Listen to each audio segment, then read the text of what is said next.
Hey Bashers, welcome to another compilation for the channel. Guess who's with me? Oh, I'm so alive. It's Robert, and he's here for this one.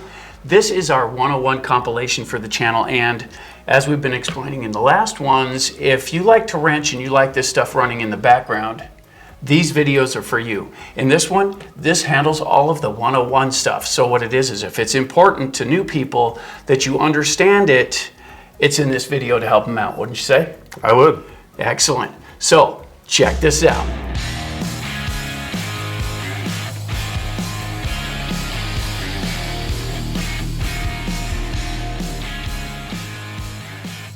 All right, so let's start this off with video number one. This one is often overlooked as people don't think it's all that important, but we think it is important enough to put in the number one slot. This is RC Safety 101. Welcome to RC Safety 101, and the 101 playlist is something we're really proud of here at the channel.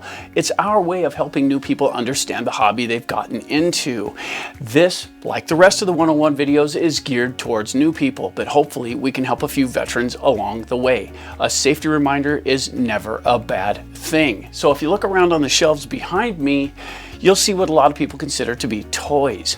The thing is, these things aren't just toys. Nowadays they're strong, they're fast, and they're powerful, and that power needs to be respected. In this video, we're going to get into the safety issues that are, connected to these things, and we'll get to the bottom of it best we can. This is a basic understanding of safety. There's always more to learn.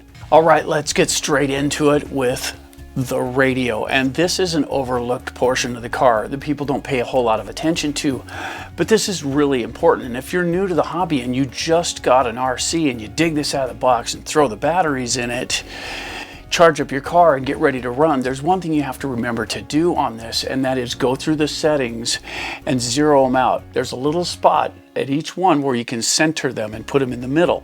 It's important that you center all these before you turn your car on, because let's say your throttle trim is set up, and that's where it sets the car for neutral. If you have your throttle trim set wrong, you plug the car in and turn it on, it beeps a few times and then takes off. And some of the older cars with the older speed controls, they don't beep or anything. They just come on and run. It's always good to set this first. So once you get this set, so you know the car will stay where it's supposed to be, you turn everything on. That's fine. Keep in mind, start this first, turn on the car, and when you're done, this is the last thing you turn off. This is on more than the car. This on first, this off last. So while we're talking about the radio, let's touch on this really quick for a second. Have you ever seen anybody do this? So you take the radio and it fits right in your pocket. Now it seems to be hands-free, doesn't it? So I've got my hands free to do whatever it is I need to do. So let's say we pick up a car, bend down, pick it up. Now I'm carrying my car, and this is the Limitless, and I'm holding it by the tail and the front, so I'm not anywhere near any of the running components. But if I picked up a different one, let's say I picked up this one. Now I'm holding it by the front and the tail, but I'm right in by the moving components. All right, so I'm carrying it along and I bump something. Now, if you look, I don't know if you can see this on the camera, but I just hit the bench with it, which activates the trigger. Now this, without my control, spins up in my hands. If I've got my hands anywhere near the drive axles, anywhere near the tires, when this lights up, it's gonna hurt. And when these tires spin up, and these are aftermarkets, but it doesn't matter what the tire is, when these spin up, they can remove skin really fast. And these are really powerful, and the bigger you get, the more power they have. And that's something you need to look out for. So this is your first best control of the vehicle. So if you're gonna pick your car up, simply set it down first so it's controlled, then turn off and disconnect the battery. Then you can pick that up and poke it in your pocket and carry it back to the car. Remember, first best control is the radio. All right, so one day we were out at a friend's place, and that's me, Robert, and some buddies, and we're out goofing around with the ramps and stuff. And Robert goes to do a drive-by, and so he had the X-Max behind him, and the radio was in his pocket. And he bends down to set up a camera so he can do this run-by, and the car takes off. He has no idea. And I'm across the field watching this happen. And the car takes off, and he's all bent down, and he gets his camera all set up, and he stands up, and he looks around, and he yells across, "Where'd my car go?" Well, it had run all the way across the field and got tangled up in a fence. And that's the thing. It was only luck that the car went away from the group and not towards the group. The X-Max is an 8S car. It's big, and it's got a lot of power and weight to it, and that can cause some real damage if it runs into somebody or something. And that's the thing. With the radio in his pocket, it made it there he was able to actually hit the trigger and cause that when he bent down. So that's the thing. If you're not careful with how you use it, set the radio down. Don't keep it in your pocket unless the car is turned off. That's really important, guys. Next up on our list are the batteries. And these bigger cars, the newer ones, they take LiPo batteries. And you can usually tell a LiPo battery because it will have this little pigtail right here that you plug in. It's called a balance connector, which lets the charger know what the battery cells in there are doing. And it's necessary for this kind of thing. Now, we have a video out, which is RC Batteries 101, and that goes in depth on the battery thing, showing all the differences between hard shell to soft shell to charging to the dangers of these things. Because keep in mind, guys, these are energy sources and they store a lot of it, and these things are dangerous, and they come in many different configurations here. You got 4S, which this one here is interesting. We got these not too long ago, and we're actually giving these a test to see what we think. And these have aluminum sheets in the sides that protect the cells, but alongside that, it also dissipates the heat better than the plastic shells. And so far, these have handled really well. But the point is, there are many different configurations, and we do cover that in the other video. So there will be a link right up here for that one. Still, at the same time, these are exceptionally dangerous. And if you store these things fully charged, the amount of power these have is staggering. Not to mention that when these start to puff up and swell, they're not going to live long before they burst. And we go to one of the local hobby stores, and you can take your not so good batteries in, and they will take care of them for you. So they will get rid of them, and you should check with your local hobby store to see if they have that service. Dealing with these any other way, if you don't have a way to completely discharge these, it's a problem. And we've been looking into that, and we still haven't found a way to discharge all of them from 6 cell down. The 2 cells are pretty easy to do, but the bigger ones, they're a little bit harder to handle. So getting rid of them can be a little bit of a difficult and tricky thing. Still, your first order of business would be to check with your local hobby store and see if they have a way to recycle them, or your local waste management company. They should be able to tell you as well. Still, alongside that, if you do happen to have one of these things touch off in your car, there's really not a whole lot you can do with it. Even with the Teslas and the newer cars, they kind of have to watch them burn because they have everything they need. Everything you need to catch fire is inside of this, and a fire extinguisher will not put it out. And I've seen people throw them in a bucket thinking water's going to be helpful. It just makes a big black mess wherever you throw it in, and it really doesn't do anything because the fire's inside the battery. What you have to do is kind of just let it burn itself out. But if you can get it to a safe location, something non-flammable, don't charge these in the house, guys. Make sure you charge them in a non-flammable area. We have a charging bay. It's all metal with brick on the inside, and we store our batteries in that, and we'll put a picture of that right up here. And the charging bay's on top with a closing lid. If we have any problems, we can close it, roll it away from the wall, and we're golden. And it's in a room that can be easily ventilated because you don't want to breathe this stuff. It's pretty gnarly. So these are exceptionally dangerous, but if you do the maintenance on them and you store them properly and you take care of them and you keep them outside of your living area where if they do have one go bad, it doesn't like flood the house, then you have the best chance of making it work. We've been here a long time doing this, and we've had 1 or 2 fail, but we've never had one actually catch fire in the car. The only thing we've caught fire in the car is an ESC, and we've actually lost 2 of those. One was a Hobby Wing, one was a Spectrum, and we lost those when we plugged the battery in. And the thing about that is when you go to plug the battery in, it can arc. When you touch the 2 ends together, if you don't do it quickly, it'll arc in there, and that arc actually amplifies the current going to the ESC, and it can burn out the ESC. And we've lost the capacitors that are built into the ESCs just by plugging them in, it pops them and then it catches fire, and it was only unplugging it very quickly that saved the car from getting burned to the ground. That is overcurrent to the ESC causing that. And so the solve for that is when you go to connect, get things lined up and make contact really quick and then push it together. But don't dilly-dally trying to line it up. Get it lined up and stick it together really quick so it minimizes that current spike and everything holds up together. So that's how we minimize that here. And since we started doing it that way, we've had a lot less trouble. All right, so radio and batteries behind us. Let's get into the elephant in the room, and that's the hazards these vehicles possess. Now, when you start with a small one, these are cool little cars and they're quick, but at the same time, they don't have a whole lot of weight to them. They're really light overall.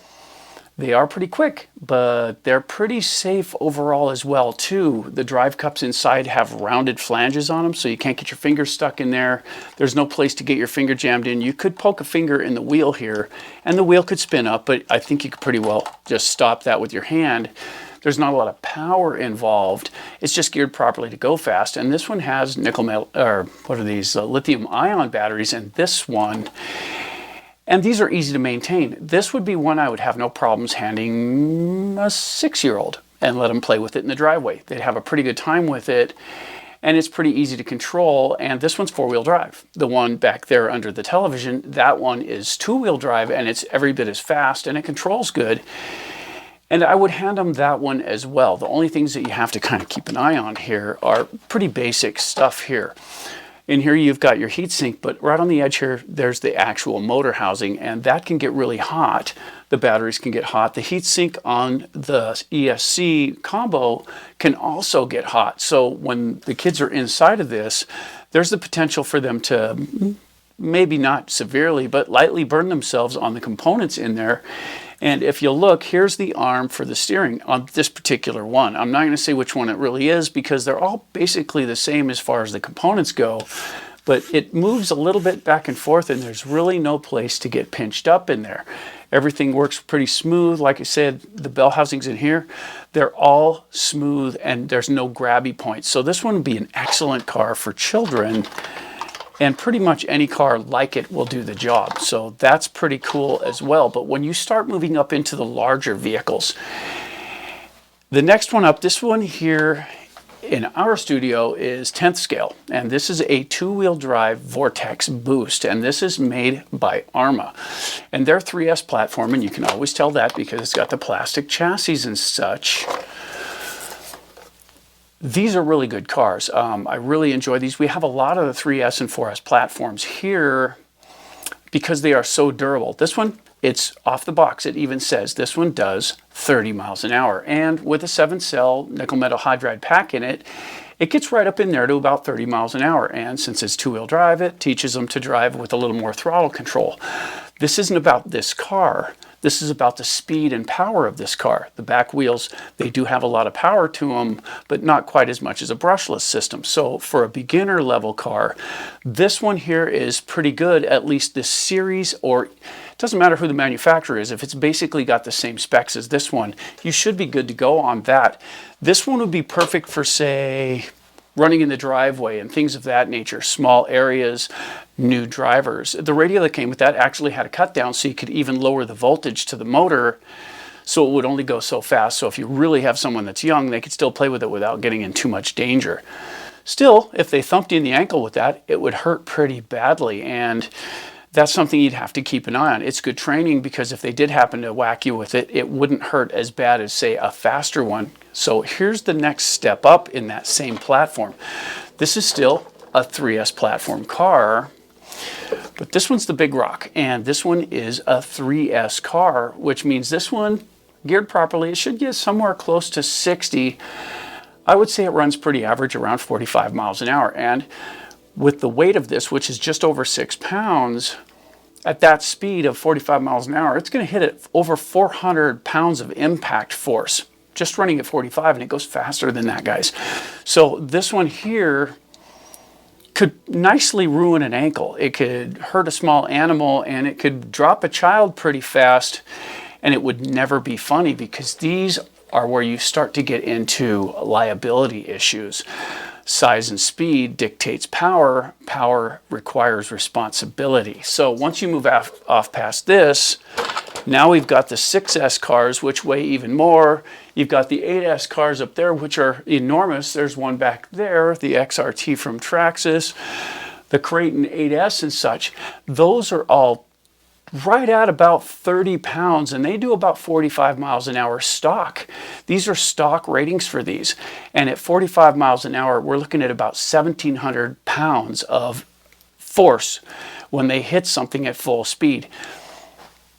That would kill a small animal. It would send a small child, even a large child, even an adult, to the hospital if you take a hit in the right place. And when you get that much mass in motion, it's not too hard to get out of pocket and start cartwheeling, and the car can go in unintended places. Not to mention the fact that you can cause an injury inadvertently by not paying attention to your surroundings. When you have a car of this power, it's your responsibility to keep an eye on the area. So when you start getting into the faster and the bigger and the heavier cars, you really have to think heavily about where you're going to run these and what you plan to do with it. Running in group is a difficult situation, especially if you have people that aren't paying attention and it's just sort of haphazard.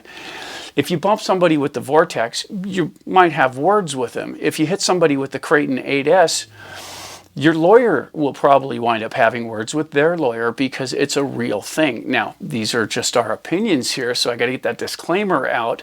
But at the same time, we've been at this for over 30 years, and we've seen just about everything. We've seen people get hit. We've seen arguments take place. We've seen people on the tracks take a beating. And we'll get into that one here shortly. But at the same time, you have to know that as you escalate the power and speed of these machines, so raises the risk. So where you run them makes a huge difference. And think about this for just a moment. When you take a look at these cars, we're talking 30 miles an hour, potentially 60 miles an hour. The Italian, which is an Arma car, does 70 miles an hour out of the box with the speed gear in it. And it's 8 scale and it weighs quite a bit as well. You get about 45 miles an hour out of the Losis, the Armas, and the Traxxas rigs in the 8S category, which is super fast and a lot of impact. Now the thing is, these are stock numbers, but when you change up and you go for high speed, that's when you get into these kind of cars. And the road cars, they're a breed unto themselves. This one here, geared properly with the right electronics in it, can do over 100 miles an hour. And that's impressive, but super dangerous because this weighs just as much as most of the 6S cars. It's a pretty weighty car, which is good to hold it down, but let's say you're running on uneven asphalt and you catch a bump, that flies up and then it starts to cartwheel. Now you're moving at 80, 90, 100 miles an hour. The impact rating would be impressive and it could damage automotive, it could break glass, and it could easily send one to the hospital. So that's one of those things you have to keep in mind. Also, Traxxas makes a version of that. They call it the X01, and it's capable of 100 miles an hour out of the box. We don't have one here. They want a lot for it, and we already have one that's capable, so we didn't bother to get one. But the thing is, the Traxxas RC won't do 100 miles an hour out of the box until you get in contact with Traxxas and they unlock the speed control, which means you've taken responsibility for the car and then they'll unlock it for you. So once they get that legal stuff out of the way, it's up to 100 miles an hour and it is now completely your responsibility because you unlocked it.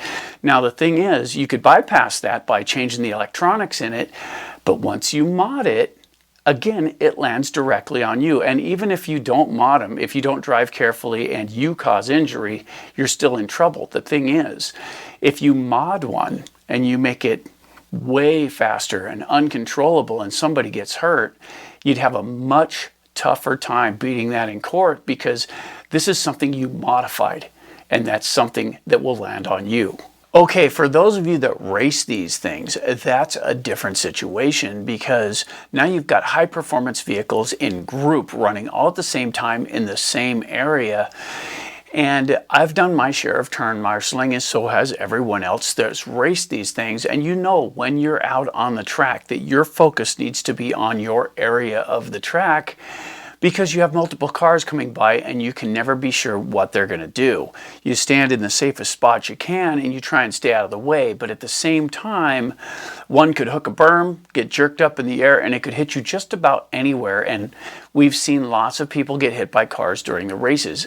Most of the time we race 10th scale, but they do race the bigger ones, which escalates the damage potential. And being a turn marshal, you have to keep your game on when you're going to do that. If you're out in the field and you're watching someone run, keep a good eye on the car. Don't forget that it's running and start talking to your friends. It only takes a moment for it to cartwheel up and cause damage. And although it's not your responsibility, who really wants to be hurt by these things? The pain is real. I've broken toes, I've taken hits in the chest, I've taken hits in the knees.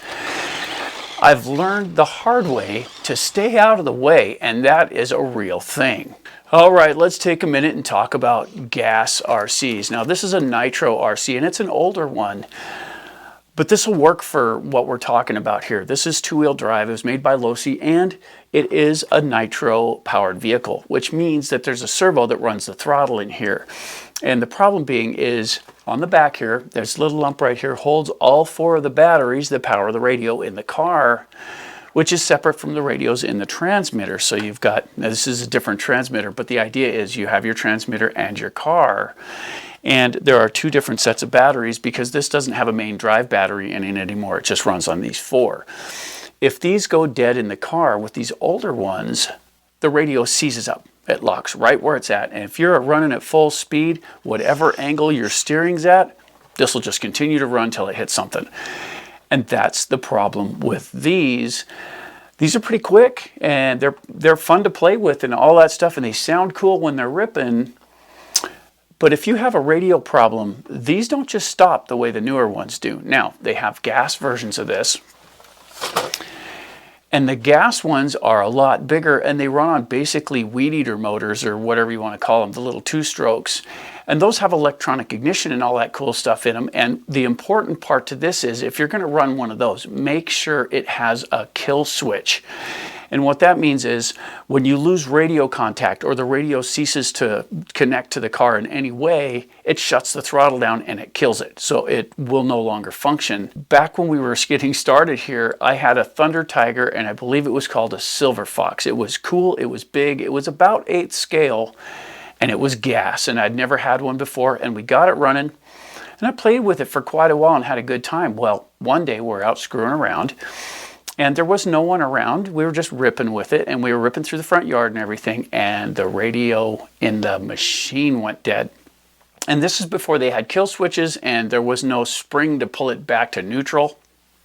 It just stayed full blast, and away it went. I had to watch as it crossed the road, hit a bump, and got some speed up on some pavement and powered into the neighbor's house and blew some skirting off of her trailer. Now, the thing is, I was responsible for that because it was my car that did it. Now, there could have been worse situation. It could have hit an animal or a person, but at the same time, I was responsible and had to repair that. Not to mention, I had to replace the parts that were broken on the car. Also, later on, we were still running the same car, and we went out to a school. It was a weekend, no one was around, and we were just goofing around in the playfield, and we're ripping back and forth with it, and it's running really well, and all of a sudden I had no control. And it was running full pin in the grass, and there was nothing I could do about it. I had to watch as the car goes down through the grass, and it hopped up on the asphalt where the kids play foursquare, and it got some speed up, and it ran right into the side of the building and just folded that RC right in the middle. It cost hundreds of dollars to fix. Thankfully, it didn't hit anything but some brick building. That was all it hit. But that could have been so much worse, and it was definitely all my fault. And the thing is, I tested it and I thought the batteries were good, but as I used it, and we used it for several tanks of fuel, the battery went dead. And these older RCs just didn't have the cutoffs that the new ones do. So if you're going to run one and it doesn't have a cutoff, you're risking things. You want to make sure you're using brand new batteries in it each time you go out so that you don't have a battery failure. And some people will want to use a LiPo or a lithium ion battery or whatever. That's fine. Just be certain that it's fully charged so you don't lose control. The older radios were susceptible to frequency issues, and those are still in play. Some people use those still. The newer ones are digital, and they're a lot easier to get cut off and make things work, and they're a lot easier overall, and they're a lot more dependable. But if you lose power, you lost power, and that's the end of it. Okay, so let's talk about tires for a minute. Tires are one of the greatest dangers to these things because this is just rubber, and it gives and it swells and it contracts, and these things tear. So when you hit one side of the car with the differential, it can double the speed of the one on the other side, taking the tire beyond what it's rated for.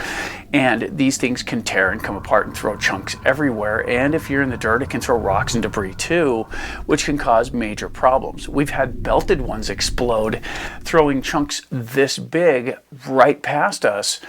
And that's really hazardous. You see these people that'll hold on to an RC and spin them up. That is really dangerous, and we do not recommend doing that. That's just not okay because it is too big of a temptation. You try and do that to get the feel of it and everything, and it is spooky, but when one comes apart, you have no recourse. You just have to sit there and take it, and that can be really bad. Tires on each one of these things, it doesn't matter whether you're big or tiny, those tires can strip the skin off of you just like that. It can happen really quick. So always respect the tires because they are definitely one of the more dangerous areas of the car. And now we're going to talk about dogs, onlookers, and alcohol. All of these are not good, no matter how you slice them. Drinking and playing with RCs is a recipe for disaster.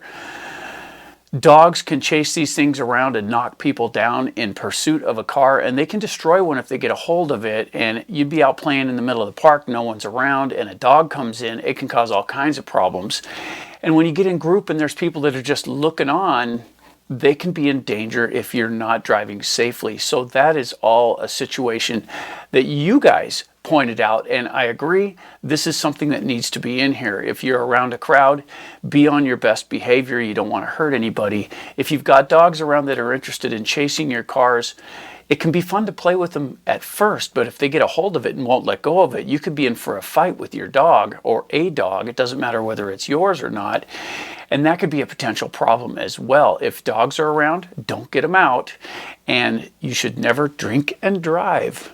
And finally, one more thing. Location, location, location. And that's a real big issue because where we run these matters. If you go to a park, if you're out by yourself goofing off in the park, that's one thing. But if it's crowded and there's a lot of people there, that's where you really could wind up in trouble. Also, if you go to skate parks, guys, those are built for skateboards and bicycles, not RC cars. So the people that are supposed to be there are on those devices, not running RCs. So if there's somebody at the skate park, unless they agree to have you run there and they're going to watch and whatever, they have precedence. That was built for them, and they are the law when it comes to that. They're the ones that was built for, so us crowding in on that is not okay.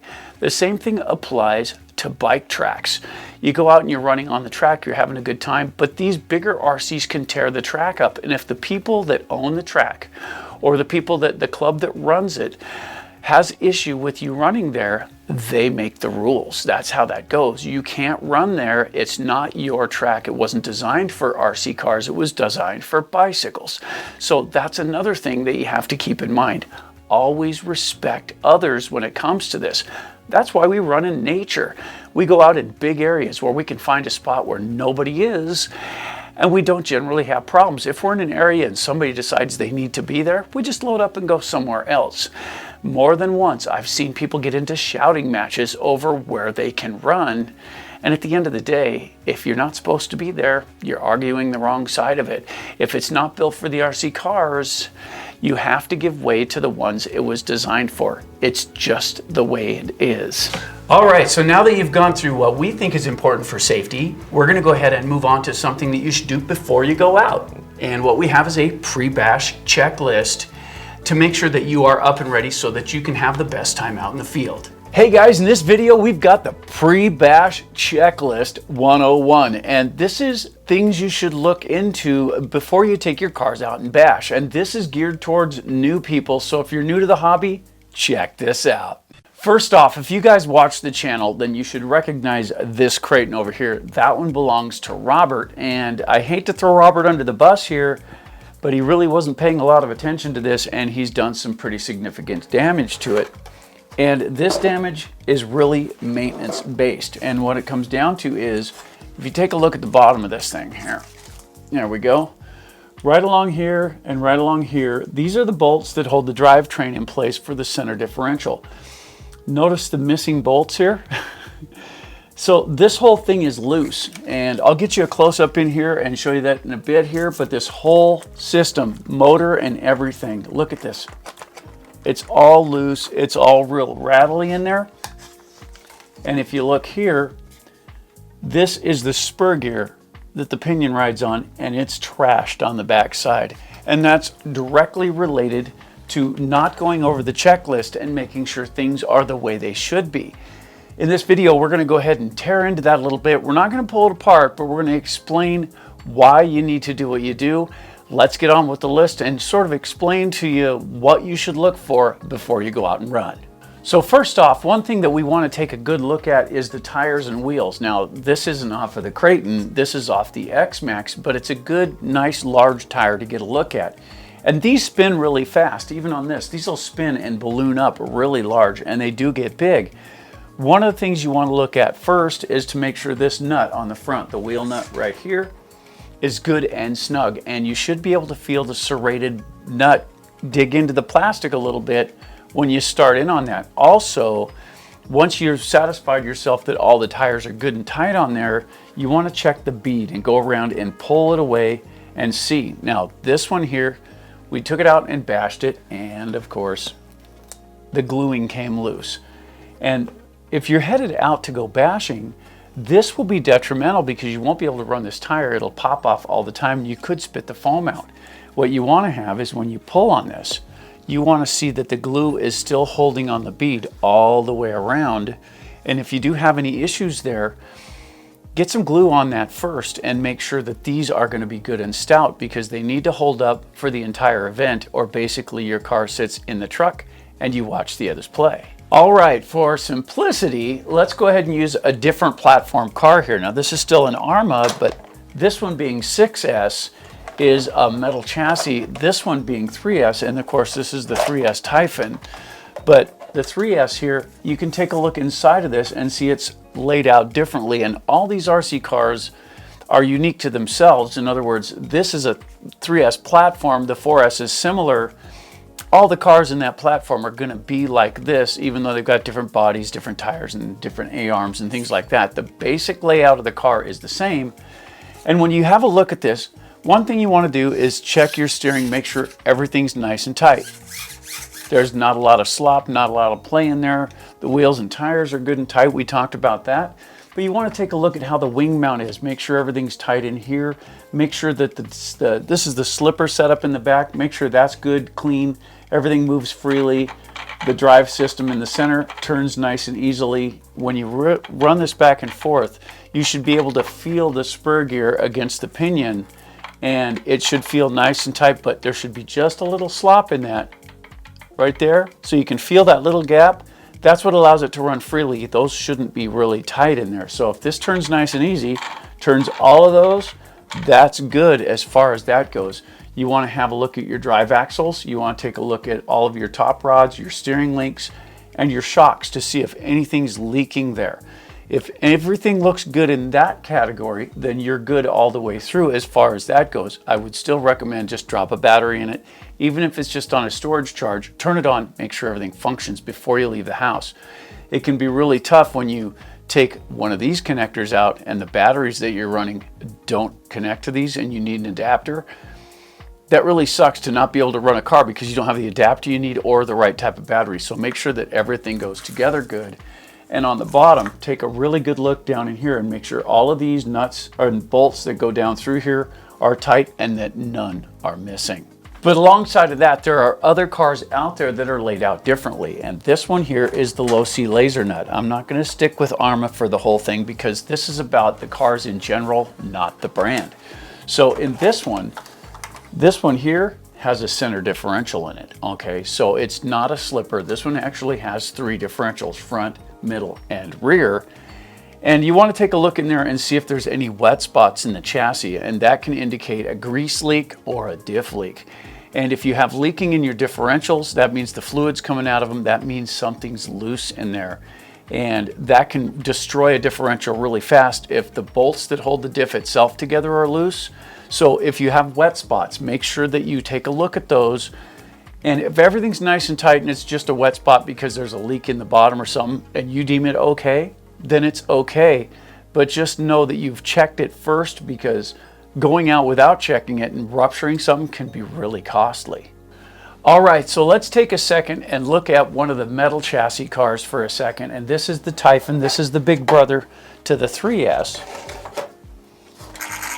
And this one, we have converted, we put the TLR chassis on it. Now this is 7075 aluminum. That's not important.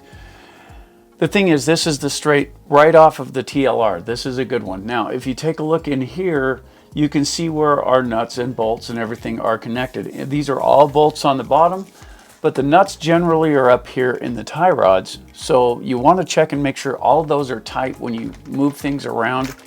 Nothing shifts. If you can see this nut shift back and forth when you put pressure against it, it's loose.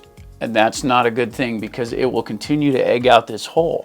Now the thing is on this, right here on the bulkhead, it connects to the shock tower. And these connect to the shock tower. And a lot of the RC cars are the same way with this, where there's just a bolt through the shock tower with a nut on it. And there's a little castle socket that goes in there that this right here, the plastic bit connects to. If that can walk, and what I mean by that is if this bolt right here can shift, it will slowly work a hole. In other words, the hole that's drilled for this bolt, it'll make it bigger over time as it vibrates. Then you'll have a hell of a time holding it tight because this hole's no longer the right size. So keeping those good and tight makes a huge difference. And if you want to take a look at this, this is an old school, this is an ARMA center differential motor mount plate. And this is out of, I believe it's the Creighton version 2 or 3. And the thing is generally with the newer ones, it's got an aluminum plate here. So this is where the motor mounts and the differential goes through this hole here. And this is aluminum. Okay, now the cool thing about that is with aluminum, it's the same thing. If this is loose, now you probably can't see this on the camera, but this moves. Okay, this one's been loose a little bit. And so even with the screw threads in there, it's relatively loose. Okay, that's not a good thing, but that's usually manufacturer, the way they do things there. So when you thread these down in, if they're still kind of loose there, this is aluminum and steel. Okay, get some Loctite on there right away and run it down in there. Now, the thing about that is, and what we've noticed is the stainless steel bolts, this is a stainless steel screw here, and we bought the kit because stainless steel doesn't rust.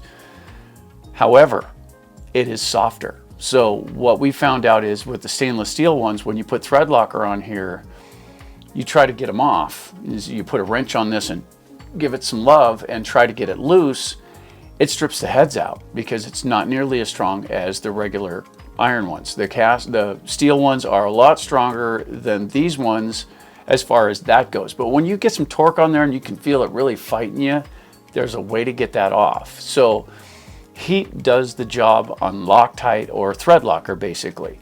So you heat up the bolt, get it nice and warm, it'll melt into that thread locker and it'll come off nice and easy.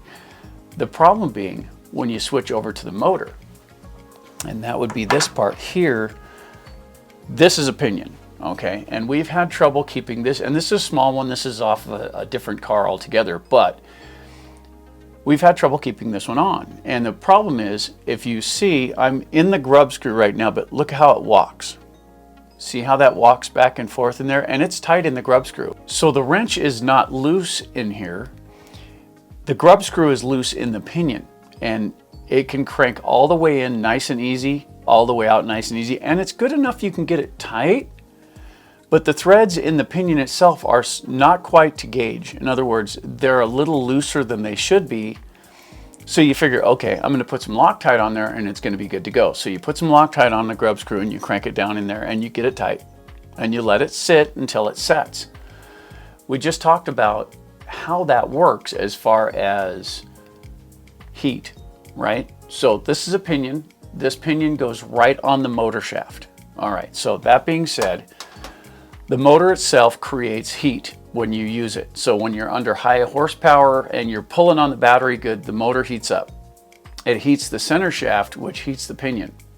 There's also friction between the pinion and the spur gear, which also adds heat, loosens the Loctite. Okay, here's the problem with that. The reason we can't keep this one on is the threads actually in the pinion are not up to spec. So this is kind of a loose grub screw in there. And so as it heats up, as the temperature rises on the pinion because of the heat from the motor and the friction and whatnot, this loosens up and it spits this off. Get another one, check it. If the threads are nice and snug and it doesn't wobble and walk like this one does, get some thread locker on that and put it in, snug it down, let it wait until the thread locker sets up, and you should have no problems with this. It's an issue that a lot of people have mentioned about these things. I'm having problems keeping my pinion tight. I keep losing my pinion and so on. This pops up in the comments every once in a while, and that's really what it comes down to. If these, when I've worked in the machine shops and I know how this works, if you get a tap going down through there and it gets debris in there, it can actually make the threads a little bigger because it'll have debris in there and it won't actually get the right size. And it happens everywhere. It's not just, you know, that one manufacturer is doing a poor job. Sometimes it gets through the system and you don't realize it and they're just a little bit looser than the others. Those ones generally are the ones that are going to come loose. And keep in mind, guys, this is our opinion, but we've had a lot of experience with this and we've found that if you take that one off and put one on that the threads are better, they generally hold. All right, so let's take a second to talk about the differentials and that kind of thing, the inner workings of the front, the rear, and the center.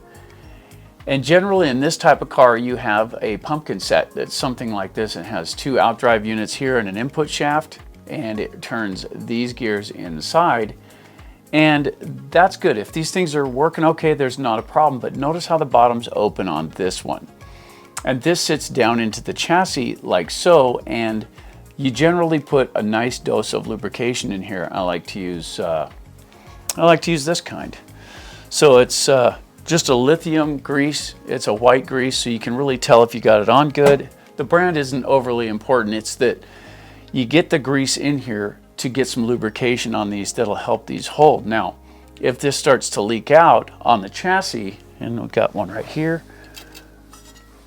this will sit on the chassis like this, and it mounts right down in that fashion. So it sits nice and tight down on the bottom.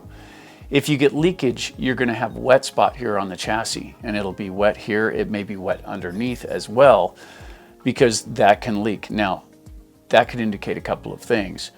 You're loose, and this isn't tightened down to this the way it should be, and therefore it's going to leak. And that means that dirt and debris can also get up inside. So if you do have a wet spot, first thing you wanna do is check these bolts here and make sure all of them are tight. Now, if that's tight and you're not leaking out of that, the next thing you should check, and this is a center differential, but that's not important. They're built the same way. This just has a straight cut gear, and the other ones are built differently on the ring gear part, or the spur gear area. So the idea is there's 4 screws here on each one. They're all built the same way as far as that goes. If these screws start to back out, you'll get weepage at the screws here, and you can get weepage where this comes in with the bell, so where it connects this way. If this loosens up, you're gonna get leakage out of there. And if you're getting leakage find out why it's leaking, because if it's loose enough to leak, those gears inside can loosen up and you can blow the differential out. So you want to make sure these are good and tight as well. And one last item before you're ready to go out and bash. And you know, if your car's been sitting a while, debris can get in the bearings. Now, I've heard people in the comments argue that the bearings are sealed and all that stuff. Okay. They say they can't corrode and all this other stuff. They can freeze all the way up and be locked solid. It happens. And you can take a bearing, like any of the 3 bearings in here. You've got one on each of the output shafts and you've got the input shaft bearing. Any of these bearings can lock up on you. And I have personally been able to spray some lubricant on there and work them back and forth and get them to function. Not all bearings are sealed, and not all sealed bearings are sealed tight. These are not automotive bearings, guys. These are just RC car bearings, and those are much more like a dust cover. You can get lubrication in them by spraying it straight on them. We've done this here for a long time, and it does work. So if these have sat for a long time, you're going to want to get some lubrication on there first to make sure all your bearings run good, because a lubricated bearing will run without heat, or at least not nearly as much heat as it would have if you ran it dry. These need to have something in them. If you're just going out to blast, the cool thing about it is if you use some of this stuff, and again, the brand is not important, but this is a silicone lubricant. This stuff dries.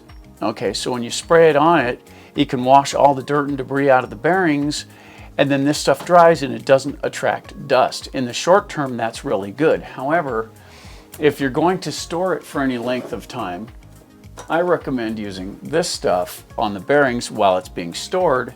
This is Multimax. It's a synthetic oil and it does stay on the bearings. So in storage, that does a great job of keeping everything lubed up so it won't corrode or any of that thing. Before you go out and run it, give it a blast of this, rinse some of that oil out so it doesn't attract too much dirt and debris into the bearings, and you should be good to go. Okay, did that sound okay? That sounded great. So if you haven't already, don't forget to subscribe, like, and share. It's awesome when you do, and it lets us know whether you like what we're doing here at the channel or not. Did it sound okay? Okay. Yeah. That's it. We have a competition on who gets the most takes. I have lots of memory in that card. Very good. And only the good stuff hits the video, so we're good. All right, guys. I've been away from the channel for a while, and I have not been out bashing myself. Boo, I know, dude, it's you're horrible. supposed to bash. He's the one that has the tracks and stuff. One thing that's been on my mind, though, is my batteries. They've been sitting for so long that I'm a little concerned. Are they still safe? Are they good? How do you tell? And I know AJ's updated his battery video, so our third subject for this course is RC Batteries 101, the updated version. It is very important. Yes, it is. Have a look.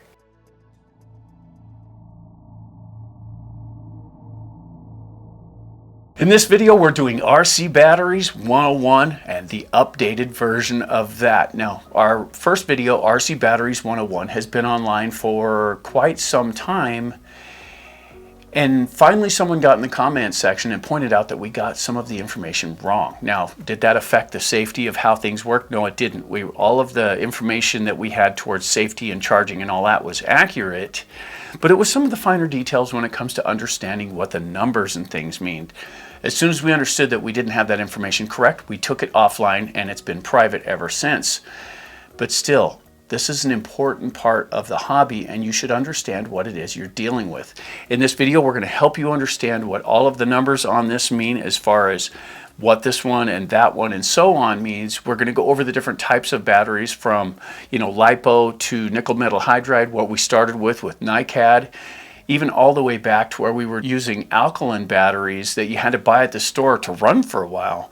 All of that stuff really did go along with the hobby because yes, even though you have a gas-powered RC or a nitro-powered RC, you still have to have the batteries in there to control the radio. So every RC out there requires on this technology. In this video, we're going to try and help you understand how to be safe about it.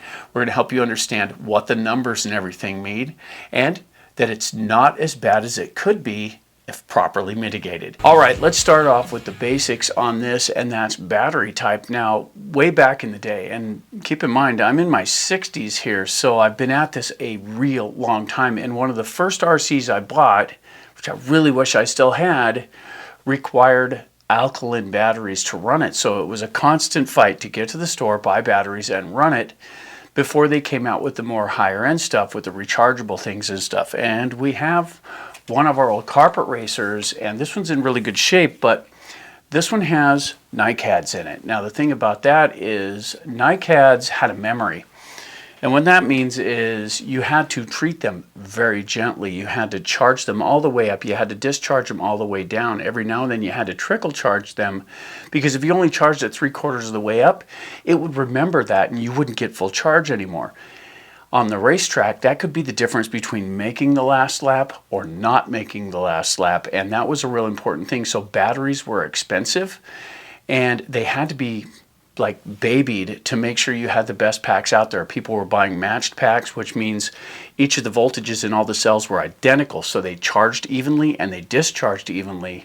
But then they moved to something newer, and that's this. Now these are nickel metal hydride, and you get these today with like the Megas and the lower end ones, the brushed systems. A lot of the times they'll use this. They're starting to use LiPo more and more now, but for the longest time you could use these, and these were a lot better. They held a better charge.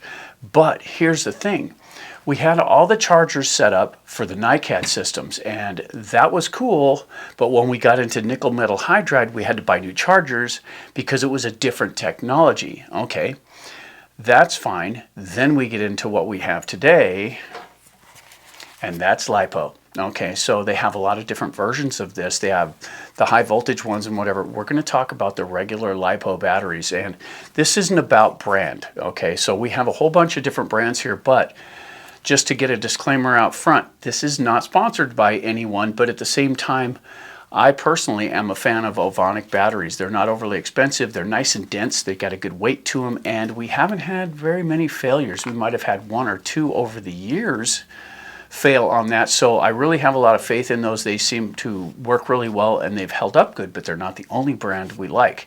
So with the LiPo batteries, again, new chargers. Now the thing about it is, the chargers you can get nowadays, some of them will handle most of that, and what it does is it's the charging rate and all that. Well, some of the newer chargers can handle all that, and then when you get into what we have now, and we don't have any of these here at the studio, but the smart batteries. And the smart batteries have a couple of really cool things. One, they'll send your voltage to the transmitter so you can see how much battery you have left. That's a pretty neat thing.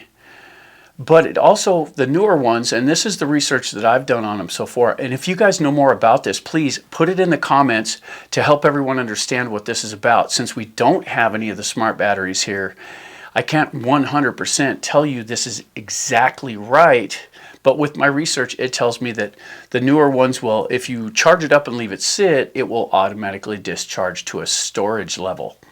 Okay, so we had somebody in the comments ask, they bought the smart batteries and they charged them, they used them, and then they put them on store. So they did that this is what the comment actually said, was they stored the battery and put it away for a couple of months. When they got the batteries back out, they wouldn't charge. Now, one thing that I've learned over the years is when you automate things, and what I mean by that is even a basic charger. So a charger for even a battery like this, and it doesn't matter what the brand is, but the idea is the chargers for these are smart. You put it on the charger, it'll charge it till it's charged, and then it'll pause and it'll tell you that it's full. The thing about that is, even with that type of thing, and like I say, I'm going to say it again, it's not about brand. So a friend of mine had one of those type of batteries for his drill set, and I had the same one, and he snapped it on, let it sit, no big deal, and it caught fire at the charger. Now, it caught fire at the charger, not in the battery. The whole thing caught fire and caught on fire, and he had to throw it out in the driveway to keep it from burning things down. But the ones that you have in your drills and stuff are lithium ion, and they look more like a battery, but they're stacked in there. Okay, that's one type. But the point of that is that when you have an automated system, they can fail. And I don't know if this is what happened or not, but it seems to me like the smart batteries were put on storage. They have the ability to discharge. And the thing about a LiPo battery is once it hits a certain level, it won't charge again. So you have to be really careful how you deal with that. And we'll get into that in a little bit here. But right now we just want to make sure that you understand the difference in the batteries. So this one here, this one is a lithium ion battery. Now I know I had to read it, but it's really small text. This is a lithium ion battery, and it's kind of a dense little thing, but that's what this one is. So not to be confused with a lithium polymer battery or a LiPo, this one even has the balance charger on it. The chargers that I have, the bigger ones, will charge this. You just have to tell it what it is.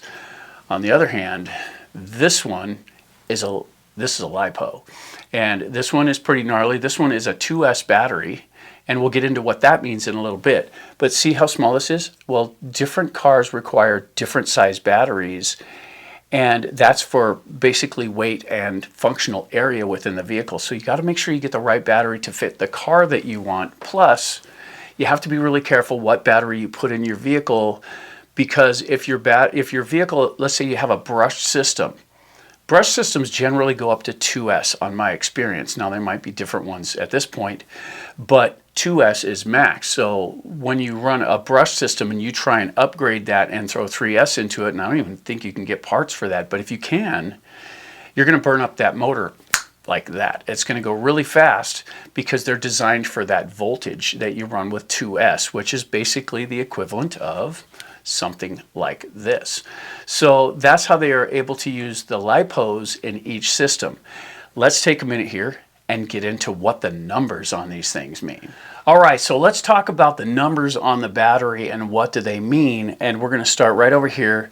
This one says 5,000 right here, and it says MAH, 5,000 milliamp hours. So that is basically, the best way I can tell you what this is that tells you the size of the fuel tank in your car. So the larger this number, the more capacity it has. In other words, it will run longer, but keep in mind, the larger your battery, the more it weighs, the more resistance it drains out of the car itself. You will get longer run times, but with a large enough battery, you'll also start to add heat. That's usually pretty negligible overall. The difference between a 5,000 and a 6,000, you probably wouldn't even notice the difference. But if you jumped from a 4,000 to a 10,000, you'd feel it.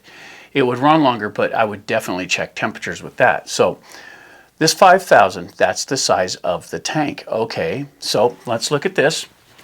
And this is a lithium ion battery designed for power tools. And this is a 60 volt battery. This is a really big one, but you'll notice right over here on this side, it says 9AH, not MAH, 9AH. So that means that has a full 9 amp hours in it. Okay, that's pretty impressive. Well, this says 5,000. But it's milliamp hours. To know what the amp hours is on this, you have to divide it by 1,000 to figure out what the amp hours is on this one. So divide that 5,000 by 1,000 leaves you 5 amp hours. So this battery is smaller in capacity than that one because that's 9 amp hours. This one's 5. Okay, now next to that it says 50C. The C rating is really weird in my opinion because there's no real industry standard for it. And what I mean by that is this company, that company, this company, that company, they kind of rate things differently. And if you look at a lot of the Traxxas batteries, it's 25C. Okay, I've seen a lot of them that way. Even for batteries that go in the X-Max, 25C. But they still snap off a lot of current, don't they? Here's the thing. I find that there are minimums for what I'll accept in my RCs. So the 50C is my minimum. I start at 50C unless it's a really small RC. For anything 10th scale and up, I like to hit 50C on that. Now, that doesn't mean this is 50 amps that it'll pull. That does not mean that, and that's where we had our problem in the first video, was I was like, 50C, that's 50 amps, right? Okay, that was wrong, and you guys pointed that out, and I did some deeper research and discovered that that is a mathematical table in here. So you divide the 5,000 by 1,000. That gives you your actual amp hours. That gives you 5 amp hours for this battery. Okay, at 50C, you multiply 5 times 50, and it gives you the total amps for the battery. That's what that is. Total amps. In other words, it's not the capacity, it's how much amperage is inside this battery. Okay, that's my understanding on that. But there's one other thing that counts, and let's use this one just to get started. Let's use this one. Okay, so this is a 4S battery pack. Okay, it's a little off name brand one, but this one's been holding up pretty well. The other one I bought at the same time is gone because it failed. This one's still holding up, but you can see in the side of it here, 1, 2, 3, 4 cells, 4S. Okay, 14.8 volts, right? Yep, 14.8 volts. All right, so this is a 4S battery pack. 4S, 4 cells, 4S, 4 cells. How come it says 4S when cells starts with C? Shouldn't this be 4C? No, because the S does not denote how many cells are in it. It does, but only in the first portion, 4. So there's 4. What it actually stands for, and I've got something to show you this too. So this, let's consider this. So it's got a pigtail and a big one, right? Okay, so it's got the balanced cable and the regular cable. Let's go with negative, positive. Okay, 1 cell. We're going to consider this 1 cell for this demonstration, okay? But we have 2 of them. Cool. So now we have 2 cells. So 3.7 volts, 3.7 volts, 1 LiPo cell each. That's what we're going to say these are. Okay, for the sake of the argument, there's 2 ways to connect these. If you stack them this direction, okay, and you hold them this way, now you have positive to positive, negative to negative. You connect to that, and you still have 3.7 volts. Okay, 3.7. So why is that? Because it's positive to positive, negative to negative. It doesn't multiply the voltage. You get twice the capacity, but you don't get twice the voltage because it's wired in parallel. That's what this is. Positive to positive, negative to negative, parallel. Okay, but if you take them this way, negative, positive to positives, hook up on the outside, now it runs them in what's called series. When you run them in series, and it actually multiplies the cells at that rate, so now you're running twice the voltage because it's in series, not parallel. So what's 4S mean? It means it is 4 cells in series, which gives you the total voltage, 4 cells in series, 14.8 volts, that you wouldn't get if they were wired in parallel. So 4S, 4 cells wired in series. All right, so let's talk about safety for a minute. Now, these hold a lot of power, and that's a real thing. These can be dangerous. Don't get me wrong here. These can be dangerous. They've burned houses down. They've caught things on fire.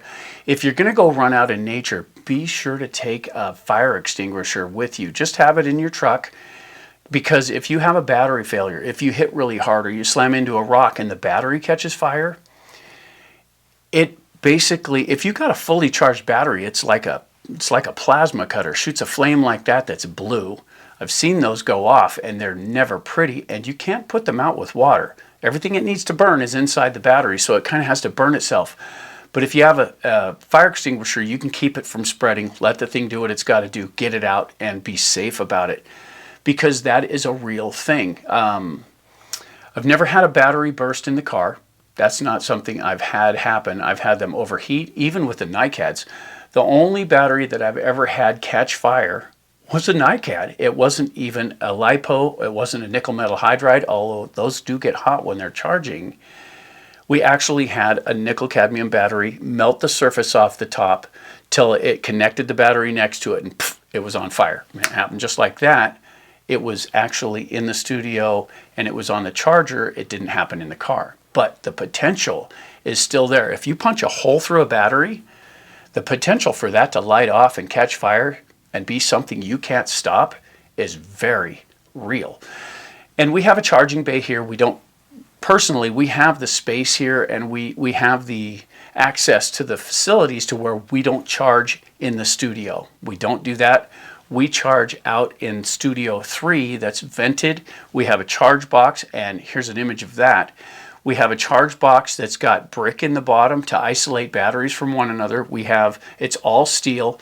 We have a charging bay at the top with a closable lid. And when we store these things, we use ammo boxes. not the plastic ones. We use the metal ammo boxes. When we're transporting batteries from one place to another, we put them in the ammo boxes. If it catches fire, you can grab the handle and pitch it off on the road. You don't want to burn your car down, right? But the odds of that happening are very low. But at the same time, if you do use an ammo box, those seal. Okay, they're supposed to keep your ammunition dry. So when you snap the lid shut on it, it makes it airtight. Okay, that's a problem because there's nowhere for the vapors and the gas expansion to get out. If you're going to use an ammo box, go to the lid, drill a small 1/4-inch hole in the top, and then cover it with black tape. If it builds any pressure, it'll spit the tape off and vent, as opposed to bursting the can itself. Like I say, I'm not trying to scare you, but this is real. I mean, this is something you have to pay attention to. Make sure you never plug a battery in, put it on charge, and walk away from it, because you never know when one's going to puff up. You never know when you're going to have a problem. And you'll usually hear them go before it's a problem. You'll hear them start to vent. That's your instant to get it away from anything flammable. Never charge in the house. Never charge anything around anything that's very flammable. Like I say, people have lost houses over these. Now, there was this one young man. I was at one of the hobby stores. I went to another state, went to another hobby store, and they know me in there. We had a good time. This guy comes in and he goes, I think I have a problem. And he shows him these batteries, and these aren't very old, but they're puffed up to the point to where the skin on them is just about to rupture. Basically, all you had to do is rupture the skin and it would have been on. Well, what had happened was he charged it all the way up, got it fully charged, stuck it in his car. Forgot it was there. Now he's got a fully charged LiPo battery in the trunk of his car with his RC. Now, in normal battery situations, and keep in mind, that time of year, trunks can get really hot, right? Because the sun hits them and it overheats. Okay. But when you think about it, batteries like that need to be really closely monitored. If you're going to go out and run, charge your battery and go run, or take your battery and charge on site. Now, that seems to be a bit impractical. Most of us want to throw a couple of batteries together and go. And that really does work nicely, but here's what always happens with me. So I'll take an RC. Let's say we're going to pick one and just go play. I'll charge up 3 sets of batteries. Cool. We're going to go have a good time. This is going to last a while. Break it on the first set. Now I have 2 sets of batteries that are fully charged that I can't use. Now, if you've ever put one on a charger for discharge, that can take days to bring a large battery down to a storage level. And this is a perfect time to get into storage. LiPo batteries are finicky.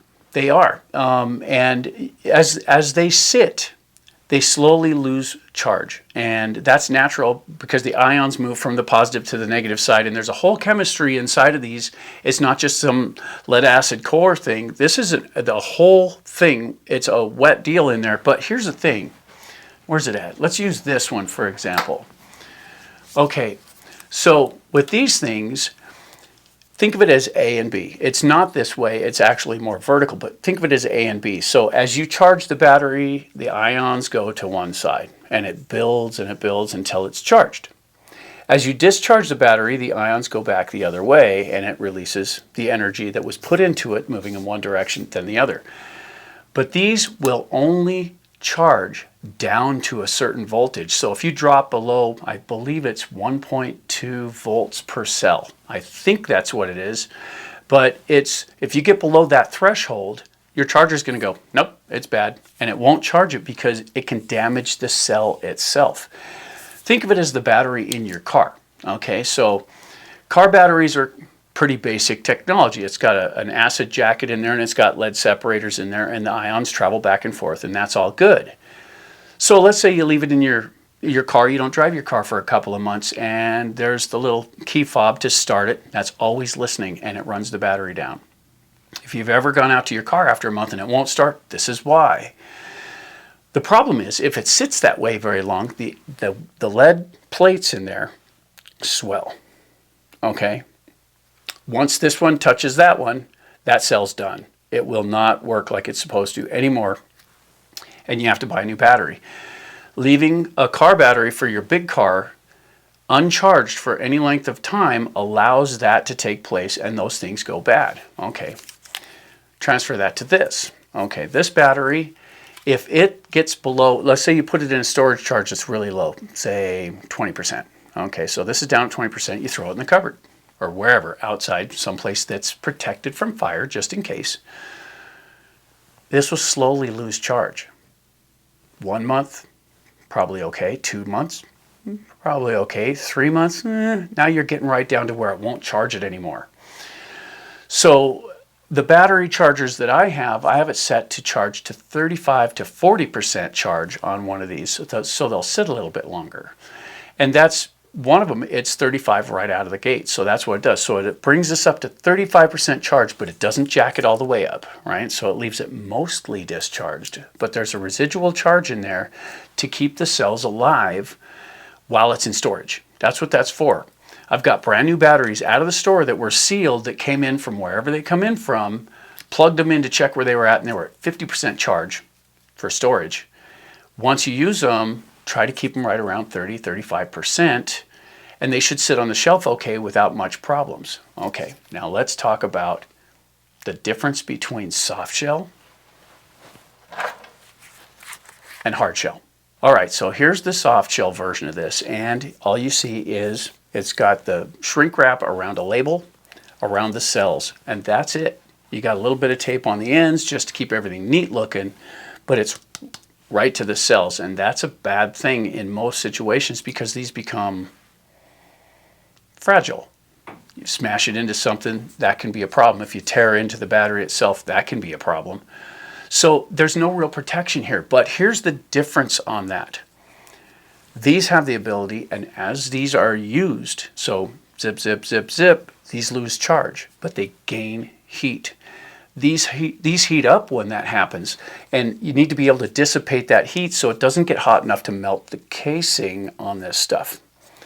That's not a huge issue, right? Most situations that's fine, but not all. Now, nothing's perfect, okay? Just understand, nothing is ever perfect, but the hard shell case is a slightly different situation because if you look inside here, it basically has that inside this. Okay, that's cool, right? It's real protective, but the hard case also takes space. So with this one, I could get this one. Same kind of battery, same basic power system, same. If I put this in my car, then put this in my car, you wouldn't know the difference. The car would, however, because look at the difference in size. Okay, hard shell batteries are bigger. And if you need to stack two, then you have to wonder, do I have the room to fit these in there? Because these are so much bigger that it takes all that extra space when I could stack two of these in the space of 1.5 of these. So these are more space economical. Is it worth the danger though? I don't know, it depends on where you're running, but generally I prefer those over these. Now there's some people that are dyed-in-the-wool hard shell case fans, and that's not wrong. If that makes you feel better using them, great. But here is my take on the downside to these. This is a hard shell plastic case, okay? And it's fairly thick, right? So it's got a nice durable case. Excellent. But is it? I mean, let's think about this for a second. These, what happens when you use these? They generate heat because of the transfer of the ions from one side to the other. It generates heat within the battery, and with that hard plastic case on it, it's a little harder to get the heat off the battery, and it builds on the inside. That's where this comes in handy. Now, take a look at this one. This one's from HRB, okay, and this is one of their new ones. This one's been out about a year, and I got these right away. Love these batteries, but the reason I love these batteries isn't just because they power good. They do. These do great, and these are big ones, and you can run a long time in an RC with these, but look at how squared up that is. Looks like a hard shell case, doesn't it? But it's not. That's not actually a plastic case. It's not. This has aluminum in it for the casing. The end, it's got a little of that in there. So basically, they have plates in there that are aluminum. And those aluminum plates help dissipate the heat, but you still get the strength like it's a plastic shell. That was the big selling point for this one for me. And I wanted to get these out and try them. I've had no problems with these. They work really well. Not sponsored, right? That's how impressed I am with these. And like I say, this is 9,500 milliamps and it fits in the X-Max, but it only fits in the X-Max with the battery case modification. So we took out the actual mounts for the battery, the restraints, and put Velcro straps in there. So now I can put any size battery I want in there. And that was a pain in the neck. But at the same time, if I was going to run these, I had to do this. These fit right in the DBX-LE with no problems. And they fit in a lot of the different ones too. But the X-Max has that hard restraint system, and these are just a little too big for that. But the aluminum does help shed the heat. Is that a super thing? Not really. But if you're running in high temperature areas and you're doing stuff like that, then yeah, that can be a real issue. But overall, I would say that is maybe 10% of your issue when it comes to batteries. All right, so let's take a minute and talk about charging systems and how that works. So we have multiple chargers back here, and we'll get you a close-up of this, but we have one from Traxxas, we have one from Spectrum, and we have one that's an aftermarket that I really like. You can get 2 batteries at a time, 4 batteries at a time, 1 battery at a time. So I have the blue one back there, that's Traxxas, that's 1 battery at a time.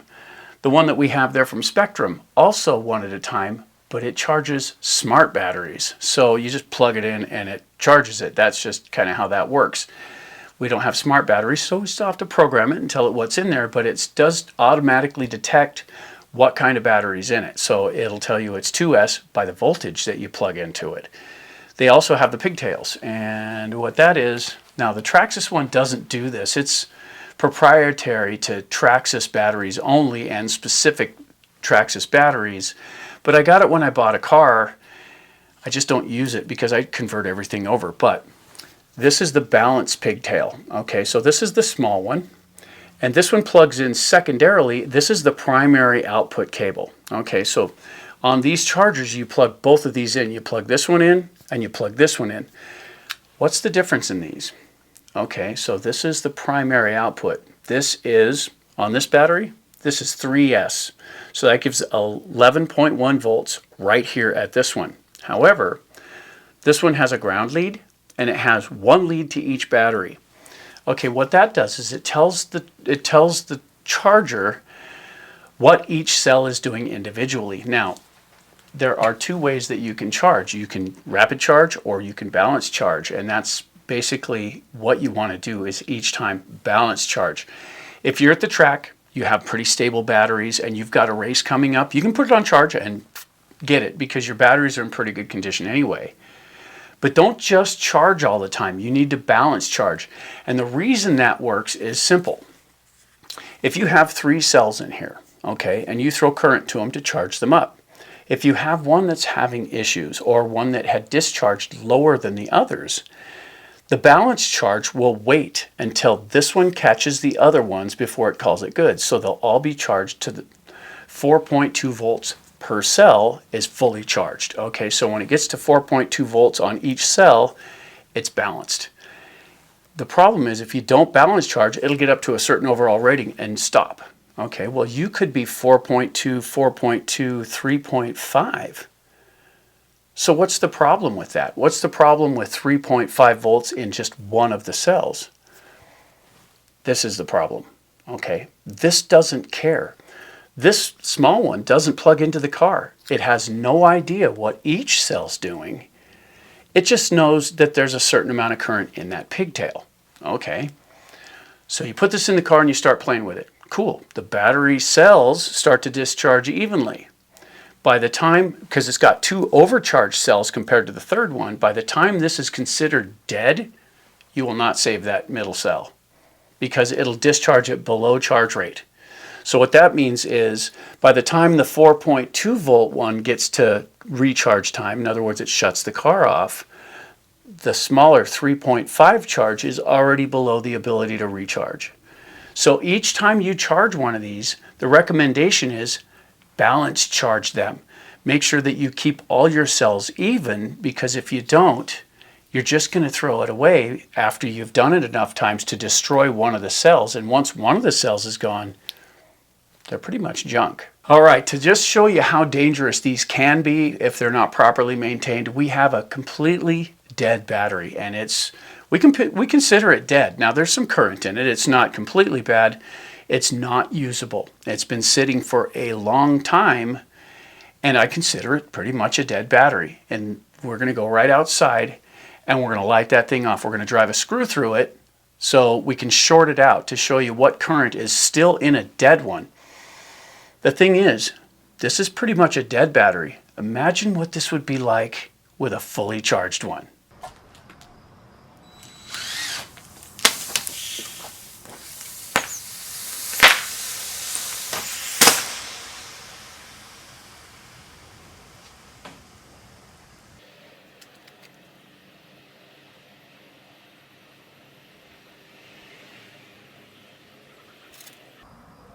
Pretty gnarly, huh?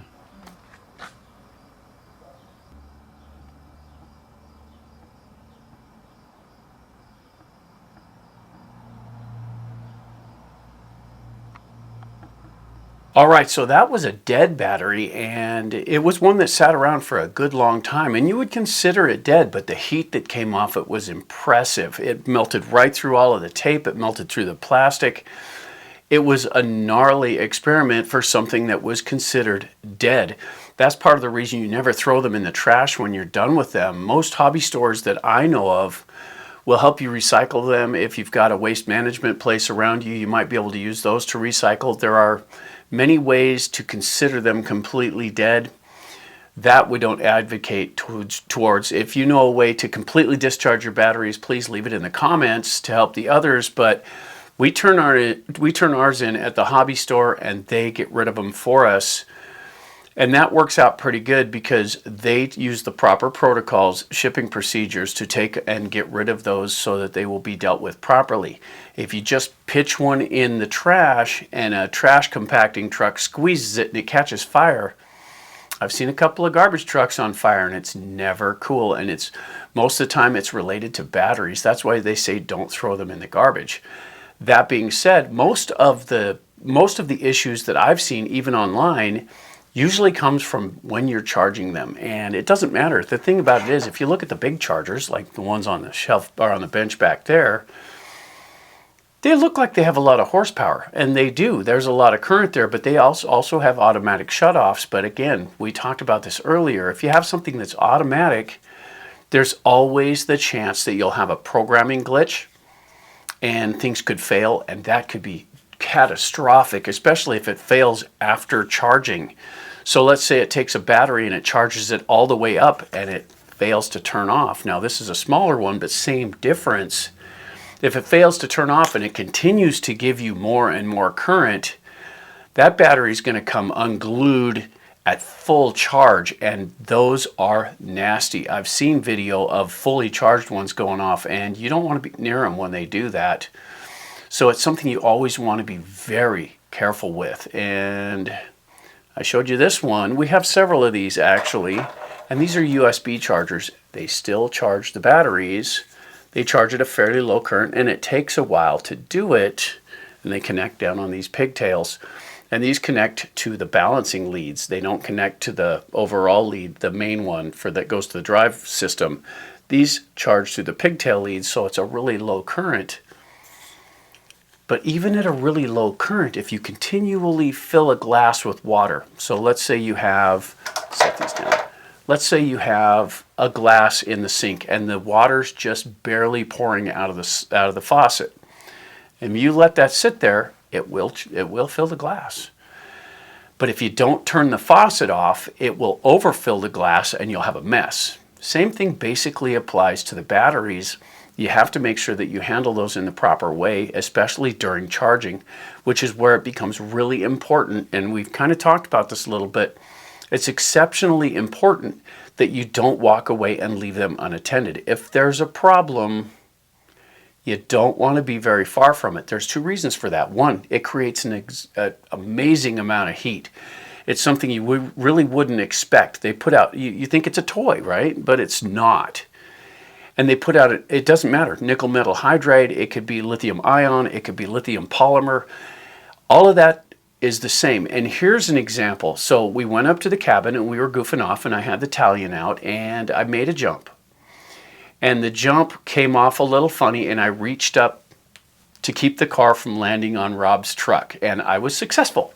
So I batted it aside. I almost caught it, but didn't quite make it. At the same time, it knocked the radio out of my hand, and the radio hit the ground. And as you watch this, take a look at what happens to the radio batteries, which are just 4 alkaline batteries. And these things seem so innocuous. Oh, just AA batteries, right? Watch what happens.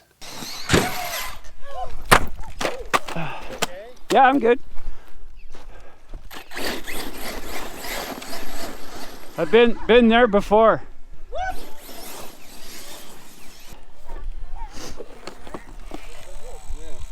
What happened? Oh no! Dude, you missed it. No, I'm not kidding. You missed it. It came right at your truck, and I caught it. Almost caught it. Oh, damn. Wham! Missed your truck. Dropped my radio. I got the gist that you got hit, but... No, I just slapped it. Yeah, I got to go swap the radio batteries. These finally went to you.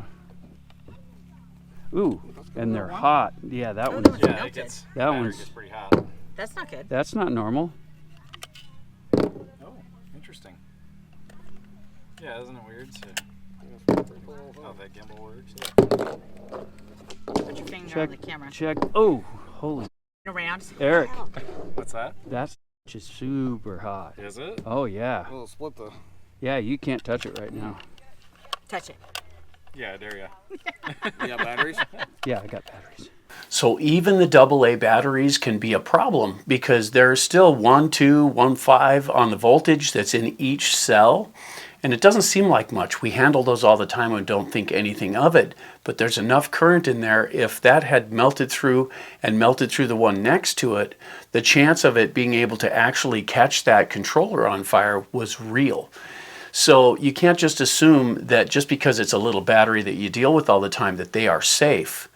They're still batteries and they hold a lot of energy, so always treat them with care, because that's how you survive whatever you're doing, is be careful with what you're doing. You need to be real careful with the batteries in the RC itself, but don't forget to be careful with the batteries in the receiver or transmitter, depending on what you're using. If it's a gas-powered RC, you'll have 4 in the car, you'll have 4 in the radio, and that's the only time that I've had that happen, like out running with my friends and stuff. I've had those batteries overheat before, usually because I did something stupid with it and made contact and they overheat. But even the small batteries can be dangerous. Before we get out of here, let's talk about one more thing. And this is a really big subject when it comes to this because of the safety hazards you have to keep an eye on. But beyond that, let's talk really quickly about what you can do when you're charging these things to be very safe about it. One, never have them in an area where they're exposed to flammable materials. If you can put them on something metal or something glass so the heat can't go down through it, that's one way to mitigate it. But the other part of it, and I did say there was 2 reasons for this, when that glass of water gets full and it winds up in the sink, you've overdone it. Same thing applies to the batteries. And if you overdo it with one of those and you're in an enclosed space, the fire potential is real. But just as real is the fumes that come off of it. Notice we did that little burn experiment outside. Because if we were inside the house, 1, we probably wouldn't have got the smell out of the shop, that area in there. 2, who knows how toxic those are? We didn't look into the toxicity of it, but you wouldn't want to breathe that stuff in either. So the most important thing is to have it somewhere where you could get it outside in a hurry if you do have a problem. My understanding, my understanding of the dangers on this is most of the failures happen during charging. Some do happen because of impact and whatnot, and that's why you always want to keep a fire extinguisher handy. But for the most part, it happens during charging. Even that one that my friend had go up for his drill, that happened during charging. It didn't happen during use. So that's also something to keep in mind. So there you go, RC Batteries 101, and this is the absolute basics on this. You have to be careful. right? Because with high energy becomes the potential for volatility is real. Like I said, I'm not trying to scare you. I'm trying to make you aware of the potential dangers. Properly mitigated, they can be safe to use for the most part, but you do have to mind those safety warnings. In that can, when you transport them, if you've got an ammo box, remember, those seal to keep the actual ammunition that box is designed for, like dry. So it's sealed watertight so that it keeps the ammunition dry. The problem with carrying those batteries inside of it is it can create a pressure cooker environment. See, you watched the video of the battery expanding, right? It expands so rapidly, where does the gas go?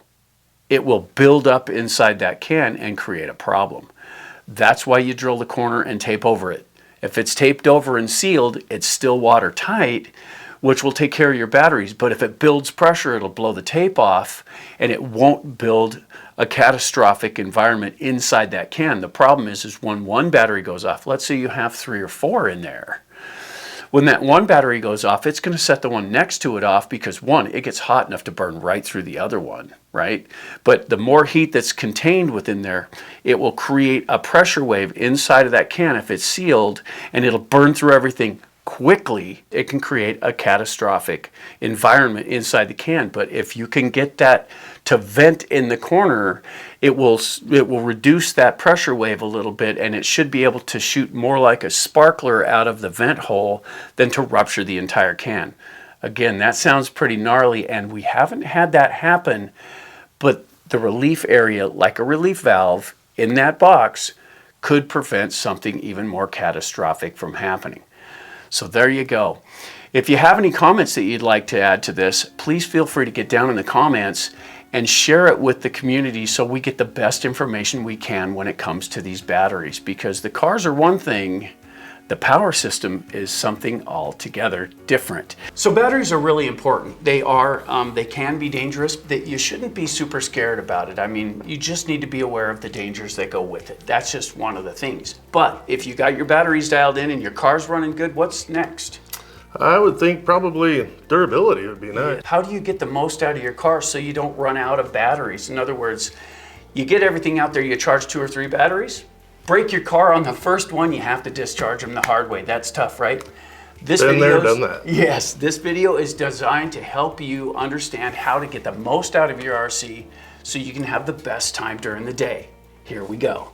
Hey guys, in this video we're going to talk about durability. This is Durability 101. You know, there's a lot of different things that go into measuring out durability, and there's several major things that we want to discuss today. And keep in mind, this is our opinion, but we've kind of discovered how this works. You can take the same car out and give it to several different people, and each one is going to have slightly different problems. In this video, we're going to try and explain why that is and what we can do to get more life out of our cars without spending everything we have in the bank. All right, so let's get right into this with the main question. What is durability? Well, durability is how durable something can be and how tough can you make it versus, you know, what you wind up with a lot of the time. And on the bench here, we've got quite a few things that have failed, and things that can be seen as upgrades, which will make things a lot more durable. And that durability plays a role in how things happen in the field. On the bench, you can always sit and try and pick the best build for your car, but when you get out in the field, it's not always that way. Sometimes you build things strong in the wrong place, and it causes things inside to fail. And we're gonna get into that right now. So what it is this right here, and we're not talking about any particular car here, this is just an example, but this one here is the Rival MT10, and this is arguably one of the toughest 10 scalers you can get, but it does need an upgrade or two to get there. It will take a lot of punishment before it fails. That one, if I remember correctly, that one's got a plastic chassis, and plastic chassis get kind of a bad rap, I think, because they think that the aluminum ones are going to be a lot stronger, but the plastic ones are going to fail more often. And this is a standard Arma plastic chassis off of one of their 3S vehicles. And these are super tough. I mean, they really take a pounding. They don't bend and stay. They'll flex and come back, but they do have a weak point. Right up front in this area, it's got the smallest connection points anywhere. This is the front end. And on the front end here, that's where you take all the impact. It takes a lot to break one, but generally when you lose a chassis, this is where you lose it on this particular model. Now, a lot of them are built a lot similar to each other. However, the aluminum chassis cars, and this is off the Typhon, and this is a 6S chassis, if you take a look, that's bent really bad and it's twisted in the back. So the rear wheels don't sit evenly anymore, and this is common for this particular car. And you can do a few things to combat that on that type of vehicle. It's not about the Typhon, it's about the aluminum chassis and what you can do to beef it up so it holds better. Now, one, that's made out of stamped aluminum, so it's not very strong in the first place. However, they do make 7075 T6 aluminum ones to replace those, and they're a pretty good changeover most of the time, but you also have to manage the weight that goes with the changeover. You can use something like this. This is an aluminum chassis brace, and who builds it's not important. What is important is that the plastic ones that come with that car allow it to flex, and when you hit, it bends the chassis, but metal can bend and stay. Plastic can bend and flex back. That's the advantage to plastic to a certain extent. When you start getting into the larger cars, this is the Creighton 8S and the Losi DBXLE 2.0. Whew. And those two cars are right around 30 pounds, and they have a lot of inertia when they hit the ground, and they still have plastic parts, but look at the difference here. This is, well, let's go with the stock one here. This is a Creighton rear arm. This is stock, okay? Stock one, and I believe this is a version 4, but they're similar anyway. This is an X-Max arm, which is a bigger car. Look at the beef involved in that. Much bigger, much thicker. That's designed to handle the extra weight that goes with that car. The tires weigh more, the car itself weighs more, so the inertia of the vehicle is a lot higher than it is for this one. That's kind of what you have to keep in mind when you're thinking about what durability is and how it affects how you set your car up. Now, here at the studio, we have kind of a interesting way of looking at it, I think. Not everyone agrees with us, and that's fine. If what you're doing works for you, you're not doing it wrong. This is just what we find works for us. Now, when you go to build something like, let's take the laser nut here, for example. This is kind of a fragile vehicle right out of the box, and you have to do some upgrades to make it more durable, but you do gain weight each time you put something heavier on the car. The idea here is to make the arms flexible, make the steering links on the back flexible so they can flex with impact. Everything on the outside of the arms can be durable, and what that means is we have aluminum components out here because those don't need to flex. Those need to be strong. The arms need to flex to take up any kind of impact that you may have and not transfer all that energy into the inside of the vehicle, because once you get inside of this, now you've got the bulkhead, you've got right in here, you've got the differential housing. Everything that those arms connect to can be a problem when that inertia impact hits, and you can actually break things inside, not to mention the hinge pins that are direct connect from the arms to the parts in there. So if you keep an eye on where you want your flex to be, you can make it a lot more durable. So that being said, weight and speed are two key players in any vehicle's durability. The faster you make it, the more impact power it has. And if you go 25 miles an hour and say you have 30 pounds of impact power, and these numbers aren't accurate, it's just an example. If you have 30 pounds of impact, you figure 50 miles an hour, okay, now we have 60 pounds, but that's not the case. As you increase your speed, the impact is exponential. It gets a lot higher with impact. And I saw a video where they took a fleck of paint and they accelerated it to 5 miles per second. That's crazy fast. And they shot a replica of a satellite with it, which was about so big.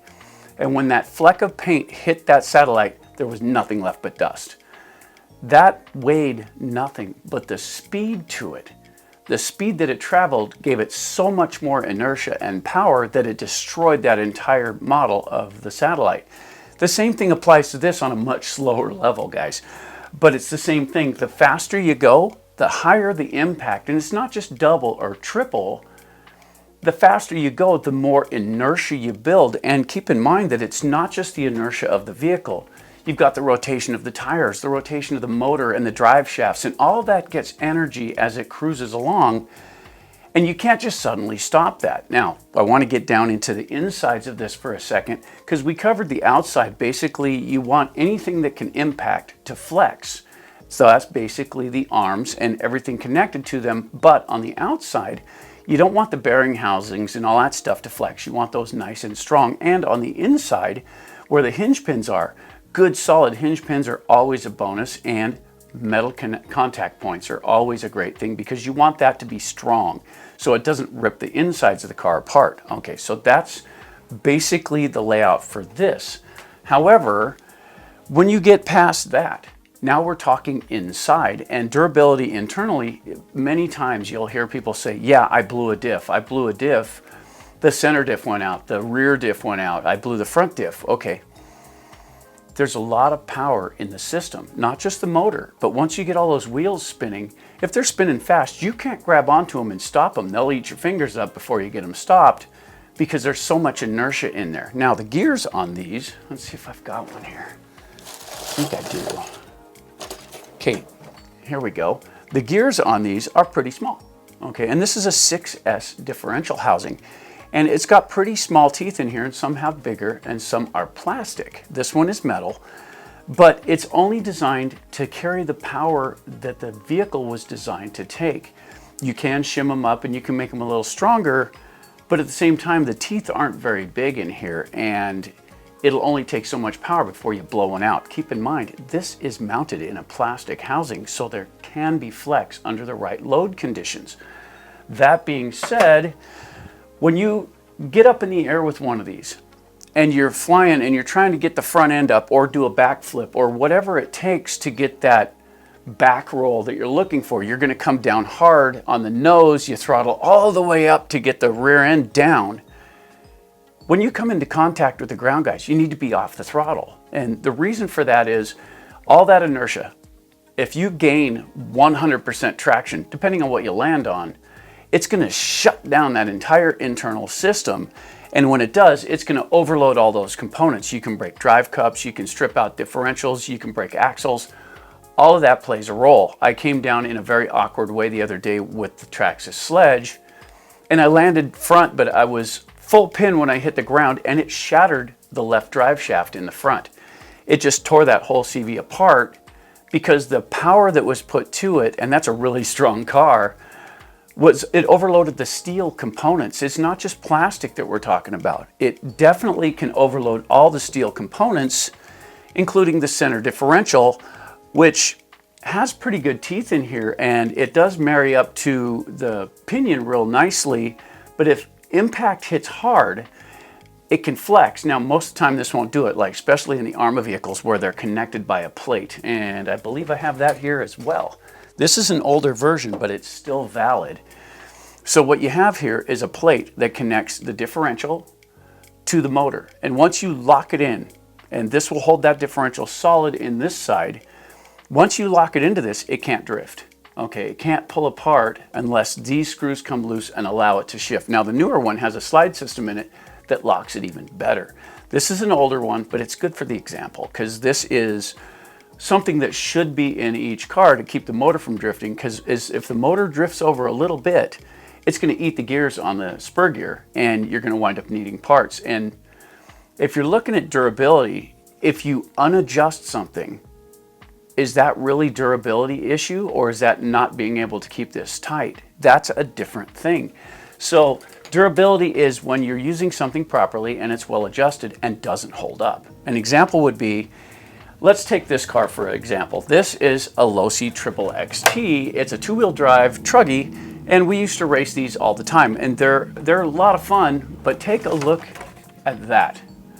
Those are really light arms. I mean, this thing is super light. It weighs literally, it weighs almost nothing, and it's complete, ready to go. Drop a battery in it and pull a trigger, and it still doesn't weigh much. Now the thing is, it doesn't have as much impact force, but look how long the arms are.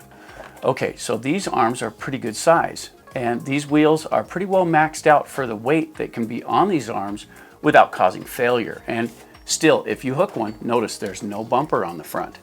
Any front impact will just rip an arm off the car. Is that a durability issue? I mean, that would be a driver issue, wouldn't it? If you ran into something and broke it. Now, if it cartwheeled and tumbled in the yard and ripped it off, you still have to deal with the weight on the end of the arm. And that's the thing. You hear people talk about, you got to try these tires, you got to try those tires, and that's okay.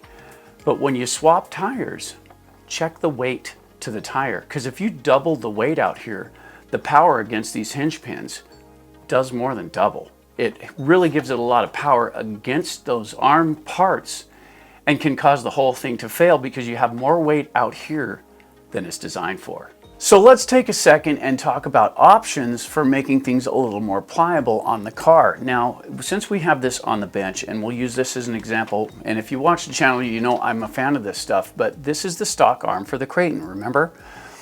These are RPM arms as a replacement for this, version 4, and with some modifications, you can get these on the EXB and version 5 as well. Small modifications, not too difficult.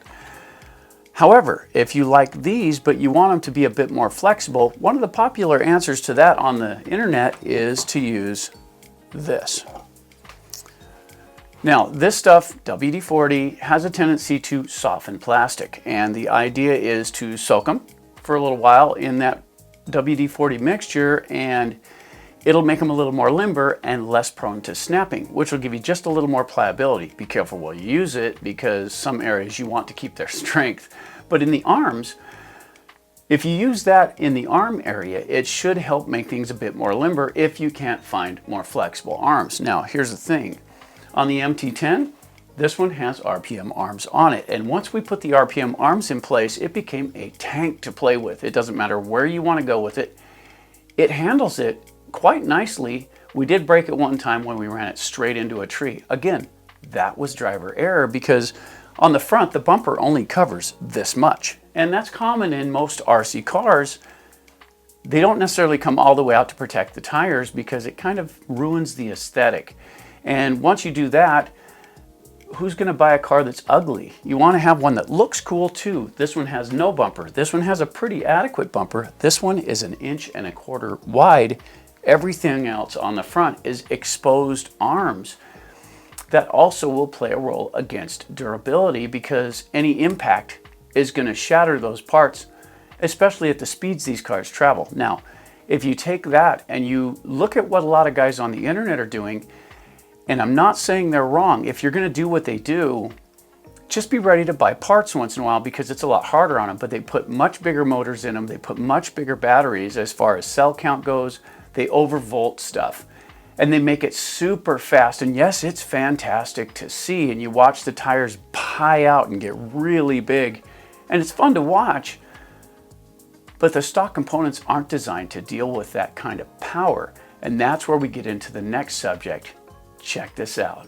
So let's get into the discussion about stock replacement or stock weight replacement versus overbuilt, building a tank that'll handle anything. And that is an option, but it does add a lot of weight to the vehicle. The problem with adding just weight to the vehicle is you add weight. Okay, that's pretty simple. Weight slows the vehicle down. You have to pull that weight around. It's going to cost you runtime. It's going to add heat to the motor, so you'll have to change your gearing a little bit. Once you do that, now you've got everything maxed out there. You're going a little bit faster, and you have more inertia with the extra weight. So now you need to beef it up a little bit so that everything is strong enough when you add more weight. It's kind of a vicious circle of adding and adding and adding until you get something that is way heavier than the stock stuff. Now, in our opinion, and like I say, this is just our opinion, guys, but in our opinion, stay as close to the factory weight as you can because that's what the vehicle was designed with. It was designed to handle that amount of weight, that size tire, with the length of the arms to make it as tough as it can be. Now, they could make these bulletproof, and they really could. And here's an example of that. Again, this is the Triple XT. But remember these arms? Take a look at those one more time. Have a look at how thin and frail those are. Race car. not basher, race car. Okay, in a racing situation, light is everything because the less weight you move, the longer your batteries run, the more you can gear it up, the faster you can go. Okay, that's basic understanding on that. But when we take a look at this one, let's go ahead and do this. This is the Techno SCT 410.3, and these arms are solid. Look at that. These things are gnarly, super tough, but they're short. So they don't stick out as far, they don't have the big tire on the end. This is a pretty good sized tire, but it's in close. So in close, strong arm, it will still add all of the weight, the power, the impact into the hinge pins, but it doesn't stick out as far, so it doesn't have as much leverage. And that's the advantage to these. It doesn't really matter whether you get the Techno, whether you get, the Losi, whether you get the Traxxas, it doesn't matter too much. The short arms are super durable. Even the Arrma Centon 3S, really durable overall until you hook something in the arm at speed, then it's gonna break it. And add to that, if you beefcake one of these things out, which is adding all the components, the chassis, the arms, changing the arms out, changing everything, all of the hub carriers, changing all the shock towers, everything, and you put in just the toughest stuff in there you can get, it's a good thing if you're going to go out and hit like the skate park or something like that, where you land on concrete all the time and it takes constant pounding. And that's cool if that's what you're into. We don't personally do that here, but it's still part of the sport, so I understand why everyone loves to do it. The problem being, if you take a car, let's just look at this one for example. This one here runs right around $900 when you get it complete out the door and it's ready to go. Then you upgrade things. Now we changed the chassis on that, but we put the EXB chassis on it instead of putting, say, an M2C or a Just Bash It one, because those are really super durable, and this one is simply the same type of chassis made out of the better aluminum, so it keeps the weight really similar. And that works for our application. It would probably fail at the skate park. Now the thing about that is, when you go and spend all this money, the weight you put into your car is pretty much the weight you're going to pull out of your wallet, because it's really a lot of money to throw at it. You got $900 in a car and you can easily put that much in upgrades into it, and then you change the motor, speed control, and amp it all up, and then the tires can't hold up because they swell up and pop, so then you upgrade the tires, which adds more weight to the outside. Some people's answer to the arms is to put aluminum on there, and if that's what you're into, if you want a show truck that looks kick-ass and beautiful, aluminum arms really do look good, and they work in low impact situations. But if you stuff a car into something solid, it's always going to break, guys. It just is. With the aluminum arms, you're going to break internals. You're going to break the stuff that's harder to fix and more expensive than just swap an arm. Arms are supposed to break because that's supposed to be the weak point, so you don't damage the car. Swap an arm. That's how that's supposed to work, at least our understanding of it. Now, these cars here, and that includes all of them, let's take a look for a second here now. This is a Typhon 6S, okay, good example. This one weighs a lot. It has a 1/4 inch thick chassis on it, weighs 3 times as much as the stock chassis, and you can feel it. If this ever hit you, it would hurt bad, and you'd be lucky if you could walk away without limping. Now, the stock one, we have a stock one right next to it here. This one has the stock chassis on it. See? But it's not stock. This one's been upgraded to the TLR chassis, which is 7075 T6 aluminum, but it's thinner. This is milled out on the inside to keep the weight down. You still have the stronger aluminum in it. You can literally feel the difference in just the chassis change. This one doesn't quite fly as far as the other one because the inertia off the ramp for the thicker chassis gives you more distance. Takes more energy to get it up to speed. It also takes longer to get it to stop because of that added weight. When you're shooting for distance, that 1/4 inch thick chassis will take whatever impact you give it, and it will get you a little more distance because of the weight involved. So here at the channel, we are fully aware of what each car is designed to do, and it doesn't matter whether it's a race car, a basher, whatever, even if it's a crawler, we're going to run them the way we're going to run them because that's what we're into, but that doesn't mean we're running them the way they're supposed to be run, and the durability tests are kind of skewed on that because we're running them outside what they're supposed to be run at. However, it does help expose some weak points within the car. And that's part of the reason we do it. The other part is we do reckless abandon here. We want to see what's going to happen. Knowing what the cars are designed to do is part of the durability assessment that we take into consideration when we're thinking about durability. When you're looking at a track situation, so let's split this up into 3 segments. I think I have 3, so let's give this a try. The first segment is track. So if you're going to go out and race and you're in a track situation, light is king. It just is. If you can get your car nice and light, it requires less power to move it, and it's more nimble, but it does cost you traction without the weight to hold the tires down. Then you have to get into tire compounds and all that to hook that weight up.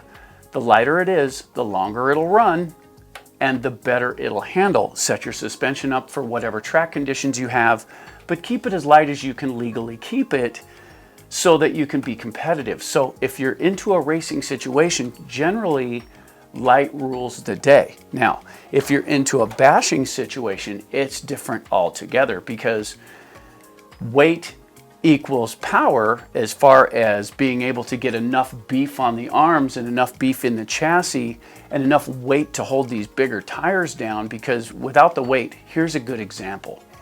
We have the Sen Racing Reaper on one side and we have the X-Max on the other side, and there's a significant change in weight between the two.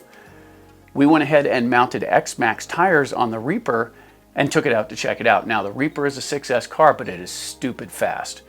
The X-Max is a heavy vehicle and it's 8S. That notwithstanding, there's more weight in the X-Max. Even with gyros in both machines, the X-Max outperforms the Reaper every time. And I'm not trying to trash on the Reaper because it's a blast. It's a fun car to drive. But performance versus performance, build of the car, same tires, the weight helps get the X-Max grounded better. So it handles better with that weight. So in bashing, weight that it's designed with, like the X-Max is naturally heavier out of the box, that's the weight it's designed to have. With the weight at the design that they built the car with, it should handle as good as it's going to handle under the power loads that it's given. And all of the internals are designed with that power load in mind. So when you get into a great big vehicle, everything is bigger. It has more weight, which makes the car more grounded. The tires are built to handle that weight. The arms are built to handle the tire weight, and so on. And it makes a much bigger difference as you change. So when you go from racing to bashing, the cars aren't anything alike. And if you take an example would be if you took a full-on race car and you took a basher and put the right wheels and tires on it and went out to race them, the lighter car should win. The reason for that is the more weight you get, the harder it is to get around the corner with it, because that weight pulls against the car as it goes around the corner. So you got to fight the weight in every corner. It's going to pull you wider when you come into it. It will give you more hookup so you can go straight faster. But this will beat you in the corners every time because it's lighter, doesn't have to carry that weight around. Now, before we get into the last segment on this, I want to show you a couple of things that have failed over time with some of these cars, and it's really simple. This is the shock absorber in the front for the Sen Racing Reaper, and that chassis allows this to bottom all the way out without the chassis hitting the ground. So any overly heavy inertia that you put on the landings, like jumping, it has a plastic part right here. I don't know if you can see that. It's right here. And that is the capture ring at the end that keeps all the oil in the piston when it functions. Just that impact destroyed that, because it's just a little piece of plastic and there's a lot of weight in that car when they should have put an aluminum cap on it here. Now, yes, jumping was a problem, but putting a weak plastic part where an aluminum would have solved the problem to start with, this lands in the durability category because this shock just isn't very durable for what it was designed to do. So that one would count in durability. Also, we have a spur gear here, and this one is stripped all the way out. Now these things do wear, and we're aware of that, and how we run them makes a difference. This one's plastic. Plastic spur gears run against the pinion. The pinion is connected directly to the shaft on the motor, and the motor creates a lot of heat. So when you run these battery after battery, that pinion heats up. There's friction in the teeth when it makes contact with this, plus the heat it gets out of the motor, which can start to melt the plastic. So if you run it continually at high amperage, which is big time pull on the throttle, you're going to burn these out. It's just what's going to happen because plastic does that kind of thing. That also is a durability issue you can change by putting a metal one in. This is the design, and this is an ARMA part. This is the design for the pillow ball setup for the steering. And right up in here, this isn't all that strong. So when you land askew, it can pop those balls out, but it cracks this along the way. These become useless really fast. When that happens, these upgrade to aluminum because these can be hard parts and it'll prevent that failure. Still, that wasn't designed quite right, and there are other models out there besides ARMA that don't have that problem. So that's a durability issue against ARMA on that one. If you take a look at this, this is a Techno Sea Carrier for the front end. And it's really small plastic here and there, and it does deal with quite a bit of load. We've shattered these before on many different cars, not just the Techno. This could be made of a little tougher material. We wound up looking to find aluminum ones. We haven't found them yet, so we had to replace them with the stock ones. It took a lot of pounding to break it, but this was the breakable part. And then there's this. This is the center drive shaft for the Centon 3S, and we've had several of these go bad. This is supposed to be one item. It's not. This melted clear out. Look at the melt in that. Can you see that? This melted all the way out because a rock got in there one time, destroyed one. One of the wires got down in there, and as this rotates, it creates heat, melts the plastic, snaps it in half. Not very durable. If there's a clearance issue, because the motor sits right next to this, if there's a clearance issue, this should be made out of tougher material, or it should have a shield over it to prevent that kind of damage. That also is a durability issue. And wheels and tires. This is a brand new set for the Rival MT10 because tires fail quite frequently, and a lot of that has to do with overspinning. And what that means is when you hit the ground and you're on your side, this tire's touching the ground, you hit the throttle, this one overspins. Well, all the power that was supposed to go to this one goes to that one. This is designed to spin at whatever the speed the car's gonna go. But when you lock one wheel down, this gets double the speed. So if you're on your side or you're on your top and you're trying to get it to self-right, no matter what your car, and one touches the ground, the other one will overspin, and that's when you generally lose tires.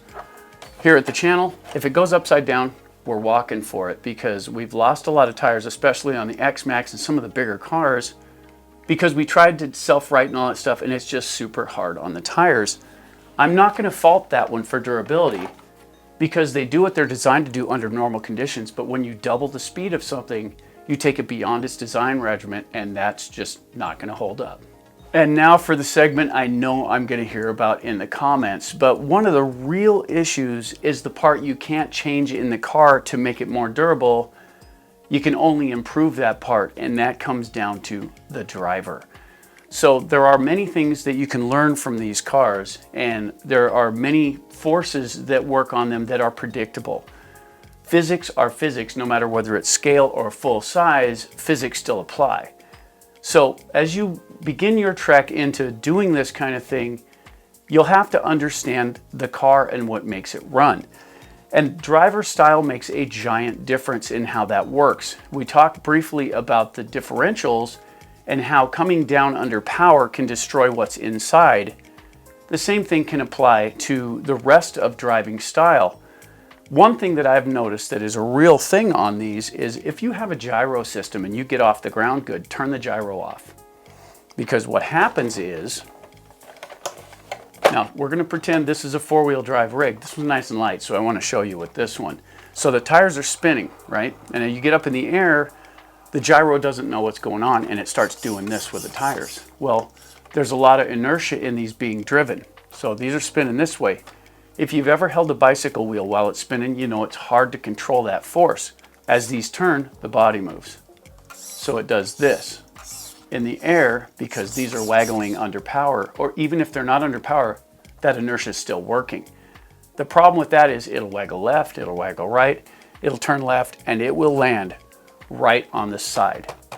And it happens on any scale. It doesn't matter, well, from 10th scale up. I haven't tried it on the smaller ones, but what happens is that waggle effect gets you down on the side of your car. It really looks like that car will never jump right. Turn the gyro off. Then it only gets the impact that you give it, and it will allow you to land true. The only thing the car will do is what you tell it to do. So if it waggles in the air, stop playing with the steering and just work the throttle to get the nose down or up or whatever. That's one good way to combat that particular issue. But if you don't have the skill set yet, and none of us start with the skills, it takes time to learn. And if you don't have the skill set yet, but you buy a car that's capable of 50 miles an hour, you're gonna panic, or maybe not, but the panic happens. You're watching your car do something cool and you forget all about the radio and you watch. Bang, that runs into something. Now it's broken, you go, well, this isn't very durable. Well, it is in the right situation. These are designed to be run, but not bumped into stuff super hard. They're not designed to be slammed into a fire hydrant. They're designed to be durable under normal conditions, and the car can be durable. This one here, I like using that XXX as an example, because if you run it the way it's designed, this is a tough truck. You get out of pocket and it's broken. Just how it goes. Hence, you want to get cars that are designed for what you're going to do. That helps a lot. So if you panic and you get out of pocket, you're buying parts. If you don't know how to control it in the air and you come down wrong, the odds are you're going to be buying parts, because these things only handle certain types of impact unless you put $1,000 into it, or let's go with $500 into it to beef everything up.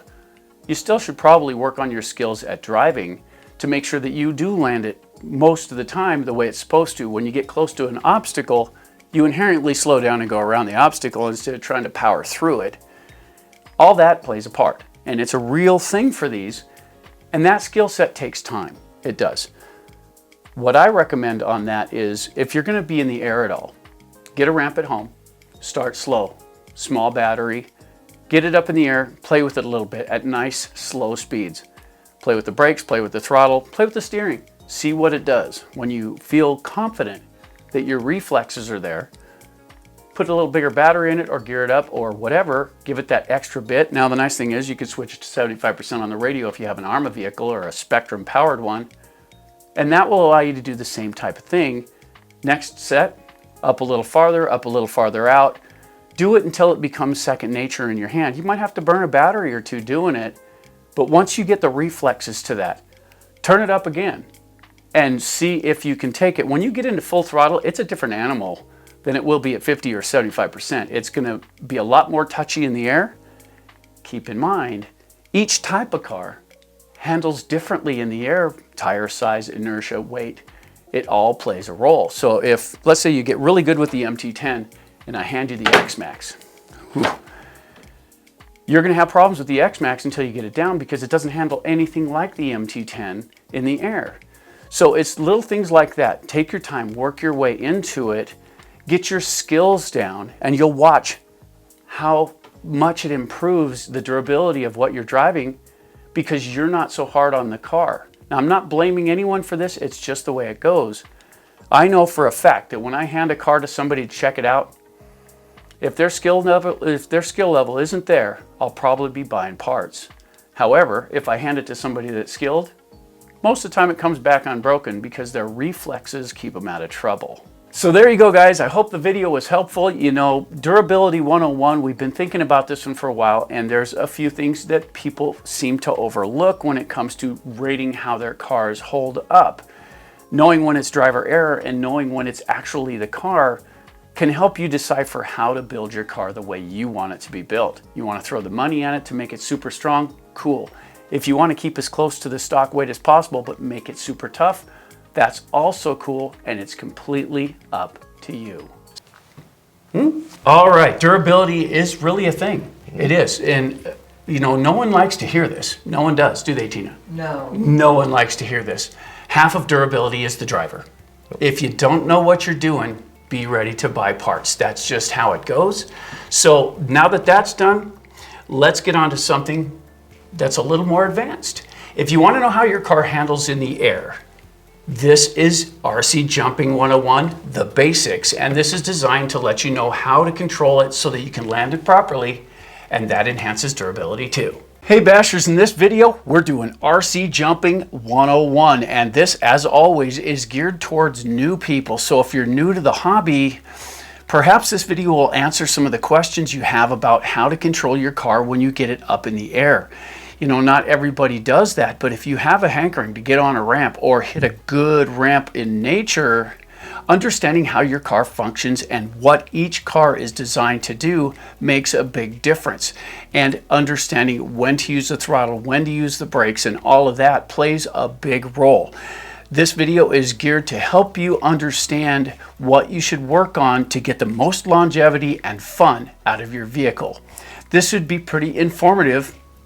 I hope it's helpful. All right, first off, there's a few things we need to discuss about the vehicle themselves, depending on what it is you're going to jump from, anything from a small 10 scale or even smaller to the big vehicles. What it comes down to is wheelbase is one of the most important things. And on the bench back here, let's get this out of the way so you can see. But on the bench back here, we have two very different vehicles. So we have the MT8 here.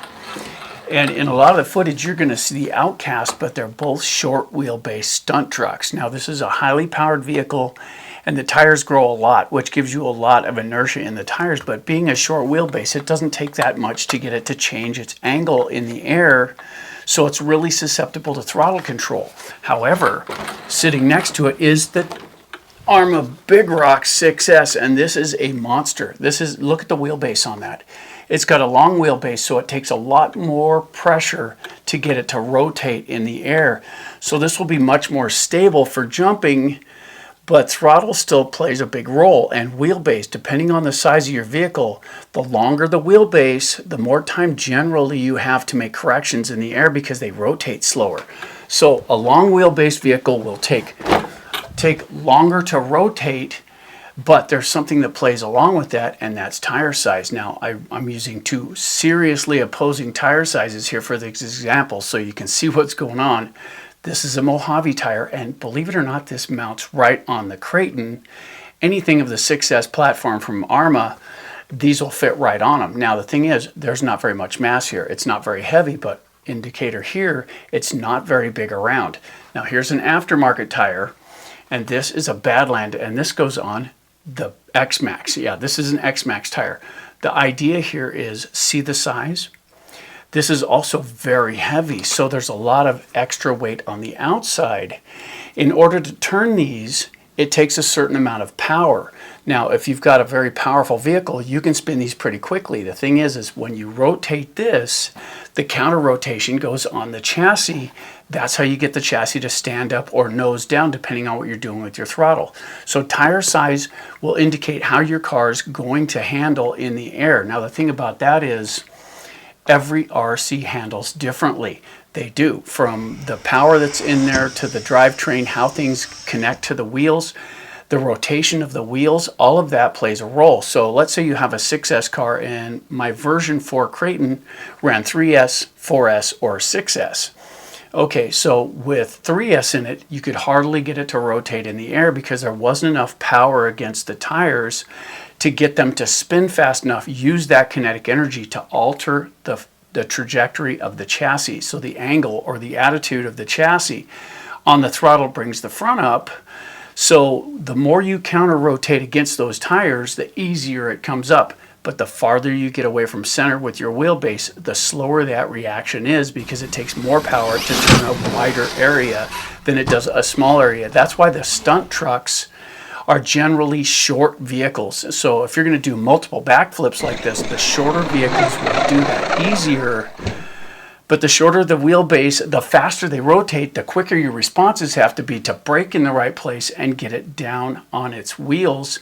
So the car itself, if you can take a few nice easy jumps and get a feel for the car, just nice and slow, get the feel for what it's doing, that'll give you an indicator as to how touchy your vehicle is going to be.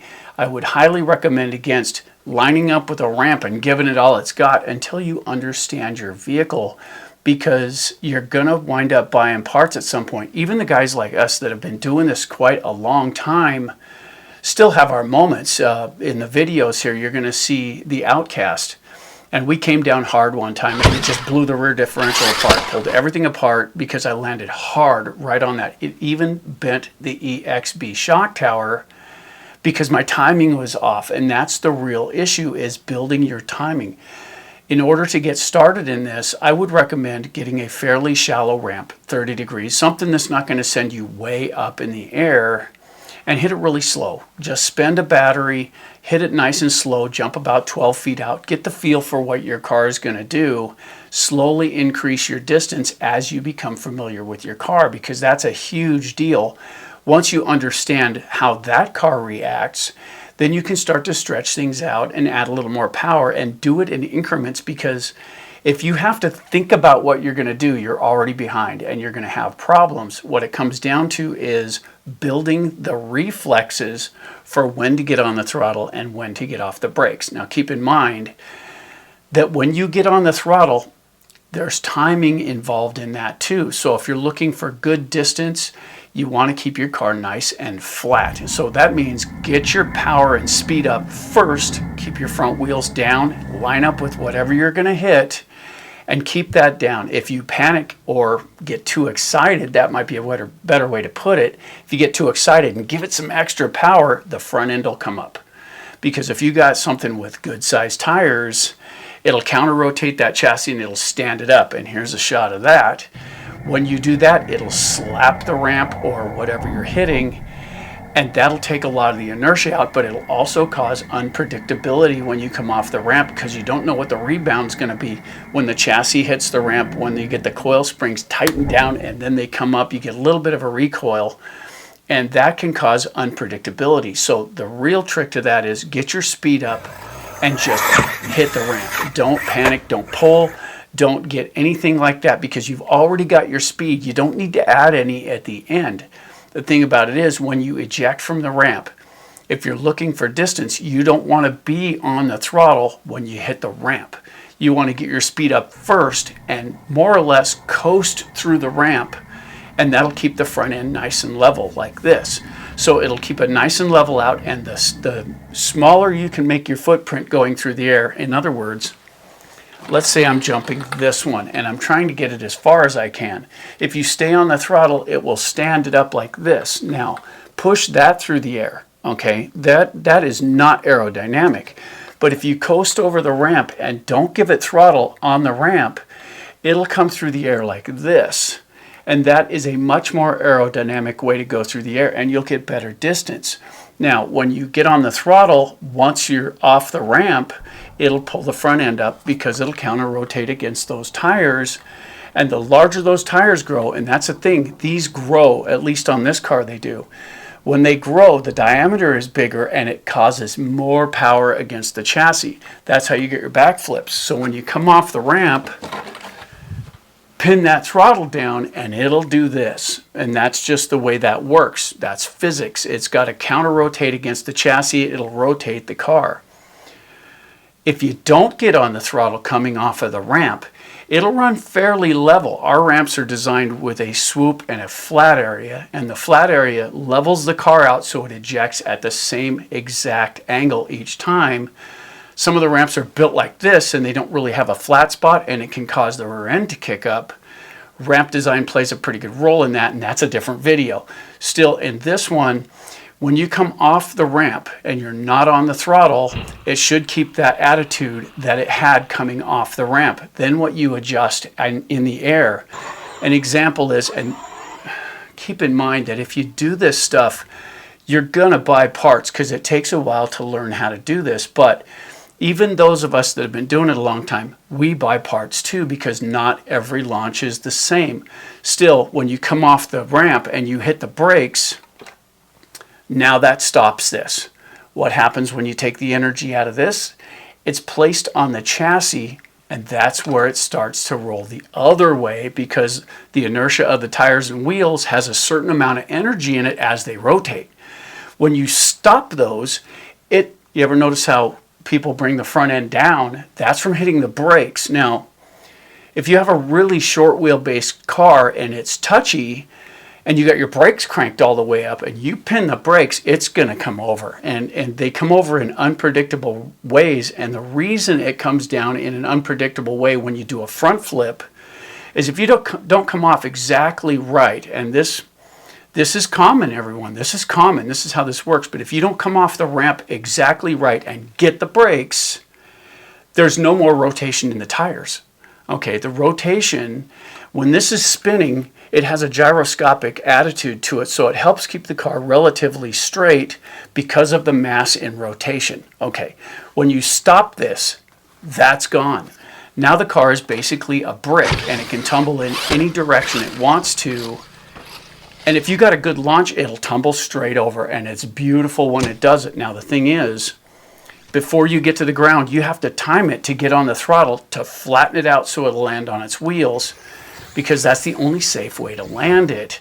So definitely give yourself some time before you try and do that, because it's really hard on the vehicle. Front flips break more than any of the other flips out there, even though they do more of the back flips. If you take a look at the percentage of it, most of your damage comes from trying to do front flips because of that lack of control. When the wheels and tires are no longer spinning, that control is gone.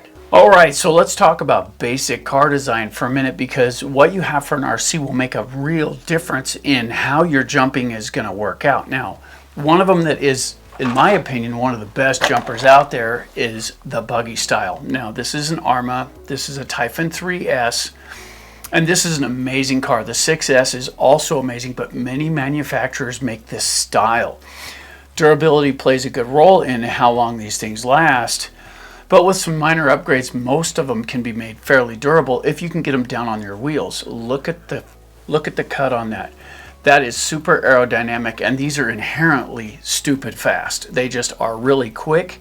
These are great jumpers. The way their balance is, most of them are designed basically the same way. Some are race cars. I wouldn't recommend jumping those, but more of the RTR stuff, that's more along the lines. So this is my preferred jumper, but it's not the only one out there. I really like this one, and these are everywhere. Everyone's got a Creighton, it seems like. These things are all over the place, and these are fun. They're durable. They go everywhere. And it's not about Arma. It's about the design and style. Corelli makes these. You know, most companies make something similar to this. This one's got a medium wheelbase, so it's not short and it's not long. This is kind of a jack of all trades. And this rig right here, these things have a lot of power, so control in the air is there. This is a great one to learn on because, like I say, it's not a short wheelbase, so it gives you that little bit of extra time that you wouldn't have with, say, an Outcast. Still, there's another one over here, and these, let's be honest, these really shouldn't come off the ground. 2 feet maximum as far as that goes. You can jump these a little bit, but look at this. Look at that body. That is amazing. When you get this up in the air like this, it's a parachute. This will grab air. It makes them really hard to deal with, and the suspension is really short. The arms are really short on it, so there's not a lot of travel there. So the impact afterward is pretty brutal as well. So I wouldn't recommend jumping these if you're going for any kind of distance or anything like that. If you have a small ramp and you're jumping in the line of, say you have one in the driveway and you're jumping 10 feet long, but maybe 2 feet off the ground, these are fine for that. They'll do that all day long. But they're really not flyers, and that's the thing. If you want something that's really going to get it done, you're going to want something that has a little more of the Typhon style design or the Creighton style design. And like I say, we're not picking a specific brand here. This is all about what you're looking for when you pick something to actually get off the ground. But no matter what you pick, you have to take the time to get your reflexes down. And it's like anything. If you're learning how to play guitar, you have to learn how to do the basics before you can rip. It's just how that works. Some people learn faster than others. Some people are naturals at it. And that can be frustrating when you actually have to work at it yourself. But at the same time, it's a skill worth learning, because at the end of the day, when you're ripping along, some people just turn it loose and let it fly. And we have Nate in our group, and he likes to do that. He likes to hold it down and let it just do what it's going to do. And that's his style. And he doesn't hurt people. So he's cool to be with because he does it away from people, but he's entertaining to watch. At the same time, if you don't look at where you're going, and what I mean by that is you don't see this on the footage when we're out, but I will stop just before I'm going to do something, and I'll do this, and I'll look back, and we'll edit that out because that's boring. But at the same time, what I'm doing is I'm taking stock of where I'm going to see what might be in the way, especially when you're trying to hit a ramp. The thing about it is a lot of people will stand directly behind the ramp, and they will launch from that because it gives you a straight line of sight to the ramp. And that makes sense because you have to get used to being able to get the car there.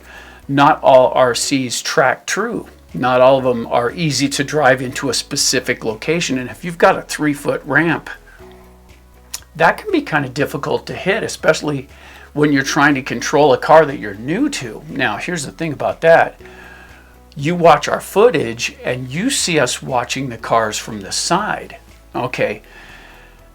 We stand out in danger to film this stuff, so we get in front of the ramp. So the ramp is to my right, for example, and it's probably 15 feet away from me, and I'm standing, and if I catch that wrong, that car's coming straight at me, and I know this.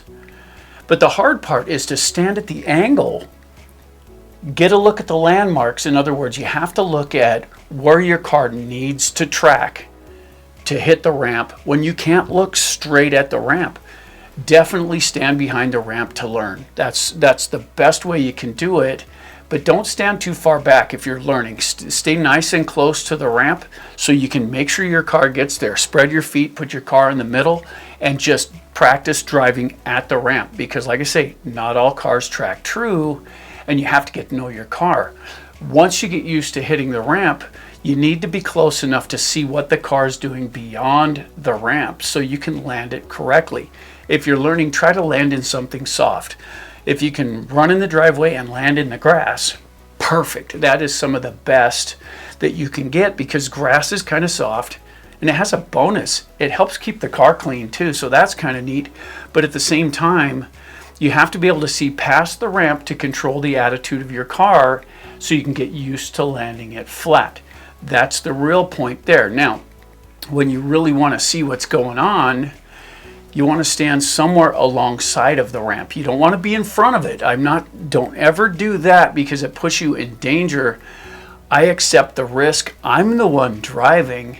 So if I do hit myself, it's literally my fault because I knew better than to stand there, but I was trusting my driver's ability. And I've hit myself a few times, and it sucks. It does. If you catch one of those cars, they can weigh anywhere from 3 pounds to 30 pounds, depending on what you're driving. And with the speed involved, you can really get hurt, especially if it hits you in the face or something like that. It can really get hurt. And a couple of the channels that I follow, one of them got hit in the face, and it looked terrible. And Speed, if you're watching this, you know I'm talking about you. You took that one felony right to the face, and it was ugly to see.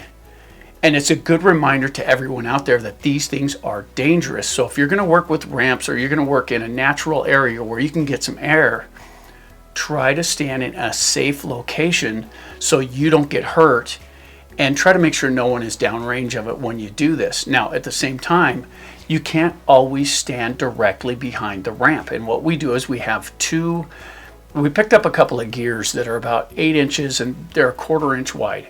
And we painted them orange, and we go back 10 feet from the ramp and we drop one on each side. And you don't see those very often. We don't use them very often anymore, but we did when we were learning how to hit these specific ramps. And what we do is we'll back up 10 feet and we'll put them at 4 feet wide because our ramps are 4 feet here. So we'll put them at 4 feet wide. And then when you stand alongside the ramp, you can aim at those orange discs, and that will give me an indicator as to where I need to be to hit the ramp. And if you watched our pivot ramp video, You might have seen those out on the asphalt while I was standing down in a swale and I could barely see what I was going for. The upside is if I hit the ramp, it was going over me. But if I missed the ramp, it'd come right off into the swale at me. So I needed those indicators to let me know where I needed the car to be. And being 10 feet back gives me enough time to brake and stop before I get to the ramp or right about there. So if you're new to this, I would recommend a couple of flat indicators just back from the ramp so you can see where you've got to line up to get there, because lining up can really be a problem being able to get to it. Now, let's say, for example, you're running in nature. Okay, you get to an area where there's a really nice roll and it looks cool, and man, I'm going to hit that. Watch this, right? Okay, so you line up to it, and my recommendation is pause right there. Make a precursor pass over it.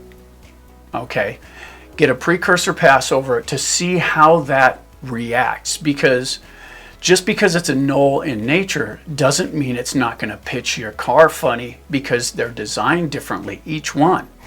So when you see something that looks cool, make a nice easy pass over it first and see how your car reacts.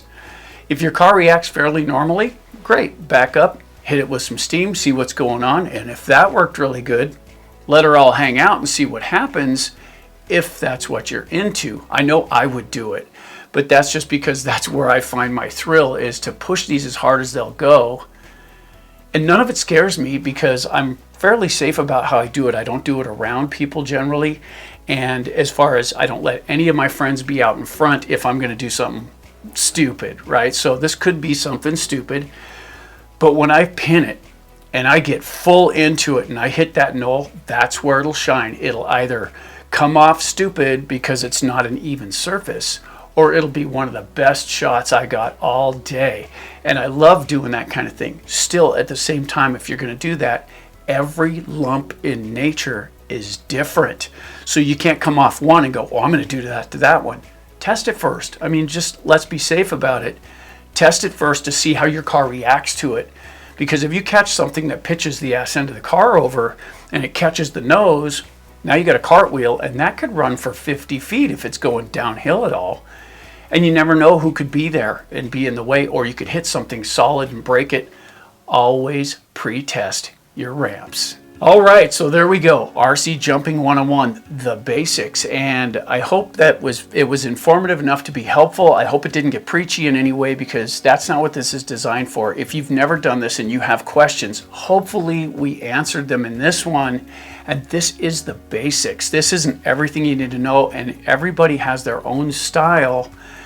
This should help you get into it and do it fairly safely. And if you follow the safety precautions, you should be able to get some longevity out of your car until you get your car under control. And what I mean by that is when you can hold the radio, and hang on a second. Here we go. Let's do it like this. If you can hold the radio in your hand, and I like to hold mine right here. I don't know what that's about. It has to do with my racing days, I'm sure. But I like to hold my radio right here. And if I can hold my radio right here and I never think about my radio, if I'm just thinking about what I want the car to do, and I get to a point where I can just make it happen without actually having to think about it, I'm almost there. That's where that is. I'm almost there. If you have to think about your controls, you're not quite there yet. So keep working until it automatically go for the brakes. You automatically give it a little gas instead of pinning it all the way. I keep telling everybody, this isn't an on switch. It's a variable speed control. You'd be surprised how many new people will pick up an RC and just grab it. And they'll hold it. And they think that's how it's supposed to be run. But it's not. That's dangerous, and it breaks things. When you run one of these, don't forget this is actually a throttle pedal, just like in your car. A little goes a long ways, and a long ways buys parts if you don't know what you're doing. Always pre-look at where you're going so you can avoid any obstacles. Learn to back out of the throttle and drive around things instead of just holding on to the throttle to see what happens. It's nice to know how to control your car when it's in the air, and most people don't realize that the mass of the tires and the inertia involved is what really makes it happen. It really does. Backflips are easy, frontward flips are dangerous, and it's because you lose all your momentum when you do that. Still, we're going to move right on to RC shocks, and this is RC Shocks 101, and in this one we're going to show you what the shocks are, we're going to show you what's involved in them, and what's important for you on the shocks. Just actually knowing how they work. You know, what's the difference between the front shocks and the back shocks? And it's not always just length. Yeah. It's not always just length. What is their job? What is their job, and how do they affect the handling? Now, there's other shock absorber videos out there to help you with handling and whatnot. This is the basics, and in this one we're going to show you what the shock is, how it's assembled, and what you should probably know when you decide to tune yours. We don't usually share our oils, and that's simply because it's a personal choice. The way my car handles, it handles perfect for me. Doesn't mean he'll like it, and it doesn't mean it would even work for you, depending on your situation. Oils are a personal choice. Would you agree? I would agree. Yes. But to know about the oils, you need to understand the shocks. And that's what this one's for. So check this out. Hey guys, in this video, we're going to do RC Shocks 101. And in this video, we're going to go ahead and dismantle a shock absorber for you, and we're going to show you what's inside. We're going to go over the main build of the thing. We're going to show you what the parts do. We'll go over hydraulic theory with you and show you basically how these are supposed to function. We'll talk about the fluids that you should use, the different plungers or pistons, depending on how you want to look at that. And we'll talk about spring tension. Now, we're going to take one of these things apart. Now, we've got a whole bunch of 8-scale shocks up top, but this one is off the Sen Racing Reaper, and it's a great big shock, and I have this out just for demonstration to show you some of the externals as we go through this. This one's full of fluid, so we won't be taking that one apart. However, this one's brand new, and it does not have oil in it, so we're going to go ahead and take this apart, and we're going to build this one to suit. So, let's get on the bench and let's check it out. Okay guys, let's start with springs. Now, springs run externally, okay, so they're up the outside of the shock here, and some shocks have dual rate springs, which means there's a small spring at the top with a sleeve that holds that spring, and then there's another bigger spring down below. That means the smaller spring on the top generally will collapse first, and then it'll get into the bigger spring. Now, we're not doing any of those. Just be aware those are there, guys, because it's a different thing. Now, springs are designed to, in my understanding, springs are designed to carry ride height. That's what these are for. They give a certain amount of resistance, but not the resistance from inside.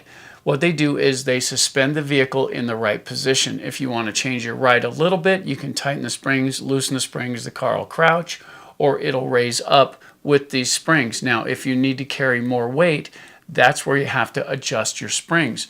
Now, for more weight, you can either take this piece here and you can crank this down, and this is a collar that compresses the spring. It gives you a little more pressure on the spring itself to help you adjust for the weight of the vehicle. But even if you get the ride up where you want it, if the spring's too light, it's going to really hammer that suspension, and you'll see it, the car will bounce and it'll act all silly.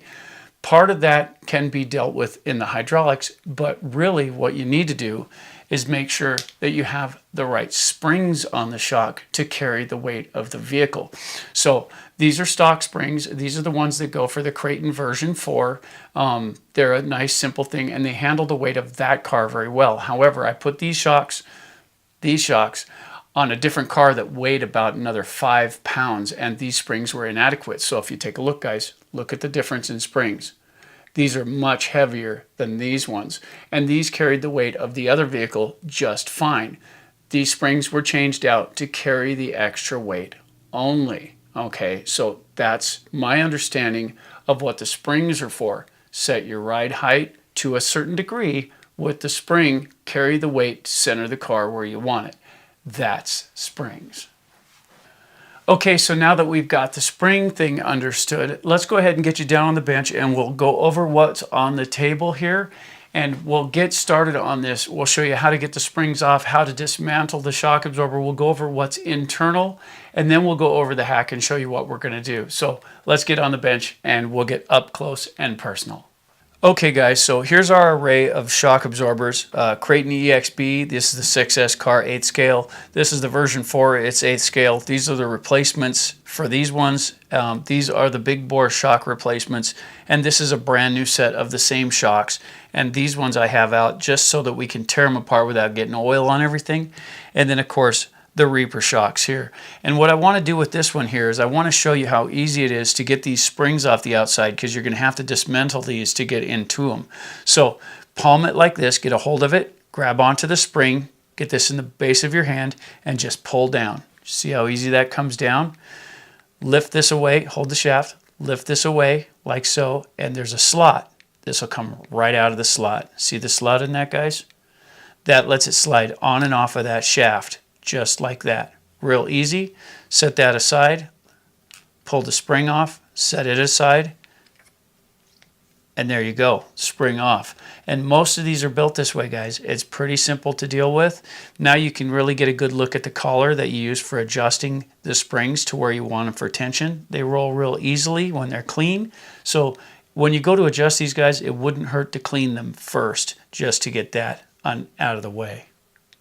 So here's something interesting. Right on, this is unique. I don't see this very often, but see this little piece of rubber right there? That's just laying on the shaft there.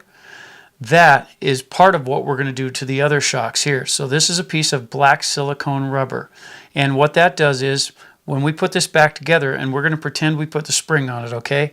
And we put this cap back on it. Now this is the retention ring for the spring. Put it back on, seat it in to the housing at the end. See there?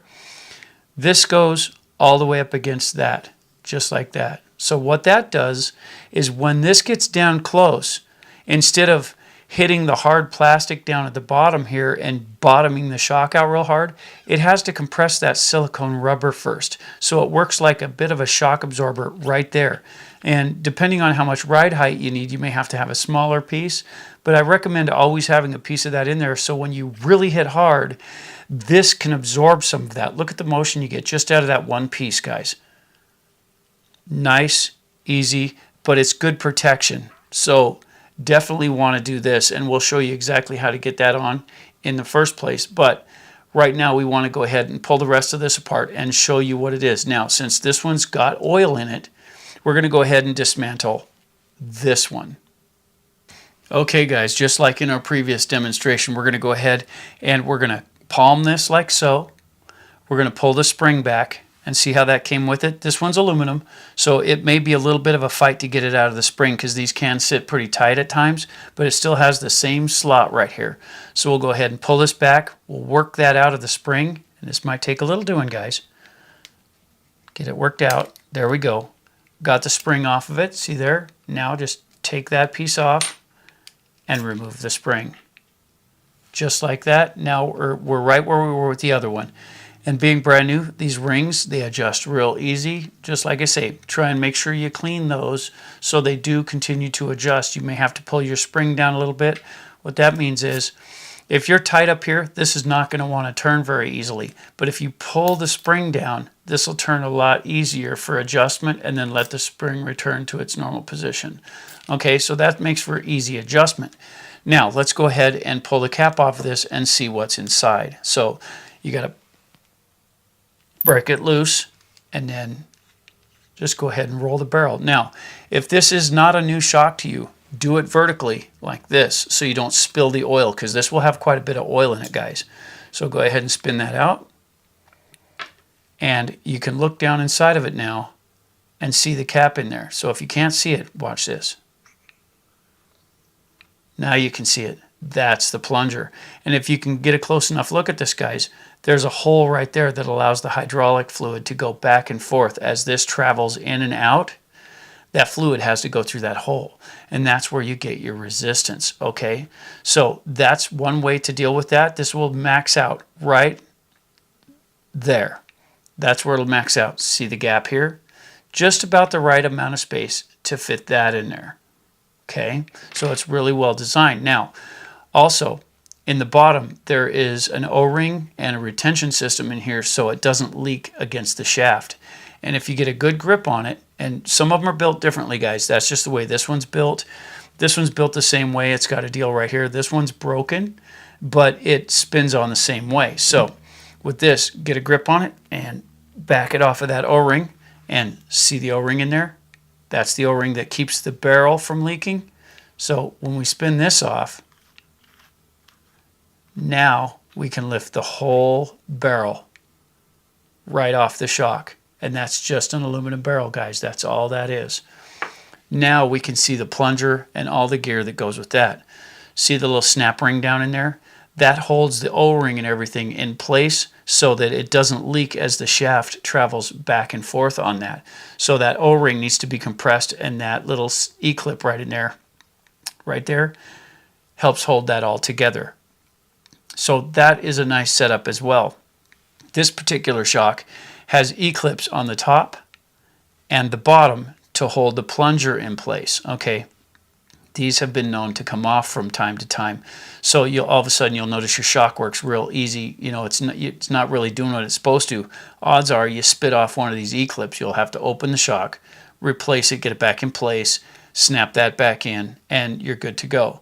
So this is the basic guts from inside of one. Now, when we go to get this thing off of here, we have two options. We can remove this and pull this off the top, or we can spin this off right here and slide it off the bottom. Whichever way you go, be real careful not to damage the O-ring inside of this piece. It's got to stay clean, and when you go to reinstall the shaft, make sure you get some lubrication on there so it slides in easily and doesn't damage the rubber. Okay, in this application, this one has the E-clips on it, so we're going to go ahead and remove this plunger so we can take a closer look at it. Now, thing is, I've got different plunger heads right here, and we're going to go over these and tell you what they are. But for just assembly purposes, we're going to go ahead and just take this off. So you'll need a small screwdriver, and you got to get, if you take a look here, there's a slot there and a slot there where you can get inside of this E-clip. You got to be real careful, guys. These things will jet across the room so fast your head will spin. So you got to just sort of contain them, and you put it down smoothly and push down, and the E-clip comes right off like that. So you want to get in, see these two little ears here? I'll see if I can get that up for you to see. Okay, see the little spots in there where you can get your tool in? Just be careful you don't spit them off on the carpet, because they're really a pain in the butt to find. So now this should come right off like so. Simple piece. And now you've got your other clip here. And again, you can get your tool right into this point and work it off.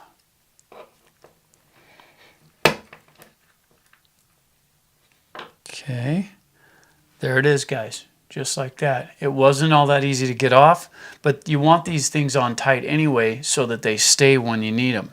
So there's both of those. Now we should be able to just pull this shaft right out. Like that. Came out pretty easy.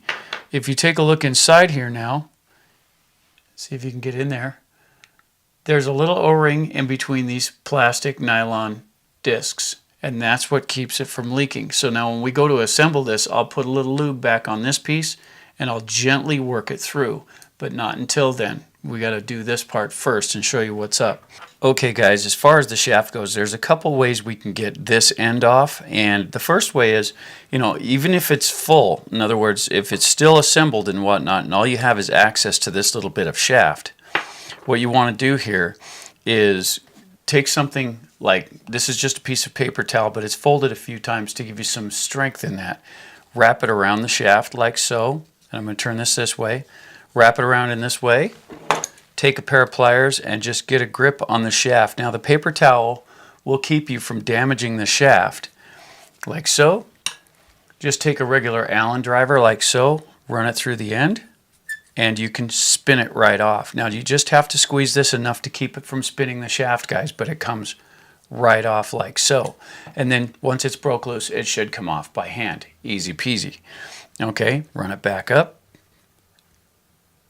And then just tighten it a little bit this way when you go to put it back on. Don't overdo it, because you're still only threading into plastic, guys, and plastic does not hold up well to high torque. So that's how you can get that off. even if it is in the shock itself where you've only got access to that much shaft. Once you get the spring off, you can spin it off that way. Now, if you have it loose like so, and let's say you have this damaged and you need to replace this, I like to use one of these and just chuck it up. Now, I like to grab it right up here where the plunger goes. That helps a lot. It'll keep this part of the shaft from being damaged, and this is pretty gentle about how it grabs things in the first place. Just like that. Make sure you're in reverse. Go ahead and get through here, and we're just going to take it off now, guys. So in reverse, real slow. You don't want to heat this up. Just like that. Now, an example would be, let's say you have to put a new one of these on, okay? If you put it through like so, even if you don't have the ball in there, this will still do the job. Just get it up close and hold it tight. When you go to line up with this, because these don't come with threads in them, this is what makes the threads. So line up good and straight with it, with the shaft, like so, and then turn it in real slow. You'll have to push a little bit to get it started, and then run it in real slow. Now when you get down close, like so, use the wrench to snug it down. And there you go, guys. So now that's the components to the shock. This is the main shaft. Now, we had a piece on this one, that rubber piece right down here, right? So we're going to emulate that on this one. And we're only going to use, say, 1/4 of an inch of this fuel tubing. And this is sized up to where it fits the shaft pretty well. So it's going to go on tight, but it goes on there, guys. See that? So I'm going to go ahead and trim a piece of this off, and then we're going to install it on the shaft. And that will bring it down to this end, and it'll be out of the way for the rest of our assembly. Okay, for this part of the application, guys, I like to use a razor blade, and these are dangerous when they're unsheathed, guys, so just be exceptionally careful with this. If you're underage, you probably shouldn't do this without the supervision of a parent or whatnot, but this will cut through you so fast you won't even know what happened. So be very careful. So I want to take right here and I want to measure out about 1/4 of an inch, which is going to put me right about there. So we're going to go ahead and take that. And the important part here, guys, is to cut straight down, because this cut needs to be perfectly flat. Right here, this cut needs to be perfectly flat. Now, on this piece, it wasn't cut good, so I'm going to throw this piece away. And we're going to go ahead and cut a fresh one here at 1/4 of an inch. Should be right about there. Beautiful.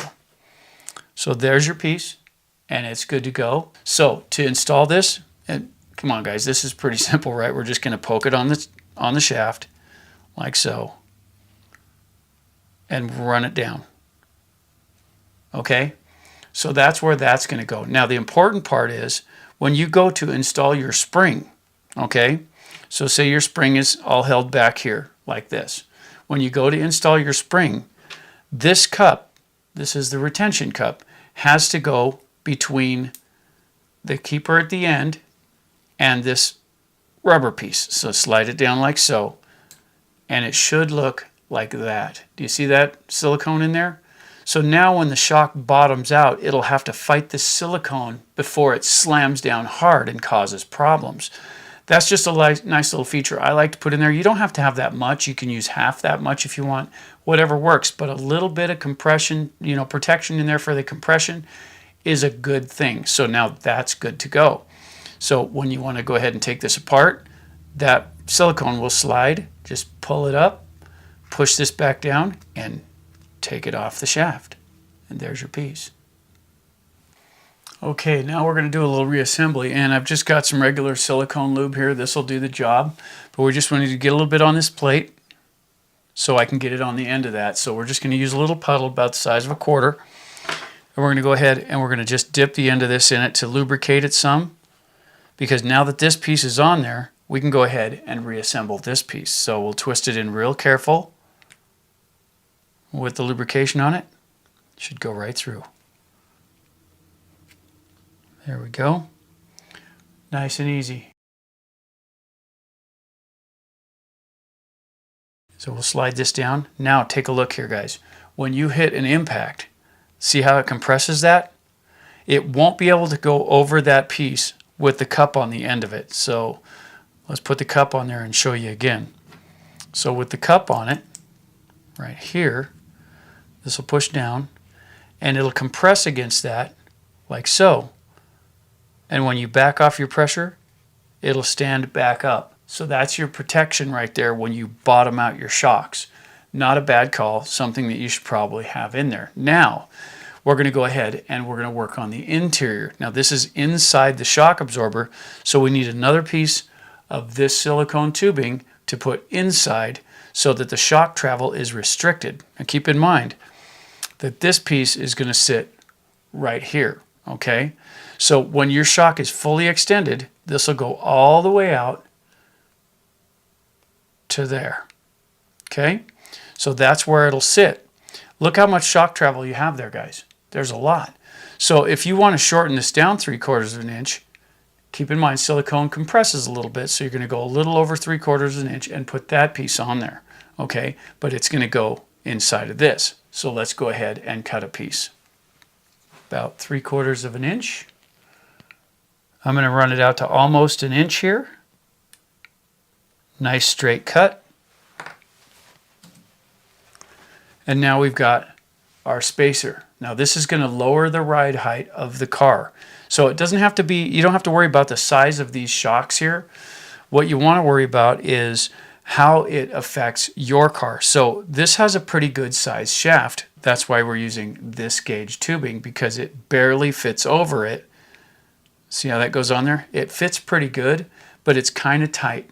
So if you're going to do a smaller 10th scale car, this tubing here is smaller on the inside diameter and it will snug up really good to the smaller shaft. So make sure you get the fuel line that suits the size of your shaft. So with this being done, now we're going to go ahead and we're going to push this on. This might be a job, but we'll get her on there. There we go. Okay, see it on there, guys? Just like that. And this is going to just push down. Like so, just to get it out of the way while we go ahead and reassemble our piston. But before we do that, let's have a look at pistons in general. Okay guys, so what we have here are 3 different pistons. Now, this is the original piston from that shock, and if you get a good look here, I hope you can see this okay, it's got one vent hole right there. See that in there? So this one vent hole is where all that hydraulic fluid is supposed to go when you are compressing the shock absorber. Now, this one here, this is from the Creighton EXB shock set, but this one has no vent holes. So that means that when it's riding in the cylinder, all of the oil has to go around the plunger. It can't go through it. So that's as stiff as it can get. This will restrict as much oil as possible. This one, on the other hand, is a number 3, and it's got 6 small holes in it. Okay, these small holes will allow the fluid to flow through, but it will be fairly restricted. It will be a lot easier than that one, but it will still be something you'll notice when you're running the car. This one here is a number 4, and it has 8 holes around it, and they're bigger. Okay, so with the bigger holes in there, this is going to allow a lot more fluid to transfer through these areas here, and it will give you much smoother, easier suspension travel with that setup. So depending on what you're shooting for, guys, you may want to have the stock one with a single, or you may want to go ahead and put on a different one. Now, the black ones won't fit this particular shock, but they're good for example. So that's what the piston heads look like right there. Now we're going to go ahead and put this piston back on the shaft. Okay, so first thing we got to have here, guys, is this E-clip in place. See how that goes on the inside there? So that's the first one, goes on the first ring, and these can be a little tricky to put in place. So they do have a tendency to pop out, so I'm going to use a pretty good size screwdriver to help flat that in. And this is, you know, they have tools for this. I don't have one, so we're just going to do it this way. Push it right on. There we go. You have to push real square, guys, to get that to sit. So now that's in there real well. You can check and make sure it goes all the way around the shaft. That's what that needs to look like. Now you can take your plunger and go ahead and install it like so. Okay, so your plunger is now installed. Now we can go ahead and put the last E-clip on. Now this one's just as tricky as the first one, guys, so we got to be real careful.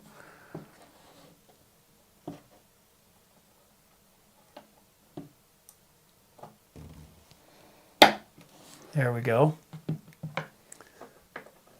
Just like that, guys. So now this is in place. We want to pull this piece all the way up like that. And now we've got our spacing. So now watch how far this goes.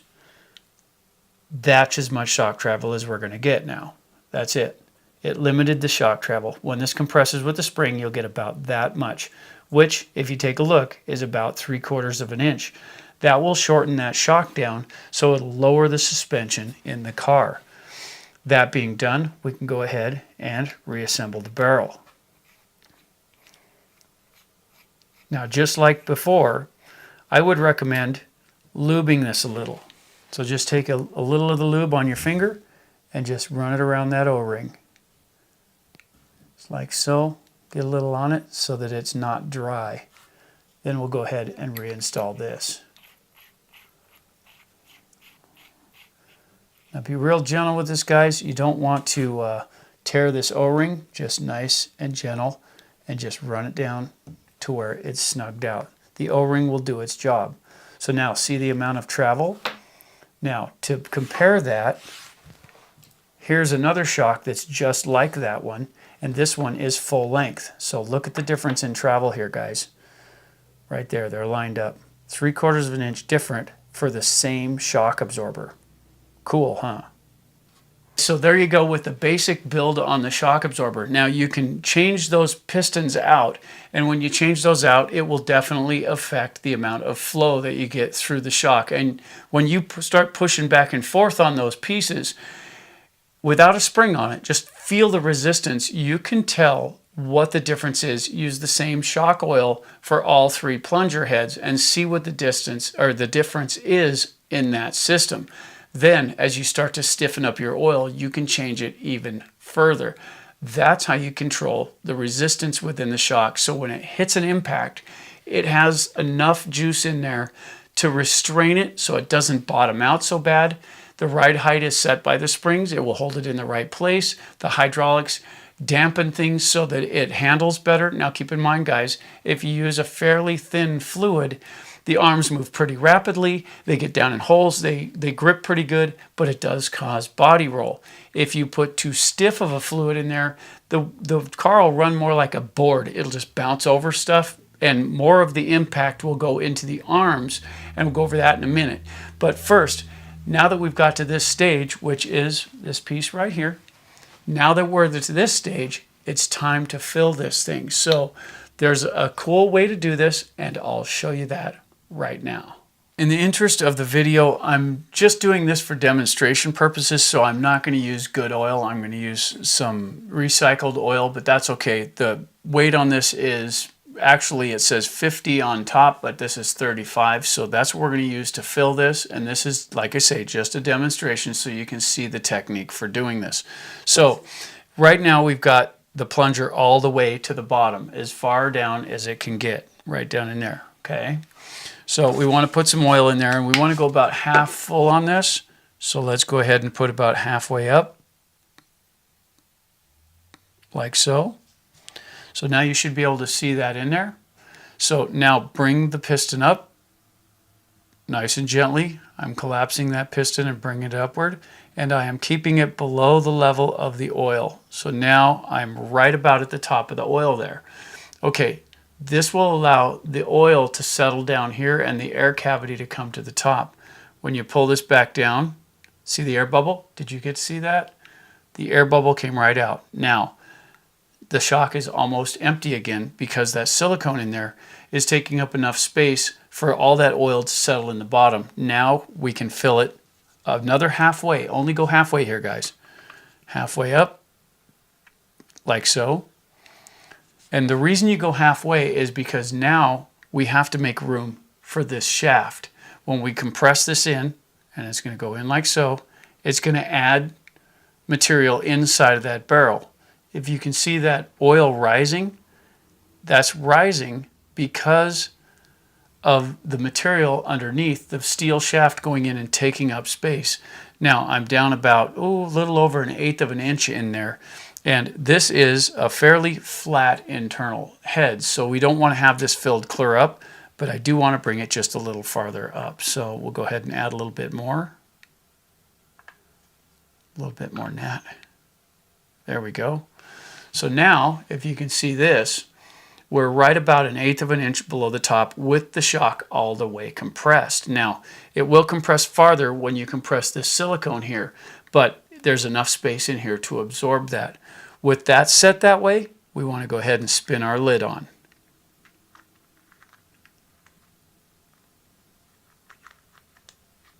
Be real careful not to cross thread this, guys. Okay, and then this is still an O-ring, so don't overdo it. Just get it tight, but don't get aggressive with it. There you go. Now we've got the oil in the shock and good travel. Now, when this thing is laying sideways, this air bubble is going to disperse across here. Okay, so you see some cars with these laying sideways in there, that air bubble is going to stay at the top and you'll feel the difference. It moves pretty quickly, right?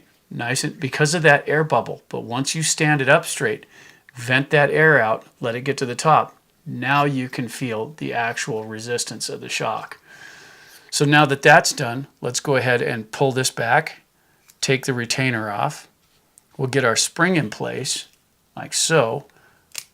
And we want to pull that down, put our retainer back on, and reset the spring. There you go, guys. Nothing to it. Easy peasy. Now, I used a fairly small plunger as far as the hole size goes. I can feel the resistance in it. It would work really good for a heavy car. This would probably work really well just like that on the Creighton. However, I would want to take the silicone piece out because that would interfere with the amount of travel that I want on that particular car.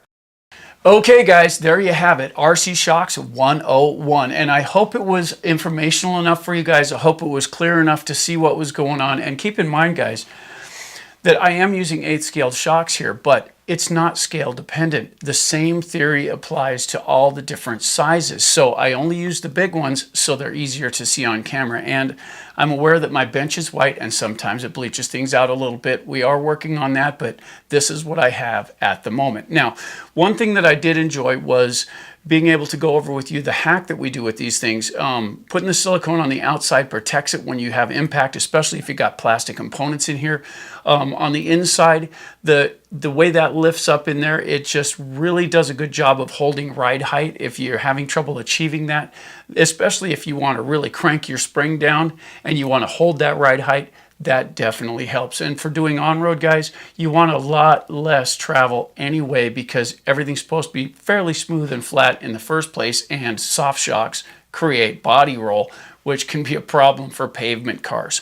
Okay, that being said, there's a few things we haven't talked about yet, and one is the hydraulic theory behind it. Now, when you marry up, and these are the plungers right here, the pistons, you marry up your piston size to your shock oil size, and you have a myriad of different possibilities. Now, what I have on the shelf right now is 35, 50, and 70 for my shock oil set. And usually I find that those fluids there work for most of the larger cars. The smaller cars might need a little lighter oil, but I haven't had to deal with that for quite a while. So using the 35 in the shocks worked pretty good. Now you connect that down even farther by changing the piston size. And you know, these pistons come in all kinds of different sizes, and these black ones here are designed to go inside these red ones. Now these are the Arma shocks for the EXB. We talked about that earlier. And these plungers easily change out. So if you want something that's really going to hold when you hit hard, you want to put this blank in there. And it still allows fluid to go around the outside, but not very fast. So this blank here is going to be as tough as it comes. Now marry that up with some really thin fluid and you can get some really good resistance that's not devastating. However, if you put a really thick fluid in here and stick that plunger in there, it's going to be like driving a nail. It's going to hit this thing. It's not going to want to move because the way hydraulic theory works is moving slowly, it moves real easy. See that? I'm not pushing real hard, and this has a pretty beefy spring on it, but it moves real easy because I'm going slowly. But if you hit it, then it can't move all that fluid at the same time. It's got to work its way through, and it makes this into a pretty solid item. So the stiffer you make this, the more it's going to want to hop over things and not absorb it. So it's kind of a balancing act, guys. You're going to have to figure out whether you want it stiff, if you are running really loose so you can get down in the rocks and maintain a little better control. If you have a happy medium, if you're working on the track, if you're on the track, guys, even the angle, the pitch that you put your car together with the way you lean your shocks can change cornering, it can change handling, it can change traction. There is a wide array of issues that go with that, and only the really expert guys that race every week know what I'm talking about. It's really touchy, and it's something they really don't want to talk about, because why would I hand you my edge? See how that works? They want to win, so they're not going to share. Some do, but the majority of the people I raced with didn't like to share that information. I, on the other hand, I've raced for over a decade. I know how this stuff works, and I'm willing to share it all with you. My racing days are behind me. Now it's bashing and blast. You know what I'm saying? So that being said, when you finally get your hydraulic system working, and like I said before, test it without the spring on it. Get it in your hand and feel what it's doing. You know, when you compress that, get it down, you can feel the resistance that's in there. If you got a bigger car, you should have some pretty decent resistance. If you got a small car, you can do it with your fingers, because it doesn't take a lot to support that weight. The larger the car, the stiffer it needs to be to support the weight and the inertia, because when you get that weight, let's say you have a 15-pound car. If you come in and take an impact, you're going to take 15 pounds and multiply it by the speed. And it's got kind of an exponential combiner there. It's going to hit really hard. You'd be surprised how a 15-pound car can hit over 250 pounds at speed. So the shocks have to be able to take that. So when they hit at speed, they need to be dense enough to absorb it, or what happens is, the way this attaches to the arm is it usually connects in the middle, okay? So when the wheel hits, right, it tries to push this up. This is your hinge pin. This is where the wheel's located. It sits right about here.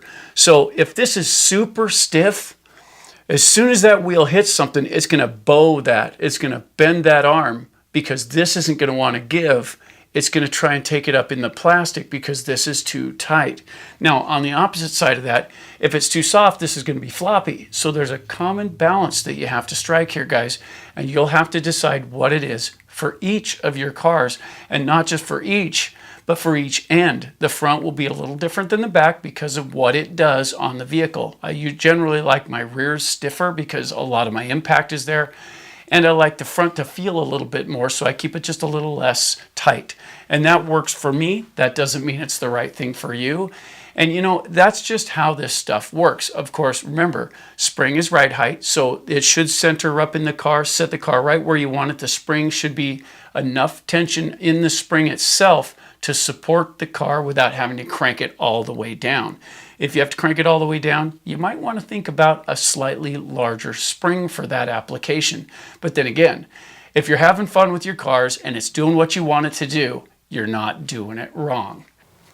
Okay, so that was cool. So now that you understand how the shock absorbers work, or at least the way we see shock absorbers, we're going to get into RC Gearing 101. And that is it's kind of a deep subject when you think about it, because everything plays a role in it. And I'm going to hit Rob on this one because he hasn't been playing with his. So do you really understand how gearing works? I mean, it's been a long time. I don't. You know, like I said before, I got into it just enough to be dangerous. And then I've set it down for about a year and a half now, I think. Yeah, it's been about that. Well, your job rotated. Yeah. And it changed all of our schedules, and it makes it a lot harder for us to get together. Yeah. And it does. And even though you have the tracks out at your property, Yeah.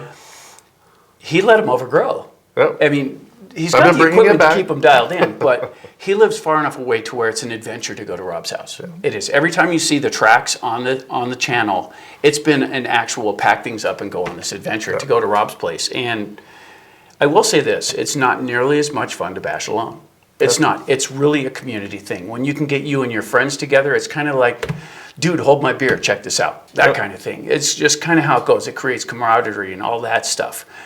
So the fact that he let him overgrow, means no one gets to play on them. This year we're going to crack those back open. We're going to use those some more, right? Yes, we are. Okay, so in this video, I want you to pay attention to this one because in this one we explain what gearing is, what it affects, and why you need to know about it. Welcome to RC Gearing 101, and if you watch the channel, you know we have the 101 series geared towards new people to help them understand the hobby they're in. This one here is all about gears, and it's a response video for people that have asked us. You know, we've covered batteries, we've covered shocks, we've covered differentials, all kinds of stuff in the 101 series, but we never actually touched on gearing. And gearing is an important part of keeping your car running for a long period of time. It's one of those things. If you look on the bench behind me, and we'll show you a close-up of this, you'll see that there's a lot involved in getting your car to run the right length without overheating and burning down parts and all the stuff that goes with it. Everything counts. In this video, we're going to go over all that with you so you'll understand how to choose the right gearing for your application. Okay, so let's get straight into this, but it's not as simple as pinion and spur gear as far as that goes. There's a lot of components that play a good role in it, and they go anywhere from the differential gearing to the center diff gearing to the tire size, battery size, brushed or brushless, and all of that good stuff, and everything plays a role. The weight of the car, the size of the tires play a big role in it as well. But let's discuss torque for just a minute. Each motor is designed for the vehicle that it comes with to handle the weight of the tires and all of the drivetrain to pull a certain amount of amperage through the system so everything runs smoothly. When you start playing with gearing, you throw more load on it. And one of the best ways I know to explain how that works is with our hex drivers, and this is how this works here. So if you take a hex driver with a small head on it, and yes, this one is designed to go in a tool, but for our purposes, this is just a small handle. Okay, so the size of the handle versus the size of the driving shaft, think of it as pinion and motor kind of combination here. So what we have here is, this is where we're going to grip it. And you can grip it as hard as you want without using pliers or cheating. Just grab it with your fingers and twist on it. And you can only get so many pounds or inch-pounds of torque against that head. But look at this one now. Look at the size of the barrel on this. This changes things dramatically from the same size head. So they're the same on the end. They're the same size, okay, 2.5 millimeter. But at the same time, when you get to this end, it is infinitely bigger than this end. So when you grab the barrel and you twist, it's not a matter of grip here. It's not how good you can grip, because you can grip this well too. If you just get a good bite on it, you can still get a good grip, but you don't have as much surface area, so your twisting ability is limited. However, with this one, you can get way more torque against the situation. Now let's reverse that for a second and look at it from this end.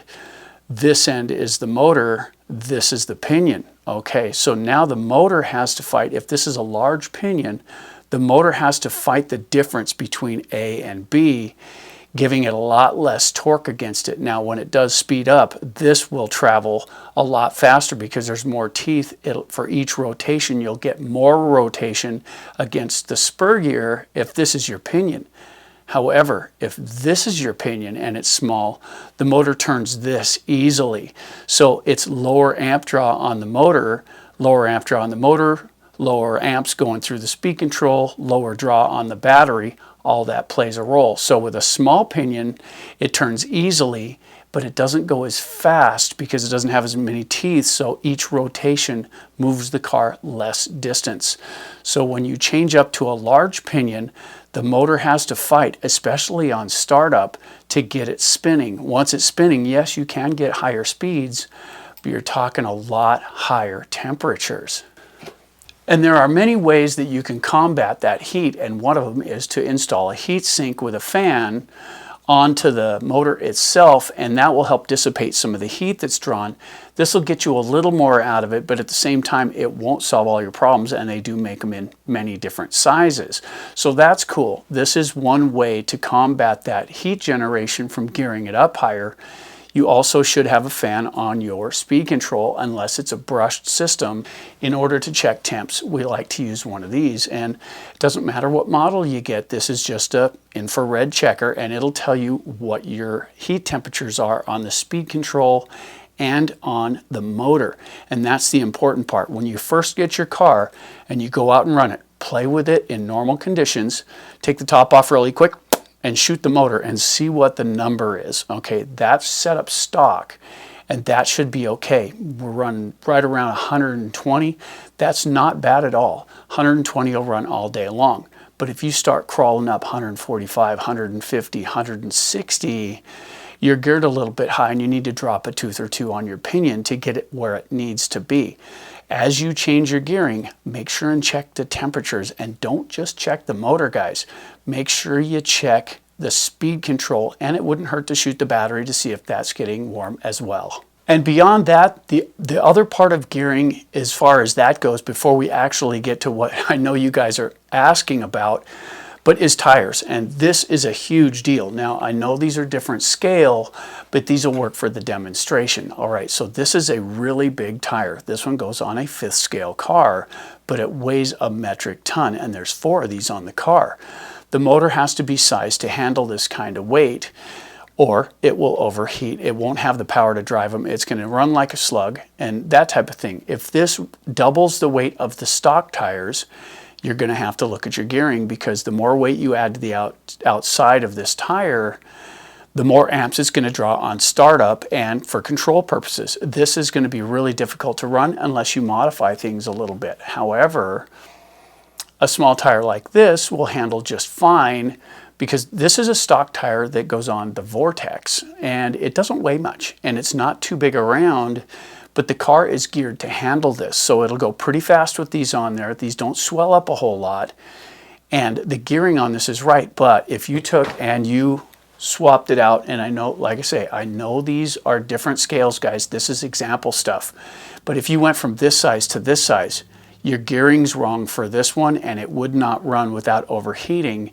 And it's not super big on the jump, but every jump counts. When you change the diameter or the weight of your tires, you're going to have to look at your gearing, shoot your temperatures, and make sure that they are still in the green. If you put these on it and it gets hot really fast, you're going to have to meter how you run your car or change the gearing to make it work properly. And there's one more thing people like to overlook on this kind of stuff, and here is the spur gear and pinion in the rear differential. And we're using ARMA stuff because I have it open and it's easy to get at, so it can show you what's going on. But you can't assume that all of these are created equal, and they're not. This one has an off-road gearing in it. So this one is geared at, I'm taking a guess here, guys, but I think it's 97 is what this one has for the counter teeth on it. So if that's the case, and this is a 97, you can also buy a 106, I think, and it looks just like this, but the gearing's different. The pinion's bigger, the spur gear is smaller, giving you higher speeds, and that one goes in the Felony.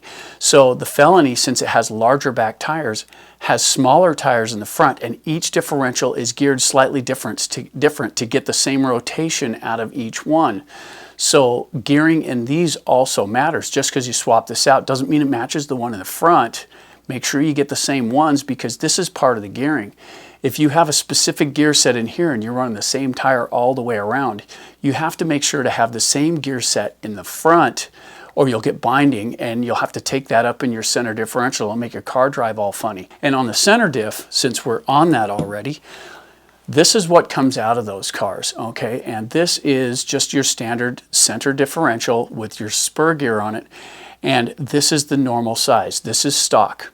And I'm sure you can get different ones for this to change your gearing up and everything. But at the same time, these come with a fairly small spur gear on them, or a pinion on them. So these two marry up like this, okay? So this is the rotation of the motor. This is the one that runs the drive shafts. The drive shafts turn the differentials front and rear out to the tires and turns the tires. So your final drive will be slightly different. And I know I might be going a little fast for you on this. If you're new to this, here's the basics of it. This is the main one that gets driven. Okay, so this has the basic resistance of the entire car on this one. To get this to rotate, it has to turn all of the other equipment clear out to the tires. That's this one, okay?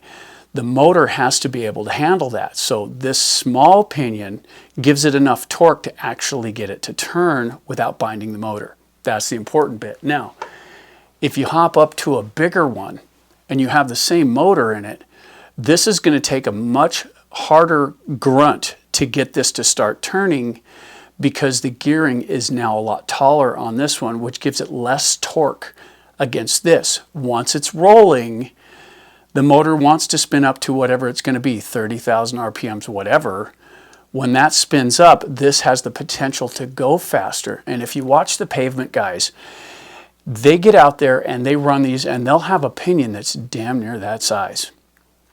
But the cars don't want to take off on their own. They usually wind up using capacitors and all that stuff to hold enough charge to get it to go without cogging. And that's a problem as far as just playing around. I had a buddy that brought his, he had a Traxxas, he brought it out, had the speed gear in it, didn't tell anyone. And we went out just to the oval track. Well, the oval track does require certain throttle control, and yes, you get high speed up, but you got to bear through the corners on that. He was running really fast and he was keeping up with the bigger cars, and that was going pretty well. About 2 batteries in, his slash went up in smoke. We're done here.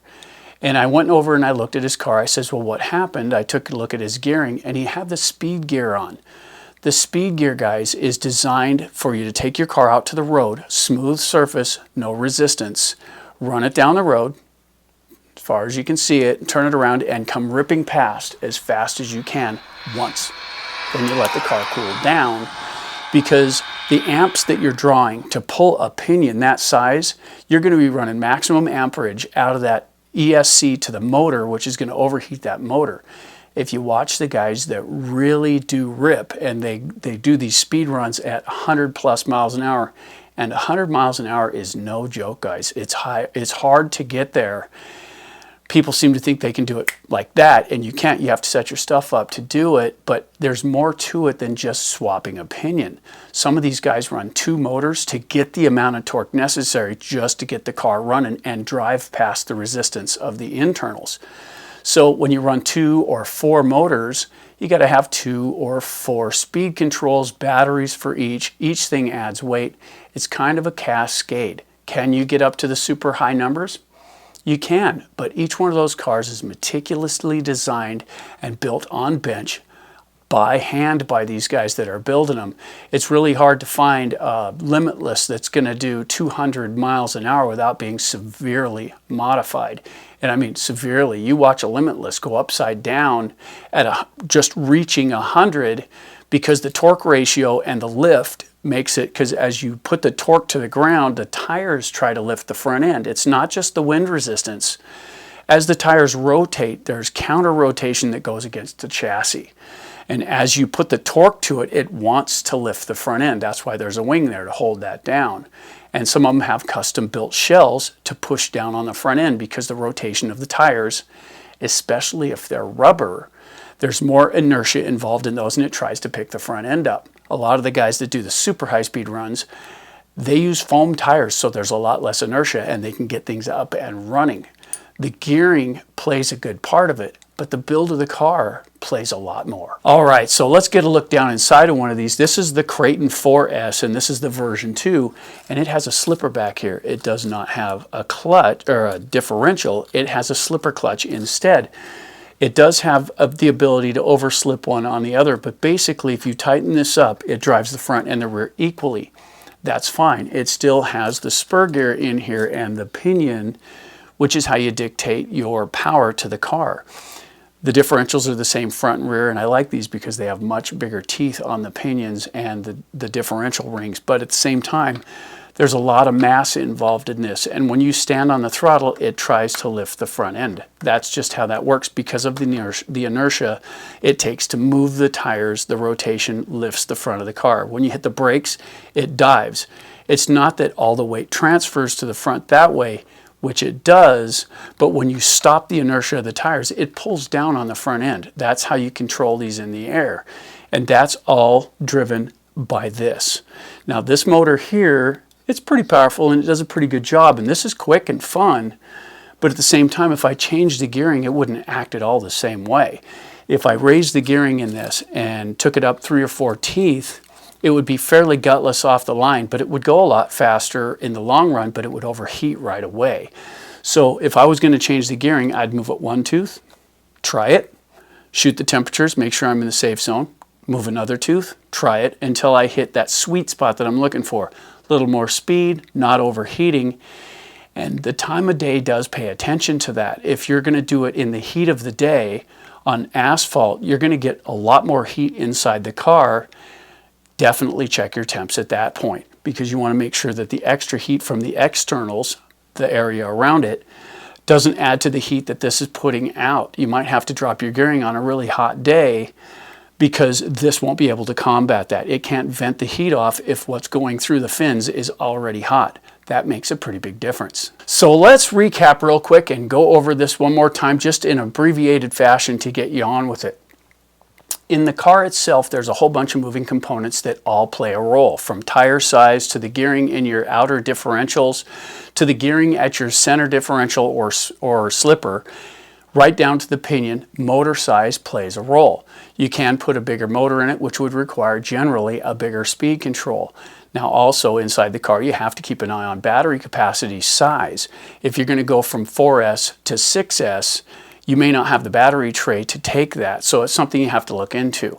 At the same time, if you're going to stay with the stock gear, in other words, motor speed control and all that good stuff, then you want to move your gearing up one at a time. And what that means is from 1, which we have a very small pinion here, to this one is a giant leap. This is a huge jump, and you're going to have problems because it's already geared properly from the factory to get the best run time for the gearing that's in it.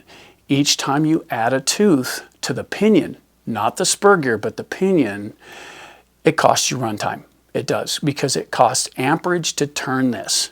The harder this is to turn, the more amps it pulls out of the motor, the less time you have to play, the more heat is created. So when you go to something this size, let's say you're getting 40 minutes out of this one. You're goofing around the driveway, running through the grass, life is good, right? It's not getting hot, everything works good with a smaller pinion. And I'm not saying this pinion size. Start with the one that comes in the car. But let's say you go with this one to start with, and you're running 40 minutes with this, and it's running good. You got your batteries holding up, everything's good, nothing's getting hot. And you instantly jump it to this one, and you get 12 minutes. 15 minutes because of the amp draw difference, and your motor's getting hot. Hang on, tick. Your motor's getting hot and your speed control is getting hot because you're pulling way more amps, and how you drive matters as well. If you're constantly on the trigger, zip, zip, zip, zip, zip, you're pulling off the peak, not the continuous, and it's putting way more amperage through stuff, and things will get hot, including the battery. So it's not a bad thing to do that, but be geared properly for it. If you're going to play where you're constantly on the throttle and doing spin outs and wheelies and that kind of thing, smaller gearing is better, because it'll handle that without pulling quite as many amps as it will if you have the big one in there. This one here is going to cause you problems unless you're out on the road and you're just doing 1 or 2 speed passes and letting it cool down. Huge difference. And one last thing just before we get out of here, check this out. These are older school, but these are a good example. Each one of these has a different pitch. Okay, so these are spur gears that go on some of the older RCs, like the low Cs and the Associateds and whatnot. So each one has a different tooth design, and you need to know what your pitch is when you go get another pinion. What I recommend is take the car with you when you go into the store, have a look at the pinion size, make sure that you get the right diameter pinion as far as what shaft the pinion goes on, and make sure it marries up to the spur gear good. If you got the wrong tooth size, you'll just cause damage and it won't work. It's one of those things to where you get the right pinion for the right job. If you go in there and let's say you go into the hobby store with your car and you have a 13-tooth pinion on there, if you have one of those Arma cars that has the plastic unit for the slipper clutch assembly, it'll have numbers inside of that to say 13, 15, 17 as far as teeth on the pinion, because those are indexed. Don't buy an in-between one because you won't get it to fit. you want to make sure and put in the one that it calls for. So if you're going to go from 13 and you're going to go up and there's no room for a 14, it's not on a slide, then you're going to want to get the next one up, which would be a 15, run that and test it. Always take it up slowly in increments and test it each time just to make sure you don't wind up causing damage. Keep in mind, speed control motor combos cost quite a bit and it's an expensive lesson to learn. Now that you understand the gearing of it, at least the basic premise of how gearing works, let's go over some of the motors. And this has been a long travel to get from where we started to where we are. And we went through all kinds of things with the brushed from stock to the stuff with bearings in it and all the different changes that they've made. This is RC Motors 101. Welcome to RC Motors 101, and in this video we're going to go over the differences between the brushed and the brushless, how to understand what makes them tick, and all that good stuff. This should be pretty informative, guys. We really enjoy the 101 series, so let's get on with it. Okay, so let's start off with the brushed motors, and of course that's the ones over here. The brushed ones are a completely different animal, and back in the day, brushed was everything, and so how many windings you had on the armature and that type of thing all made a big difference. Stock versus modified, that's also another difference, and we'll go over that shortly. Then we'll get into the brushless stuff and explain that. Each one has its own type of speed control. Each one handles things in a slightly different manner. So let's get down on the bench and we'll break one of these open and show you what's involved. Okay, so as far as brushed systems go, there's several things that make a difference in this. And if you look, this one here, it's a 550 and it says 12T. That means the armature has 12 rotations of wire for each field, so 12 turns. This one here is a 15 turn, a 20 turn, a 27 turn. This one is a 55 turn. Now each one has its own application.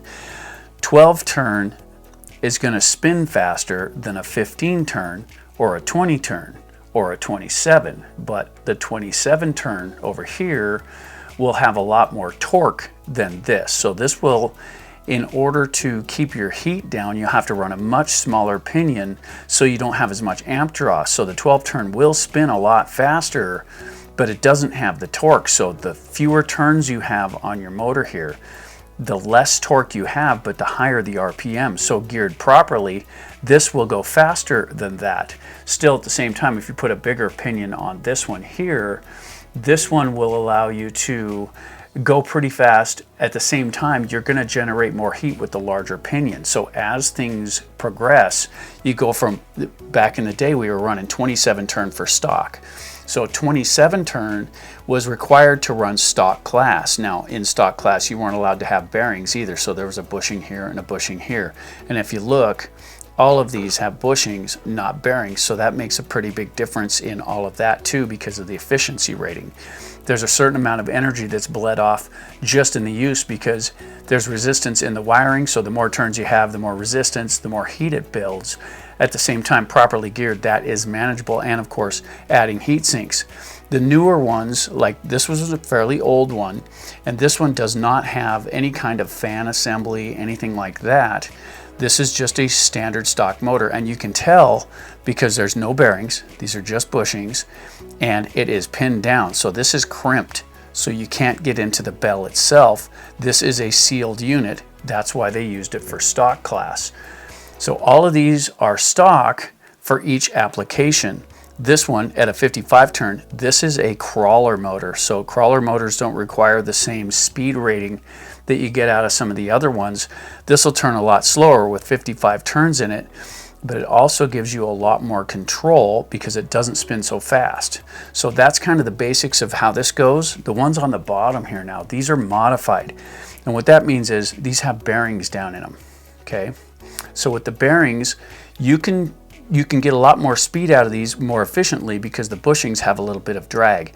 At the same time, a modified one has a screw here and a screw right here, so you can take it apart, which means that you can change the armature inside. You have two magnets, and we'll break one of these open and show you what that's about, but there are two magnets that are glued into the bell. The magnets are on the outside. The armature on the inside is where all your windings are. This is considered brushed because these are your brushes. Okay, so these contact the stator on the inside, and that transfers the power to the armature. And as the armature rotates, this transfers the power to each field, and it pulls and creates torque. That's how that works with these. At the same time, if you can see down in here, and I don't know if you can see it, but the brushes are internal here. And also with the fans on here, it draws more air through, which helps with cooling. That's a nice little add-on we didn't have back in the day. So with that being said, let's go ahead and break this one down, and we'll show you what's inside. But before we do, take a look at these timing marks, okay? So when you loosen those screws, this allows you to advance or retard the timing. So there's a mark on the casing right there for this piece, and you can set your timing. Now what that does is it advances the pull on the armature, so you can get really efficient rotation here. But if you're looking for a little more speed, you can crank it up a little bit to get more speed, but at the cost of efficiency. So tuning these was a nice ability that you had with the modified ones, which you didn't have with the stock ones. So let's go ahead and break it down and show you what's inside. Now with the screws loosened up, you can't just pull it apart because the brushes are still making contact. So you're gonna have to back off these two springs here, and you just pry those loose like that, and they come right off like that. So this is the brush spring there, and they do sell those in different tensions so you can get more or less pressure on your brushes. Here we go. There's the other one. Right, and then you need to pull the brushes out. Okay, so this is what the brushes look like, and these are what make contact with the stator on the inside. So with these slid out like this, there we go. Now you can lift this apart like so, and you can see how the brushes slide through and make contact with this. Now when you take it apart, there is this little collar on the inside, and this should rotate. So this will rotate around until you line it up with, if you take a look, there's little notches on each side. You need to line those up like that, and then it'll come out like so. So this is the retainer, and it allows it to rotate when you're trying to set your timing. If you look down inside here now, you can see the magnets on the outside and the armature on the inside. So let's go ahead and remove the armature. And these are really strong magnets, but they are pressed into place and they're glued. So those are permanent in there, and you can see the bearing down in the bottom.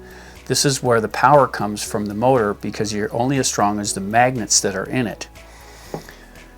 This is the armature here. This is where the brushes make contact, so it is an actual physical contact situation. As the brushes touch, it charges one of these fields, and as it rotates, it charges the next one. And as it rotates, it charges the next one. And that gives you pull, which allows for rotation. Now the thing about that is, if you take a look at this one, you have a red lead and you have a black lead. Now this black lead is negative, red lead is positive.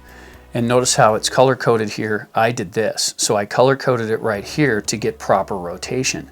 The thing about the brushed ones is if you reverse these two, it'll rotate the other direction. And that does work depending on how your timing is set. That works out really well. If you have your timing advanced like it showed here, if you advance your timing, reverse doesn't work the same way. It gets a little bit of a hesitation. Timing is crucial to that as far as forward and reverse goes. When we were racing, we had brakes and forward, so you could set your timing and that wasn't a big deal. Still, at the same time, how you connect these will dictate the rotation of this, okay? So that's the basic workings of the internals on a brushed motor with everything there. So you've got your springs, you got your brushes, you got your adjustable end piece, and this is for modified now. And this one, on these ones up here, this stuff doesn't exist. It's a pressed in piece, and the ears are bent down, so it's not adjustable. It is what it is. At least they marked the red side for positive. Okay, so we got this back together, and it goes together just as easily as it came apart, but there's a couple things you got to know about these. These are open bell, front and rear. Even the newer 550s, those also have open slots for the fans to run, which means these are not water resistant. If you get material down in here, this is a mechanical contact between the brushes and the armature. And if debris gets down in there, you'll have failure in the motor. Not to mention, these have bearings up front and rear, so if you inundate those and don't keep them lubricated, then you're going to have problems with these as well. These have a tendency to generate a lot of heat, especially the higher turn ones. They definitely have a lot more winding in there, and you bleed off heat just from the resistance in the winding, so that can cause problems too. Now the brushless stuff has windings as well, so that is kind of a universal thing. Still, at the same time, these are smooth bell, so you can get, in a lot of applications, you can get a heat sink on there that will help dissipate some of that.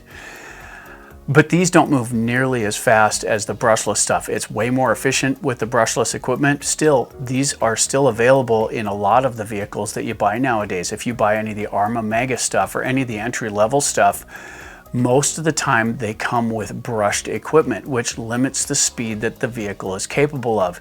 You can get a serious boost in performance by switching things over to brushless, but knowing the right motor to get for your application has a lot to do with it, and the numbers on here can be a bit confusing as far as that goes. This is considered a 540, which means it's 54 millimeters from tail to front.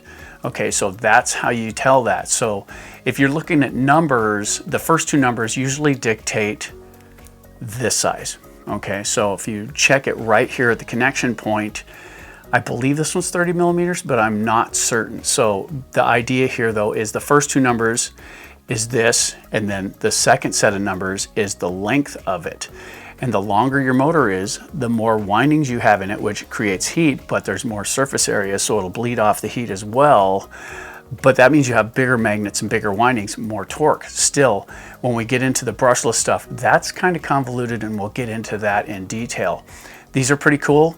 Now you understand what's inside of these, let's jump right into the brushless stuff. One small add-on before we get into the brushless stuff, and that is the ESC that goes with these motors. Now if you look, this one here is a Traxxas ESC, okay? So this comes with a lot of the basic stuff, and you can tell it has a black and red lead that comes out of it. These connect to the motor. This indicates brushed. That's how that works. If it's got 3 leads coming out, that dictates brushless, and they are not at all the same. These are way different. So in order to run a brushed motor, you have to have a brushed ESC. This is just an example. We're not boosting Traxxas or any of that stuff. This is just an example that we have in here. The reason this is out of the car is because we usually upgrade stuff, and so we had these laying around. Still, at the same time, with the 2 leads coming out, you can tell which one's which, and most of these have the ability to go LiPo or nickel metal hydride. And if you do that, make sure you look in there to see how to set this up so that the cutoff works with your LiPos, because if you have it set for nickel metal hydride and put a LiPo in there, it will drain the battery past the point of no return, and you will destroy your battery. So always look into that, and there is usually something attached to them or something in the manual that will show you how to do the setup on that. It's really important. So there you go on that. I just wanted to touch on that real quick. Let's get into the brushless stuff. Okay, so we're going to use this SSS as our example here, and this is an aftermarket one, and this one is open in the back, so you can see the windings and stuff in there, and it's open in the front. So for out and out bashing in the dirt and stuff, this may not be the best motor to use because it's not sealed and dirt and debris can get in there. So for specific applications, this will work pretty well, but in all out bashing and whatnot, if you're not going to run road course or something where you can control what may get in here, this wouldn't be the best one. However, this number right here, and it says 4092 right there, that's the number on this. So this is a 4092 SSS motor. And the thing about that is these break up into 2 sets. So 40, that's the beginning of that, dictates 40 millimeters wide at the bezel. So 40 millimeters on this dimension. This 92 at the end here dictates the length. So 4092, 40 wide, 92 long. And there's no real hard and fast setting for how the companies label these, but that's the general understanding is 40 by 92. Now the beautiful part of that is The 92, if you have room in your RC, the longer this is, the bigger your magnet, the bigger the fields that are in there, the more power this thing can contain. So you can get a lot more torque and snort out of one of these because it's bigger. At the same time, the kV rating, a lot of people see this as kilovolts, and that's not accurate, okay? So this is rotation per volt is what kV stands for. So this one is a 1650. 1650 rotations per volt put into this. So if I put 1 volt through this motor, it will turn 1650 RPM, and you can math that out by how many volts you put into it. If you run a 3S into it, you're going to wind up with 11.1 times 1650 for overall revolutions that this is capable of. If you're running 4S into this, you're going to be at 1480. So 14 volts, give or take a little bit, times this number will tell you what the overall rotation is possible for this motor. So generally what you're looking at is the higher this number, 1650, 2050, and so on, 4000, that's rotation per volt. The problem is the higher this number gets, so this one's 1650, if you put a 4000 in it, you're not going to have nearly the amount of torque because this is rotation at the cost of torque. That's how that works. So if you have a lower number here, you'll notice you'll have a lot more torque to play with, but you always have to keep an eye on your temperatures here. So if you're running like a 5th scale car, this may be all the way down to 800 revolutions, but you're running 8S, which gives you more power to it. But the size of the windings in there still has a certain amount of resistance, which bleeds off heat. Plus, when you put your pinion on here, if you put too big of a pinion, it's going to have more amp draw. Amp draw also creates heat, so you always want to check your temperatures to make sure you're in that happy, safe zone so you don't overheat and burn these up, because at the end of the day, those windings in there generate so much heat that what happens is, even though you have a heat sink on it, most heat sinks go from one side around to the other side. They never generally go all the way across the bottom, and there's a field in there too. So you can bleed off heat from one side of the motor, but you can't always get heat off the bottom. So if you got it geared wrong, you may be able to compensate for some of it on the top, but it doesn't always do it all. So gearing is paramount, especially with these things.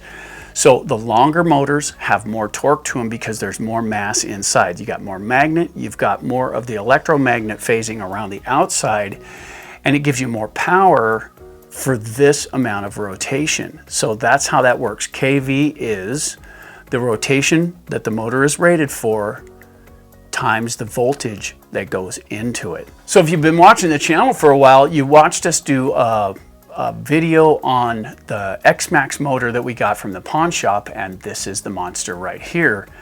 This one got burned up because the tire change that was put onto it and the locking of the differentials added way too much amp draw to this motor, and it cooked the inside of it. And we are going to pull this apart for you and show you what's internal on this to give you the difference between this and brushed. At the same time, when you change the external components on your car as well, in other words, the car as it comes out of the factory is generally set up with the best of everything as far as runtime versus temperature for the weight of the vehicle. So let's say you have an 11-pound RC. The thing weighs 11 pounds, it comes out with a motor like this. Just an example, guys, but it comes out with a motor like this. It's geared to get the best runtime that you can get without overheating the components the way it's built. Now, if you take a 1-pound tire off and you put a 1.8 or a 2-pound tire in its place, it requires more amp draw to get those working and maintain the spin as you're running down the road, which pulls more amps through this, creates more heat, causes problems. Now, there's two ways you can deal with that. You can have lighter tires on your car and keep it as close to stock as possible, or you can drop some of the teeth off of the pinion so it doesn't draw as many amps. It's going to cost you speed, but nothing's free, guys. If you're going to move more weight, it's going to cost you speed. In order to go fast at the racetrack, light is king. If you want that high speed, you want your your car to be as light as possible to maintain those speeds for the amount of time that you have to run against everyone in the field. So if you have more weight, you're going to have more inertia in the corners, you're going to have trouble cornering. But not only that, as you try and drive that car and you get on the throttle, you're going to draw more amps through the speed control, you're going to draw more amps through the motor, and you're going to pull more amps out of the battery. That whole situation is bad if you don't have things balanced, and this is where it all comes into play. Gearing is a huge part of that, but only part of that is what that means. The other part is balancing the weight and power to the weight of the car to get the longevity that you need it to have. If you're looking for high speed, weight is everything. Light tires, light everything you can get in there, smallest battery necessary to make the run that you need to make.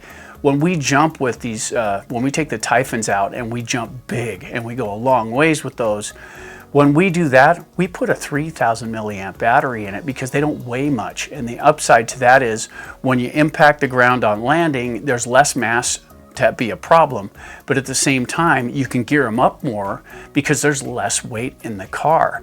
It's a happy balance you have to strike there. If you're going to run and you only run one direction for a little while, like a speed run, most of the cars come with a speed gear, and maybe that's not correct. A lot of them come with speed gears. The thing about that is that's not a bashing gear, guys. It's not. You can use that to see how fast the car will go. The Italian is a perfect example of that. It shows up with a factory pinion. It's got the bashing pinion in it. It's designed to be able to turn corners and punch it and have a good time, spin the tires and whatever for the weight of the car as it comes out of the box. And it'll run all day like that. That's fine. But if you put that speed pinion in it, the bigger one, that's going to pull a lot more amps through the motor. You're going to have overheating if you try to bash with it. But if you just run it down the road and do a speed pass and let it cool down, you can do that all day as well, and that is cool, but you have to mind your temperatures. So the weight of the vehicle and the pinion size makes a huge difference. So let's get down on the bench and break this thing open and show you what's inside. All right, so we're going to go ahead and take the end caps off of this, and there's 3 screws on each one. Of course, this is the motor out of the Traxxas X-Max, and just an example motor, guys, since we have it right here in the studio. So we'll get the end caps off real quick here and show you what's inside. One more screw. And then these will slide right off. They're just plastic, but they do have the bearing in there. There we go. Let's get that up out of the way. And we'll get the rear one off. That one's got the bearing in it as well. That one's a lot cleaner. All right. Let's get this armature out, and that is a really strong magnet. So this is the armature, and it's got the magnets on it.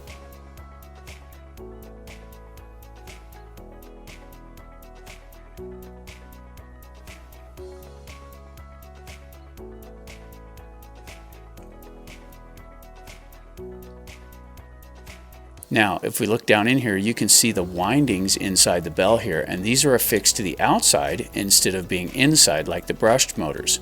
So since there's just the windings on the outside, there's no contact points to the magnets. Take a look around the outside here. See all the burn marks in it? That's simply from overheating, guys. And this had a heat sink on it, and it cooked it really good. And that's what's in there. So now that you know the difference between the two, we thought it only fair to bring up some different brands for the brushless ESCs, and we just happen to have 2 of them here. This is the BLX 185. This one comes from Arma, and I really like this one. I have yet to have one of these fail, and we have a good time with these a lot. And of course, we've got a Hobby Wing Easy Run sitting next to it.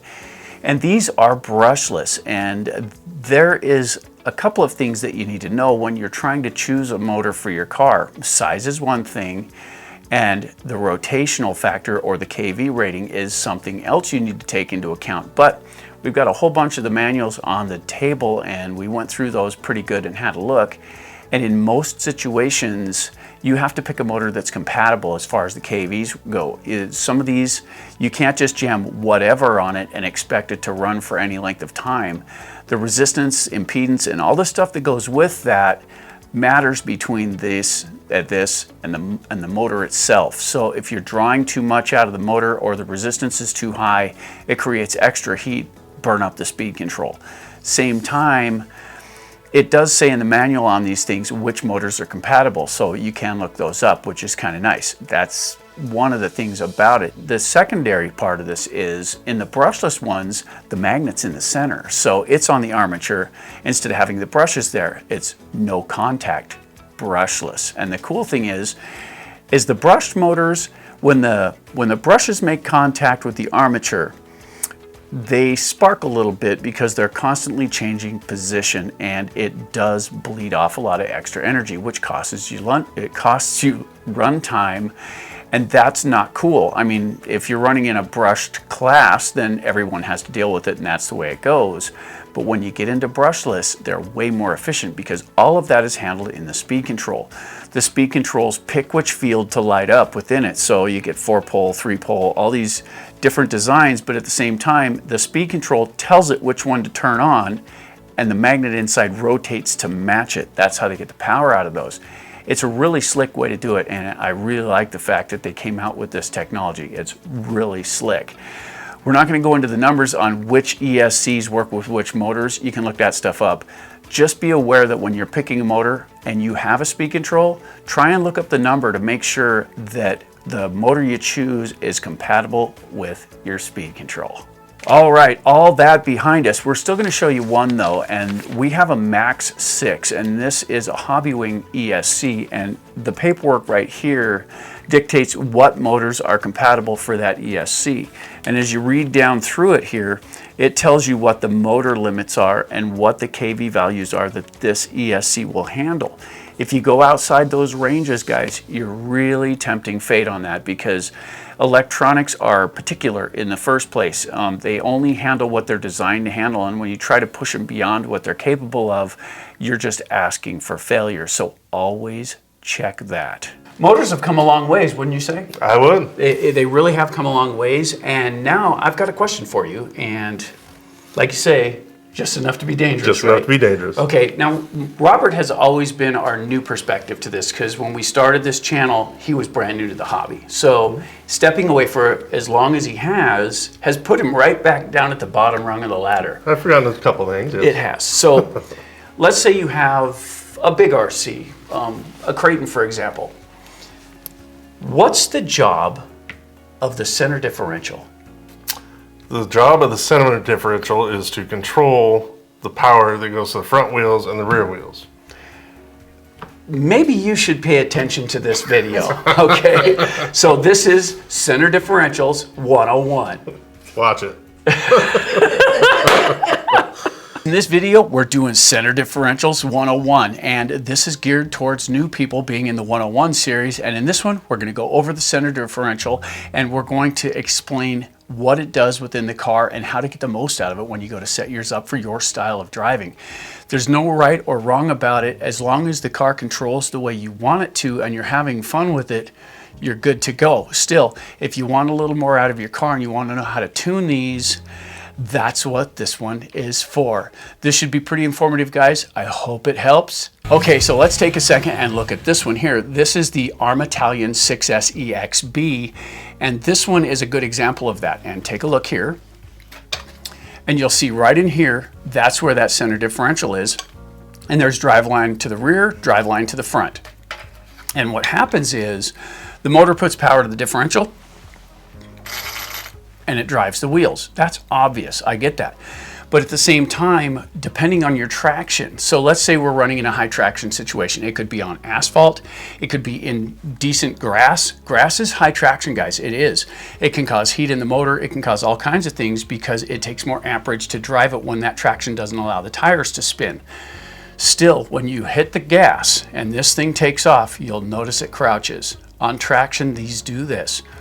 Now, the thing about that is, depending on the fluid you have in your differential, that will mitigate how things work. So what I mean by that is when this crouches, it adds more traction to the back tires. If they're not spinning, they've got traction. Now, if you have a really stiff fluid in here, this front end's going to raise. Okay, it will, because it doesn't stop putting power to the rear wheels, and the more power you put, the higher it raises. Now, the reason it raises, there's two reasons for that.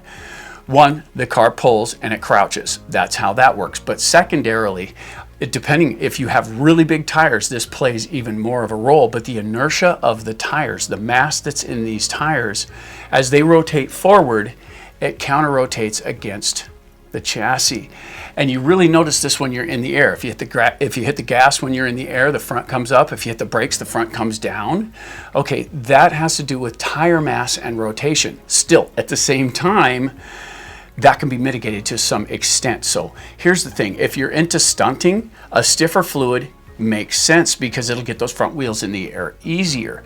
But if you want that acceleration, but you don't want to get out of control, you want to try and keep the front tires on the ground, a thinner fluid will slowly decrease the amount of torque to the rear wheels, and it'll send the overspin to the front. So these will grow in the front, but it'll keep that front tire set on the ground longer because it allows it to bleed the extra power off the front. Control has a lot to do with that. Now, setting your fluid for what you're going to run in, this may take a couple of times for you to get it right. At the first point, what you want to do is set to kind of a medium fluid. And the way you set your differentials up is entirely up to you. We've said that before. But generally, depending on controllability, you go with a fairly heavy fluid in the front. Not super strong, and you don't want to lock it down. You want rotation. But a fairly heavy fluid in the front, a lighter fluid in the back, and a heavy fluid in the middle. A lot of bashers set them up that way. It gets the wheelies up, it gets the backflips happening. It does all of that. Now, the problem being, some people like to put earplugs in here, and we've done this. If you just put straight earplugs in there, you're more or less just locking it down. But the earplugs under impact will allow slight rotation so it's not as hard on the equipment.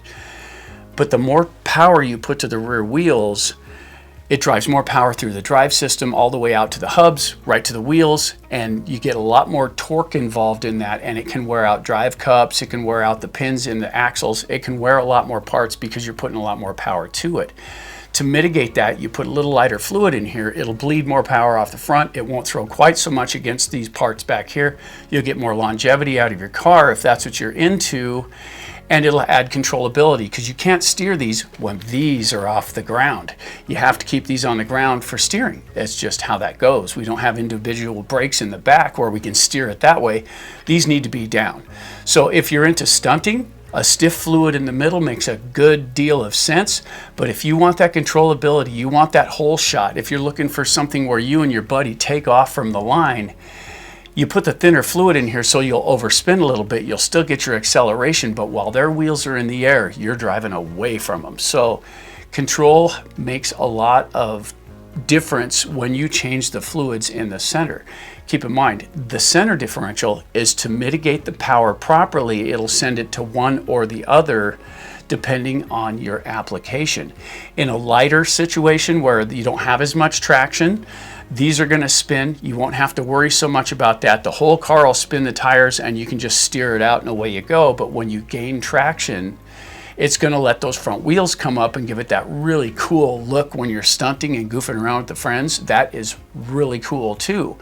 Keep in mind, this is all your choice on what you want to do with your RC and your chosen application. All right, so let's take a look at a few different RCs, and these are all 6S. We have the Kronos XTR. Next to that, we have the Talion from Arma. Next to that, we have the Traxxas Sledge, and all are built basically the same way, so this all applies to all of them. Also, we'll show you what the Creighton 4S, which has the new differential in it, looks like. As far as that goes, you can't see the differential, it's in the housing, but it plays the same role as the others. So have a look at this. So this is the Team Corrali Kronos XTR, and you'll notice the differential layout on this. The motor connects directly to the differential. And we'll come over here to the Talion, and we'll notice that it is set up pretty much the same way. The motor connects to that center differential with the drive lines. And we've modified this one, but it's basically the same layout here on the Sledge, but the motor's set in the other direction. Still, pretty much the same layout for all three. Now let's take a look at the Creighton 4S, and we added this differential. This came with a slipper diff, or slipper clutch in it, and this is what the differential looks like in that, and the internals on it work in much the same manner. All right, so before you get into the comments and let me know that the fans destroyed on the Italian were aware of that. We had a jumping day that we took it out and we hit the ramp at least 100 times with it, and the fan just didn't hold up. There's one on order and we'll get it fixed when it comes back in. Still, at the same time, all of these cars have the same type of deal in there where they have a center differential, and the center differential will immediately dictate how the power is transmitted front and rear. Now the thing about that is when the Creighton 4S, that's this one, it had some pretty stiff fluid in it and it was really hard to keep the front wheels on the ground. That's really cool if you're into stunting, but at the same time it didn't help with control a lot, and we wound up being on the brakes a lot to get the front wheels down so we could steer around stuff. And control makes a big difference in that. If it had been able to keep the front wheels down a little more, it would have been a lot more fun for us. But, and I'll say this a lot, guys, how you set your diffs up and how you drive is a personal choice. How you set yours up for you, if it makes you smile, awesome. But that doesn't mean the guy next to you would enjoy driving your car, because his style and how he would like it set up is a personal choice for him. So what it comes down to is these cars all handle different. The Italian, straight out of the box, had fairly light fluid in it, and it would overspin the front tires like crazy. It would overspin them really good, keep that front end down, and it was fast.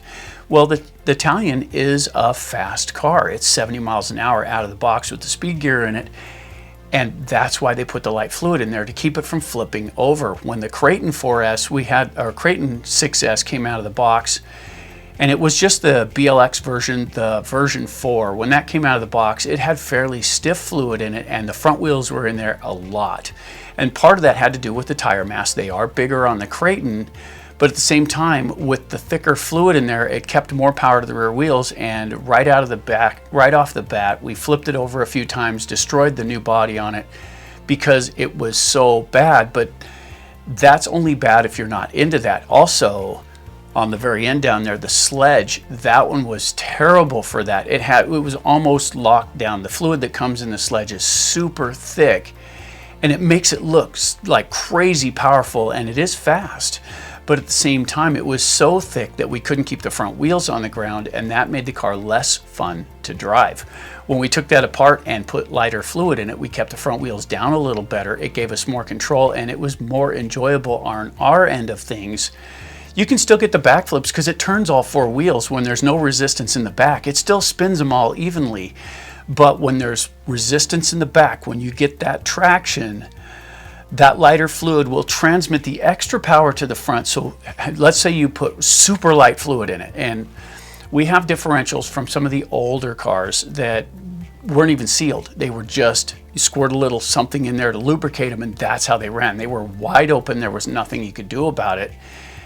And these cars were fun to play with too. You don't necessarily have to have full differentials as far as fluids go, but it doesn't hurt to have them filled up either. As long as you've got lubrication in there and the car handles the way you want it to, there's nothing wrong with that. Run it. But at the same time, when you do this kind of thing and the car is unpleasant because it doesn't do what you want it to, knowing how to tune the fluids is a huge deal. So if you put a super light fluid in, I mean some of the lightest fluid you can get in your differential, and it doesn't accelerate the way you want it to, it overspins the fronts too much. And that can happen. You crouch a little, the front tires lift just enough to get them to spin, and it burns all the extra power off. Well, it doesn't send enough to the rear end to get that acceleration you want. Stiffen your fluid a little, try it again. Stiffen it a little more until you get the actual hole shot that's under control that you're looking for. If you just want to pop the wheels up, you can stiffen it way up, and some people use earplugs. We've done that. But at the same time, how you want yours to handle depends on the fluid that you put in there to get the right amount of traction for what you're looking for. Well, I hope that was helpful. Was that helpful? It was helpful. Well, it straightened up a couple things for me. Yeah. Well, understanding what you're dealing with makes a huge difference in does. what's going on. So now that we understand that it helps guide the transmission of power, there's no right or wrong about it, right? No. As we said in the video, you can have it locked down in the middle and even power distribution. And that's okay as long as you mind your heats when you do it. You can lighten that up and send more power to the front to bleed off energy. It'll keep your amp draw down, right? It'll actually increase your handling, but it won't give you that sweet hole shot or the wheelies that you're looking for. So it's a balance that everyone has to strike for themselves. And that's what's cool about that one. In this one, we're gonna go right on to diff shimming because the center one's only the first of 3, right? Right. So the center differential is 1, then you have the front and rear. And if they're not shimmed correctly, you'll be buying parts internally when it's something you can mitigate with a shim. Here we go, Diff Shimming 101. Hey guys, in this video we've got Diff Shimming 101, and this is a response video to a bunch of questions that we've got. We've done the differential videos and show you how they're put together and the science behind it and what makes them work. In this video we're going to go over how you're supposed to shim them to get them the most life that can be. And there's some tricky stuff in there, and some of it can be adjusted and some can't. It's just the design. And in this video we're going to get after that and show you what's up. All right, to begin with, let's get a differential out. And in this one, we're gonna use an Arma EXB differential. And this one is used, but it's used lightly. We did check it out. It does work good, but there is some spacing issues. And you can hear it in there as it clatters back and forth between the pinion and the differential housing itself, or the ring gear in there.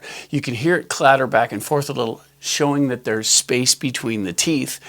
And too much space is a bad thing. Now, the thing about these things, guys, is they're built with plastic, okay? And plastic does not always hold shape the way it should. I would recommend aluminum ones, but the plastic ones are what we get, and most of them are in pretty good condition, so they do hold up, but they do require maintenance. Now, they do put out, with some of the newer EXBs, they put out the shim kit, and it shows you this. And I'll get you a close-up of that one.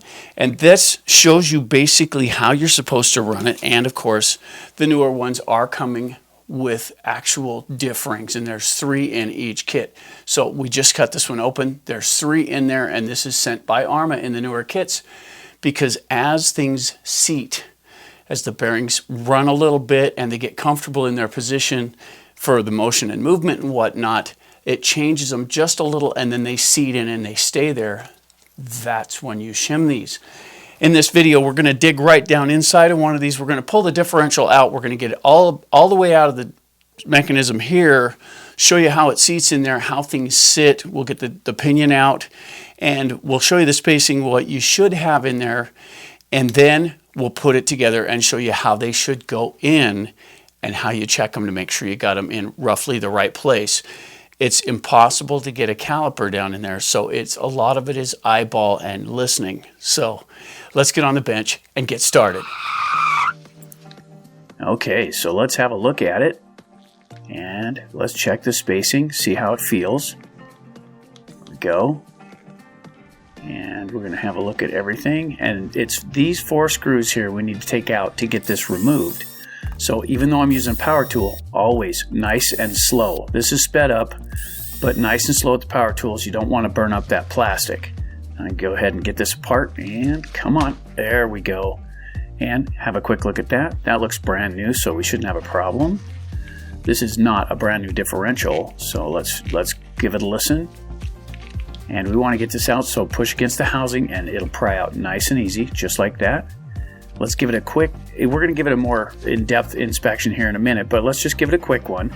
Have a look at it. You can see some of the wear on the drive cups. We'll clean it up real quick and set that aside, but now that we got some of that off, let's give it a quick look on the teeth, and then we'll go inside. So there's the pinion down in there, and we're going to get that out, so we want to take this drive cup off, which means you got to back out this grub screw, and it should lift right off. Very nice. We'll set that aside. Now, I know that one's in pretty good shape. I've already inspected that one. And let's take a look at that part of the pinion. Pretty easy. Just push it through and lift it off. Just like that. Okay, there it is. So far, so good. Let's get it cleaned up so we can have a little closer look at it. And let's inspect this. Now we want to have a nice close look at all the teeth. And so far that's good. Let's get a little closer here and have a look at them. And we're looking for any burrs, any wear, something that will indicate that it's not running smoothly.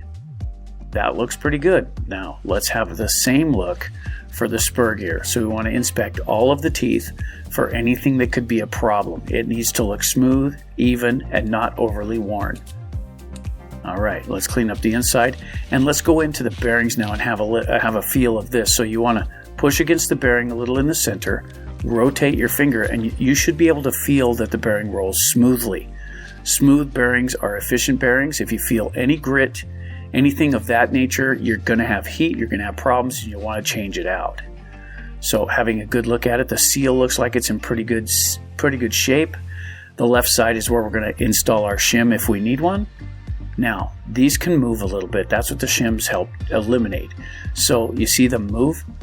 A shim will take up that slop so that the teeth stay exactly where they're supposed to be.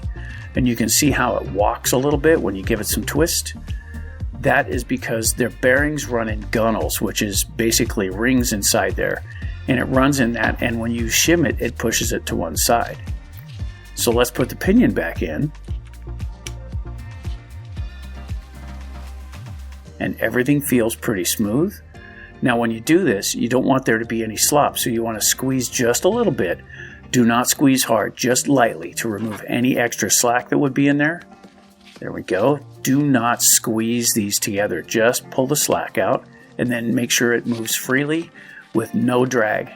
There we go. That's properly installed. Now here's the shims. These are the ones that come with the Arma kits nowadays. And it's about time they started doing this. Here we go. And you take a look at how that's in there. We want to get it down in place. And the teeth are binding a little bit, so we just need to move the pinion some. There we go, and it dropped right in place. And there is movement. So we are definitely going to want to put a shim on the left side there, because you can feel the gap. Okay, so let's take it out and let's put a shim on it. And sometimes you need more than one shim. We're going to try one at a time to see if we can remove any slack. Now this has a worn cup on it. It's not bad enough to replace, but it's making it difficult to get the shim on. So just nice and careful, do not bend the shim. So work it over that. Sometimes you have to file a burr off or something of that nature. But once you get it on, it should sit on there like so. Now during installation, lead with the shim. So you want to lead a little bit with the shim. Get it in the slot first. There you go. Just a little bit of angle to get the shim down in there first, and then follow with the differential, and that'll help you get it in place. Now the shim didn't go in correctly. See how it's not right? You have to walk the diff a little bit back and forth to get the shim in place. Do not push on the shim, you'll bend it, and then you'll have to take it all out and start over, because a bent shim is not effective. There we go, and that went in pretty good. Now have a look, the shim is properly aligned. All right, so that feels pretty good now. Check for slop. That's just about right. I think that's worth going with. Feels pretty good, no binding. I will put this cover back on, and that will hold that differential in place. Make sure it seats correctly. All right, when you put the screws in, we like to tighten these in a cross pattern. There we go. And that helps everything seat correctly. So that's why we do it in a cross pattern. Torque everything by hand. It's just something you want to do. There we go. Last one. Nice. So everything appears to be working as it should. Any slack that winds up in there is bad.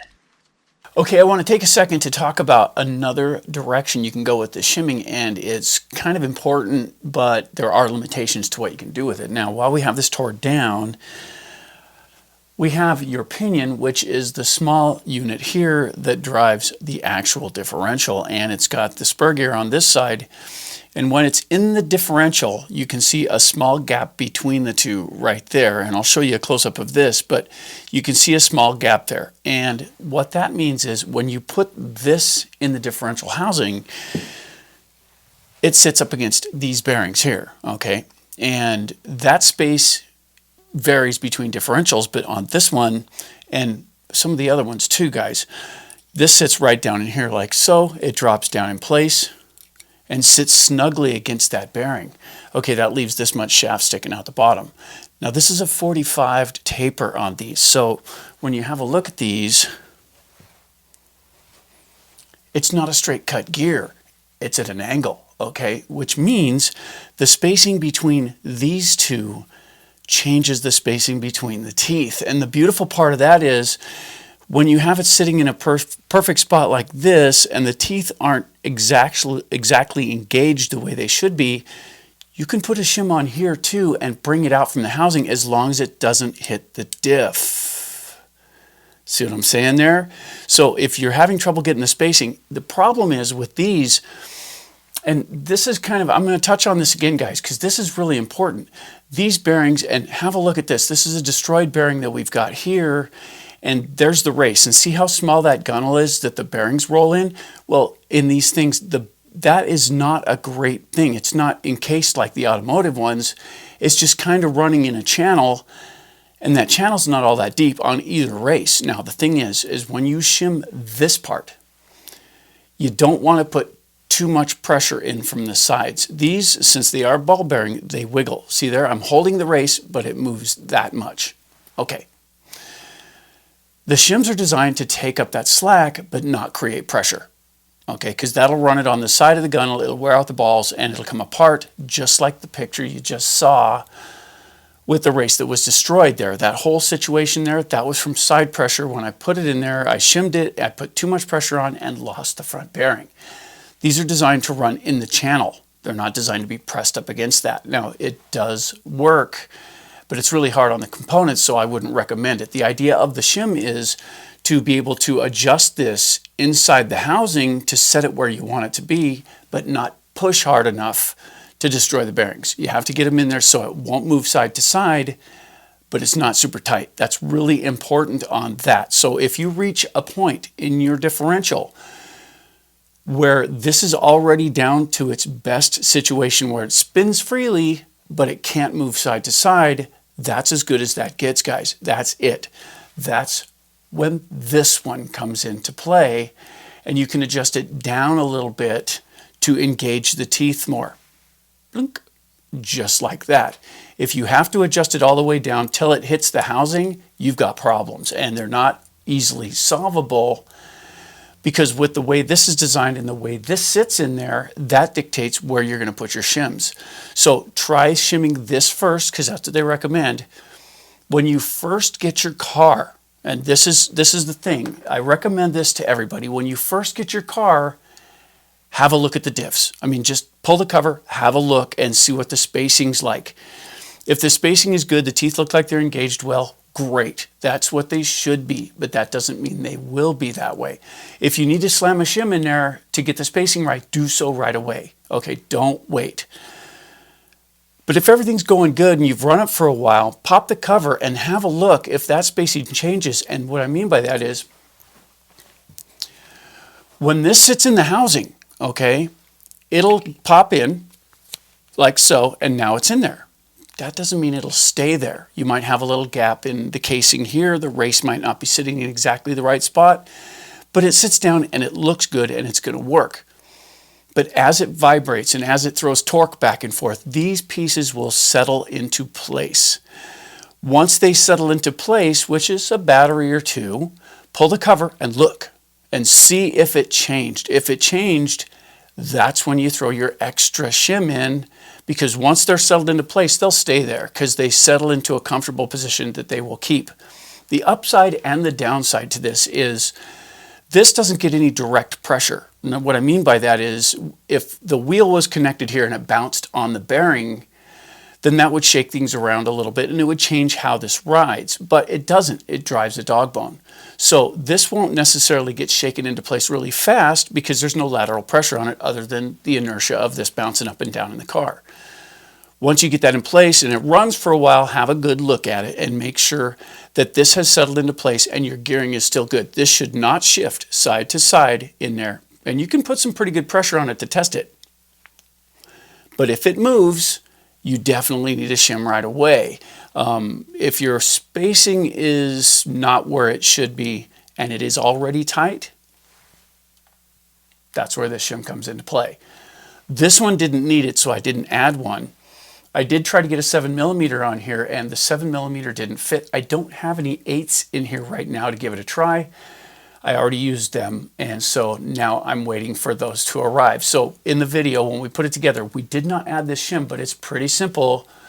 Slide it on, slip it into the housing, done. It's easy peasy, and there's nothing to it. But don't forget, guys, when you go ahead and put this cup on, suck the slack up with your thumb and pull it in and tighten it down. Don't squeeze it, because those gunnels that those ball bearings run in are fairly small on these kind of ball bearings, and it will wear the material out faster. If it's not spinning freely, you've got it too tight, but it shouldn't move back and forth.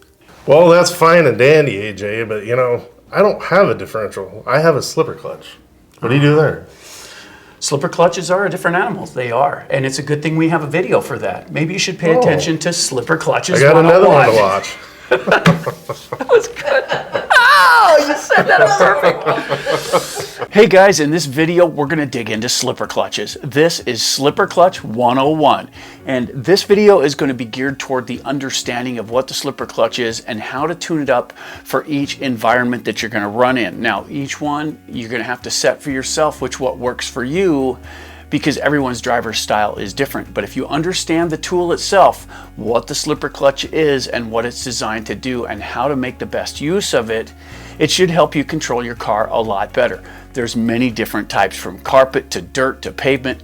There's slipper clutches in a lot of these different vehicles, and understanding that can help a lot. Okay, so first off, there are a lot of different slipper clutches out there, and they don't all qualify as a slipper clutch. Some of them are differentials, but they work in much the same way. So let's go back in the past a little bit, and let's start off with one of our old carpet cars. Now, we've taken the guts out of this one, but the important bit for this is still here, and this is the rear axle. Now, the bearings are a little tough in this because this is an old system, but at the same time, it has a ball bearing diff right here, and as you roll this, the ball's in there between the plates, and I'll give you an explode of this, but the ball bearings between the plates roll.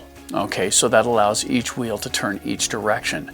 Differential. But if you look in the end here, there is a nut and another set of bearings in there, which allows this wheel to turn independently of this one.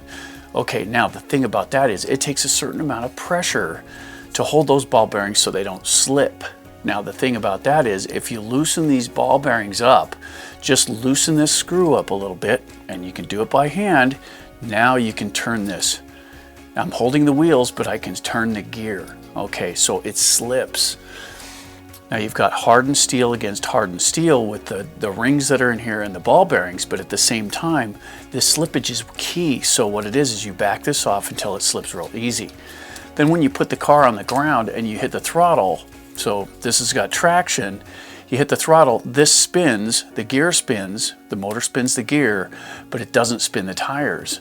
You slowly tighten this up until you get some pull.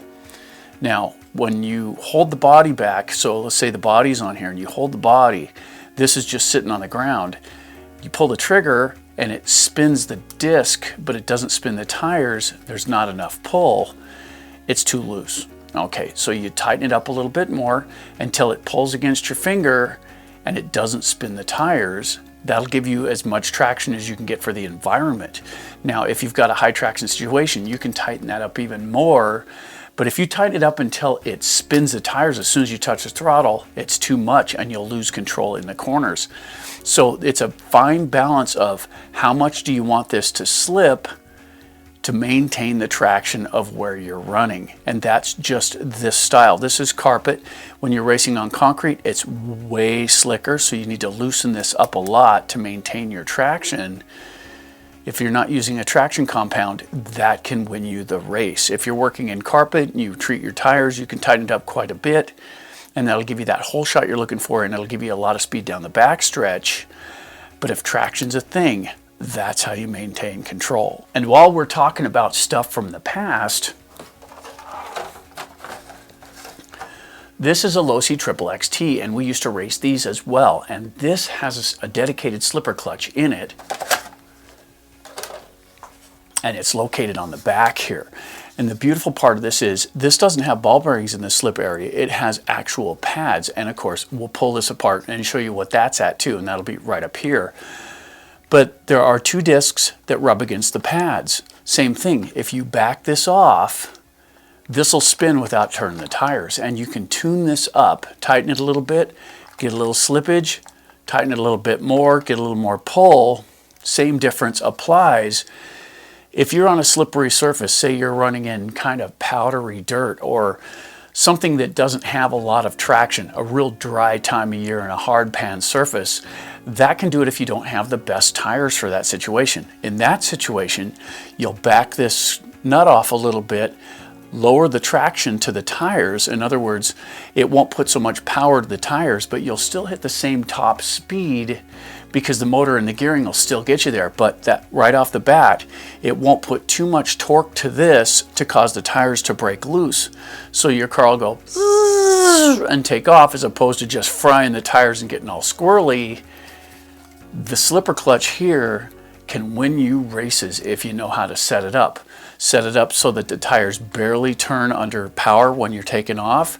So hold it back by the wing or what have you. Don't hold up or down, just hold it there so it can't move.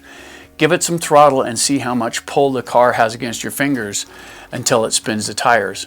Find the most pull you can get and then run it from there and then tune it back and forth a little bit as you go. That makes a giant difference. And this is, like I say, there's no ball bearings in this one. This is pads designed for this. So that's the way they used to do it. Let's have a look at what they're doing today. All right, first off, let's take a look at the Arma slipper clutches. And we're gonna use these as the example because there are so many manufacturers and they're all basically laid out the same way. However, there are differences between them. This one here, this is the standard slipper clutch for the Mega and the Boost series, and there'll be an Explode right here for this one. But this has one slipper in it, and it's right here, and the adjustability part of it is this red nut here, so you can tighten it, and this won't slip as much for the drive system that connects to it, and you can just tune this from the exterior with a little wrench and get this set where you want to. This will handle brushed systems just fine, but it doesn't handle 3S very well. So this will overheat and melt down. We've lost a couple of these. So when you upgrade your Boost or your Megas, you're gonna need to change this, and that's where you get into the different transfer case, and we'll just touch that lightly. This is the case for the Mega and the Boost series, and this is plastic. It doesn't dissipate the heat very well, and it does move a little bit when it gets really hot.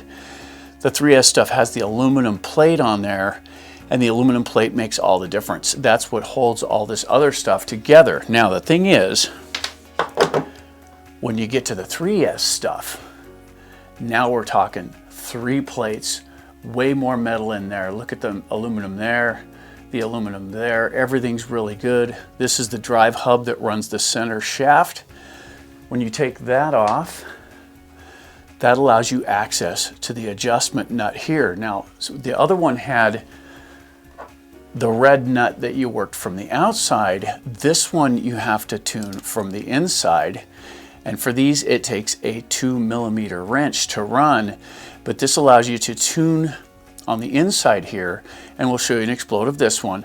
But this one has the same deal where there's parts inside, there's the slipper discs in here, and all that cool stuff, and that's how this goes together. So there's a long screw that goes through here and holds this together, and you tune by tightening or loosening this screw to add pressure to these plates. That's the basic layout of these things. Now, what we have here is the same basic idea. You still want to tune them for the conditions. So if you loosen the slipper, that's going to cause potentially more heat in the system because friction causes heat. So if you got this set really loose and you're really putting a lot of extra spin on the gear and very little to the drivetrain, these plates are going to heat up. And when they start to heat up, things warp a little bit. This is just aluminum on the outside. It does have a steel ring inside between 2 of the plates, but this is just aluminum. So overspinning this is not a good idea. It'll add heat to the plastic part of the ring there, and you can cause problems doing that. So you got to kind of meter how much slip you put in there. You want a little slip, but you don't want to sit and just fry this thing either. However, we have had a lot better luck with the metal spur gear on these, and HR makes a pretty cool one for this. That works pretty good for dissipating the heat, and it doesn't matter how warm it gets, it doesn't seem to affect the teeth or anything. So that's usually, if you're going to slip a lot, that's going to be helpful. At the same time, this is how you control the power to the ground. The motor's going to create the same power all the time. Your gearing's going to give you more torque or more high speed, one of the two. There is a balance between those, but this is what gets the power to the ground, guys. So if you're out of control, spinning the tires all the time, take some pressure off this and let it slip a little bit to maintain that traction. That's what this is for. All right, but before we call it good, let's talk about one more thing, and that is runtime. Now, these motors are designed to take a certain amount of current, and they do so, but the pinion size will dictate how much runtime you get because of the amp draw on the battery. Now, the other side of that is if you put your slipper in here and you just set it in place, and this is locked down, so now your slipper is locked down, so it grabs really hard with the tires and you're on a fairly good tractionable surface, it's going to pull a lot of amps through the motor. It's going to pull a lot of amps when you take off. And if you play with the trigger a lot, zip, zip, zip, zip, it's going to put huge amp draw from this against the motor, which is going to shorten your battery life. Not the life of the battery, but the run time, because it'll pull a lot more amps all at once over and over. Now the thing is, if you loosen this up, this will slip some, allowing the motor to spin up easier, and you'll have a better run time as far as that goes. It's not a giant difference, but it does matter. If you're out on the pavement and you've got one of these set up for asphalt and you need every bit of runtime you can get, allowing the slipper to do its job. The thing is, guys, when this pulls and this is locked down, it's going to spike. It's going to pull as many amps as possible. Now, the thing is, when this slips, the motor doesn't have to grunt as hard. It doesn't pull quite as many amps. It doesn't pull it for as long because this will spin up and then the car will catch up to the motor's action going through the slipper. So you can get better run time if you simply loosen this some. There is a balance to be stricken here, guys. So you have to strike a balance between the amount of power you need to the ground and your run time. This does play a role. It's not huge, but it does count. So there you go, guys. Slipper clutch 101. And this was a basic introduction into the slipper clutch and how to adjust it for the application. Now you can take what you've learned and figure out how to make your car work as good as possible for your application. The thing is, a lot of people don't want to share how to do this because it gives you the edge.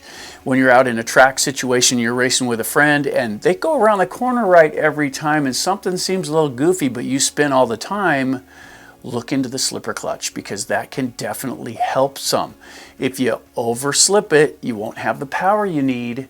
But if you tighten it too much, you'll get wild in the corners. It really is a fine balance for the situation. Tires, traction of the track itself, all this plays a role, but the slipper clutch is something that shouldn't be overlooked. Well, I hope that was helpful. You'll be able to tune your Typhon a little easier now because he's got a 3S Typhon that has the slipper clutch in it, and they can be a bit of a problem. However, do you know what the difference is, what the difference in wheelbase does for the vehicle? Do you know what the difference is in that? For jumping, I think I have a basic understanding. But as far as just driving around like a track car, I don't know what the length would change there. Okay, so one of the things about wheelbase is if you take a look at the different designs in cars, and we'll cover this in the next video, which is Wheelbase 101, but different types of cars are built in different ways. An Outcast is a short wheelbase, okay?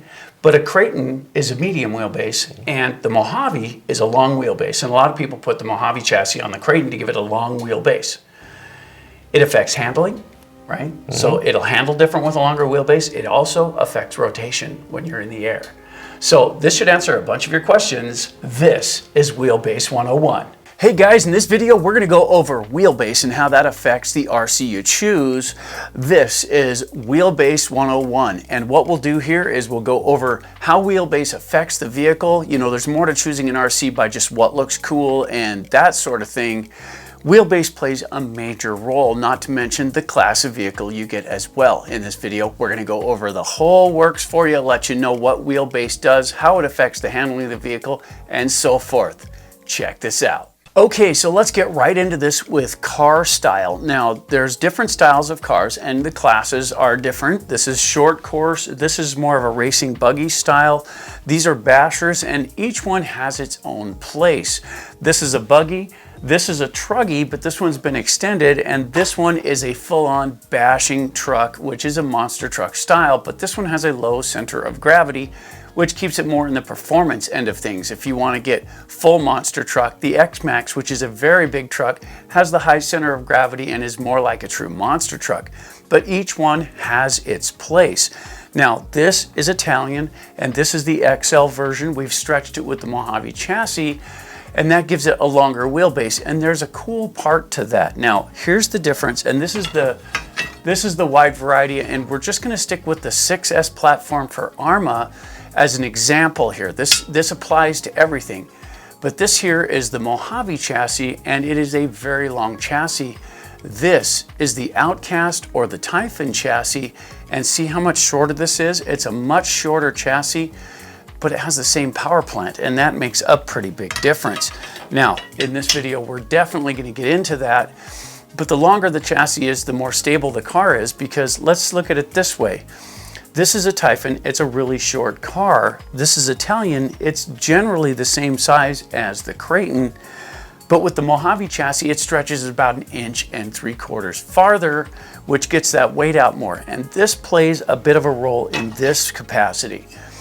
When you have, this is a Creighton chassis, so this is a mid-range chassis for this. The Mojave is longer and the Typhon is shorter, but you have the same power plant. So with a 2050 motor, and we'll figure a 185 speed control, 6S power, and the size of the tires, which also plays a role, you have from A to B where my fingers are attached. This is roughly where your differentials will sit.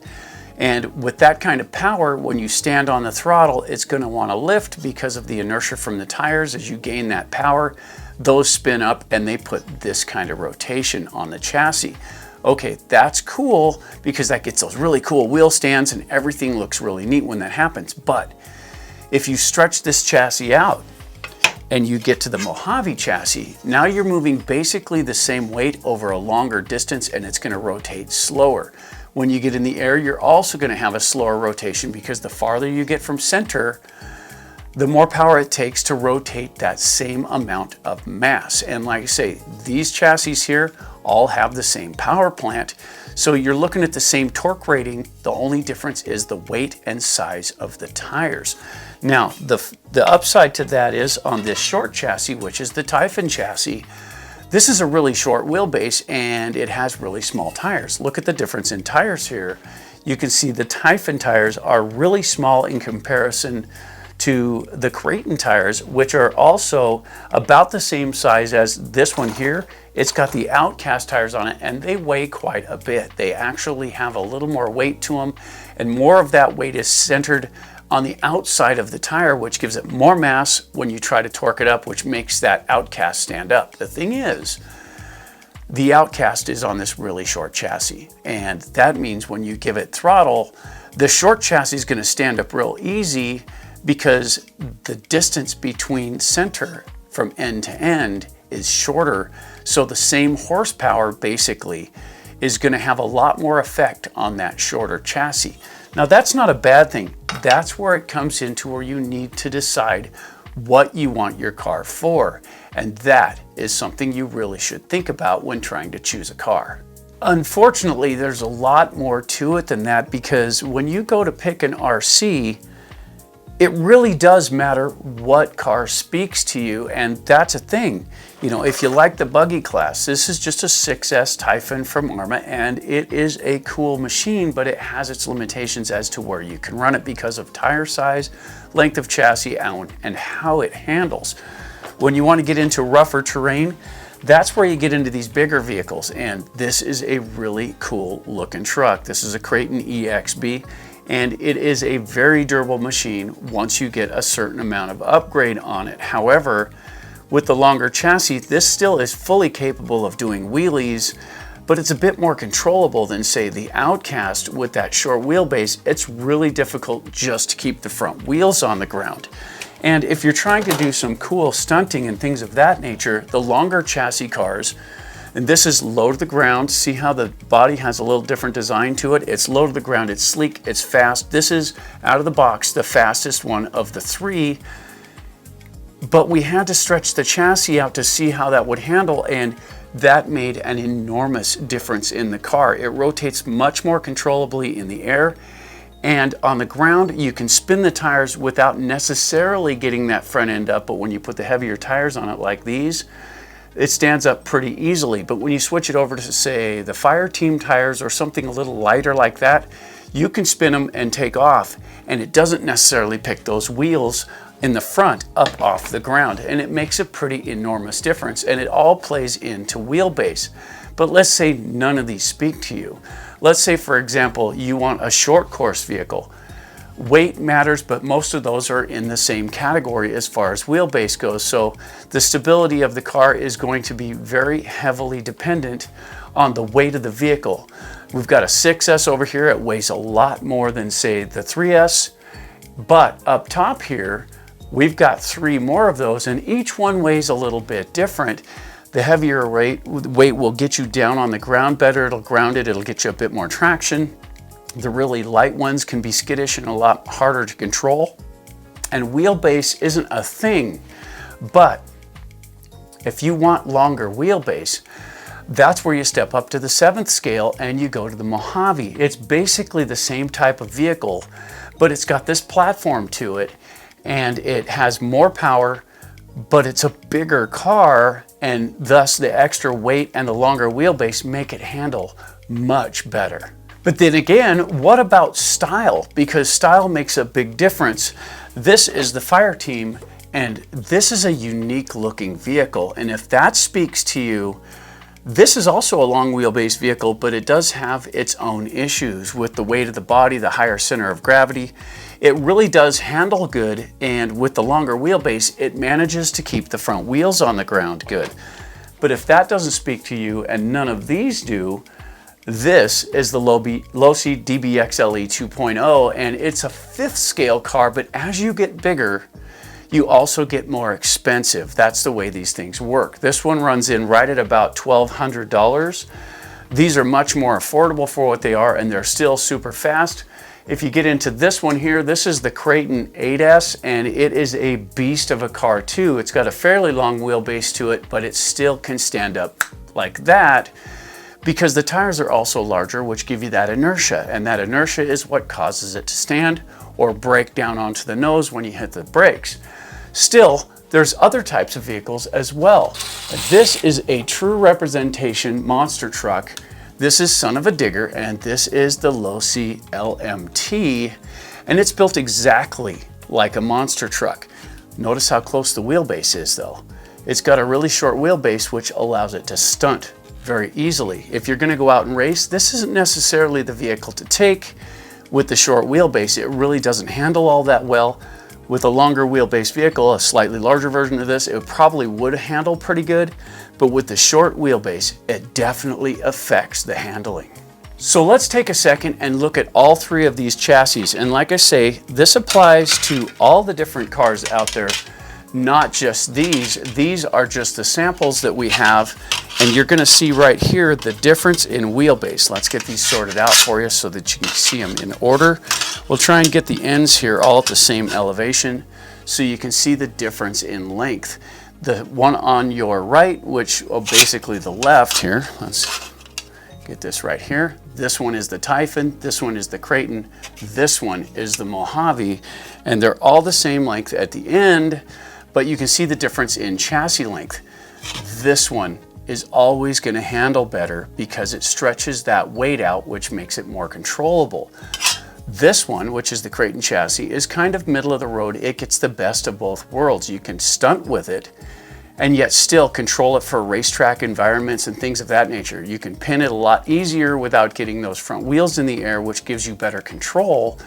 Yet if you pull the trigger all the way, it's going to get the wheels in the air and it's going to be impressive.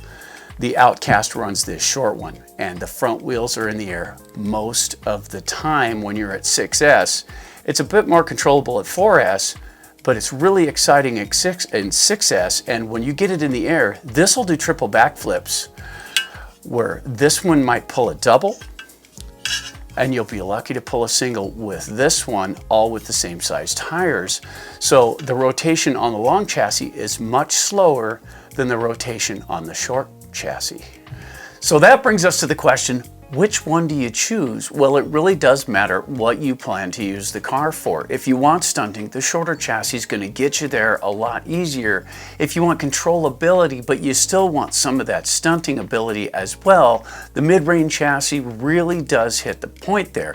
But if you want that control, if you want less dive in the air, more or less raise when you get on the throttle, the longer chassis is definitely going to get you there. And the reason for that is pretty simple.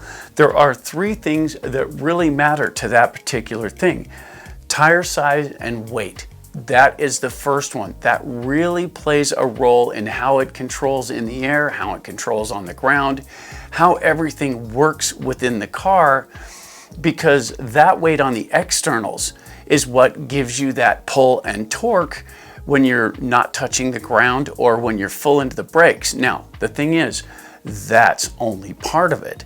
The other part of it, of course, is the wheelbase that we're talking about. And as you span that weight out, the wheelbase makes a huge difference on how it transfers the energy from one to the other. And of course, the third thing that really plays a role is battery size. And it's something we barely touch on here, but the battery size makes a huge difference. If you run your car at 6S, which is what it's capable of, just because a car is capable of 6S doesn't mean that's where it runs the best.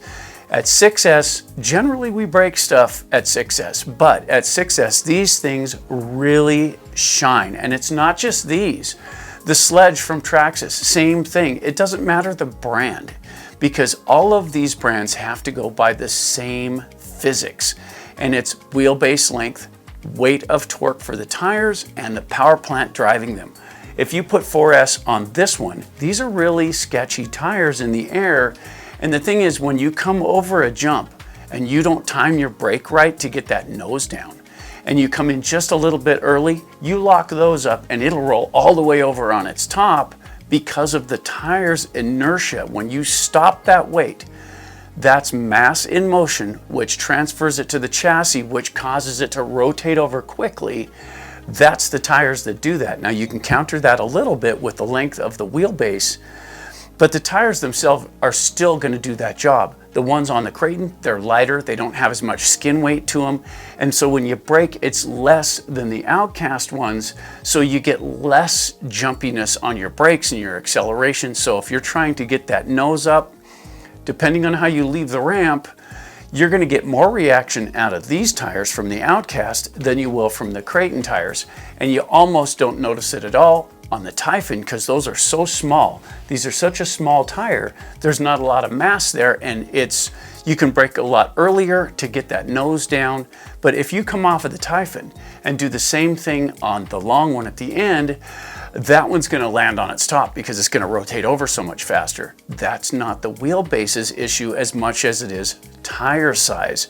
Still, the wheelbase does counter that nicely. So to sum it all up for you, wheelbase plays a pretty big difference. However, tire size, power plant size, battery size, that all contributes. So when choosing your car, you have to ask yourself what you're looking for. Do you want the cool, like Nate for the channel? He likes that cool back flip, front flip, cartwheeling. He doesn't care about parts. He wants to see the action the car is capable of, regardless of the cost to the car itself. So he likes the short wheelbase cars. Now, I like better control, so I like the longer stuff. It gives you more action in the corners, more controllability. You can get around people and get out front a lot easier with the long wheelbase car. But we're talking speed and performance here. If you want to stick with like the scale type trucks, the LMT, if you don't push it to its potential and you just use it for what it's designed for, it's an amazing truck to drive. And of course, all of this plays a role in what you choose for your vehicle. If you know what you're looking for, and now you know what the handling characteristics of the cars are going to be due to the wheelbase power plant and that, you can make an informed decision. Now, keep in mind that a lot of this is our opinion, but physics are physics. The farther you get from center, the less reaction that weight has on the vehicle. The closer you get to center, the quicker things will rotate. And just think about it like this. A figure skater with their arms out rotates slowly. Okay, that's because the mass is wide. But if you watch them bring their arms into here, they'll spin so fast you can hardly tell what's going on till they throw their arms back out.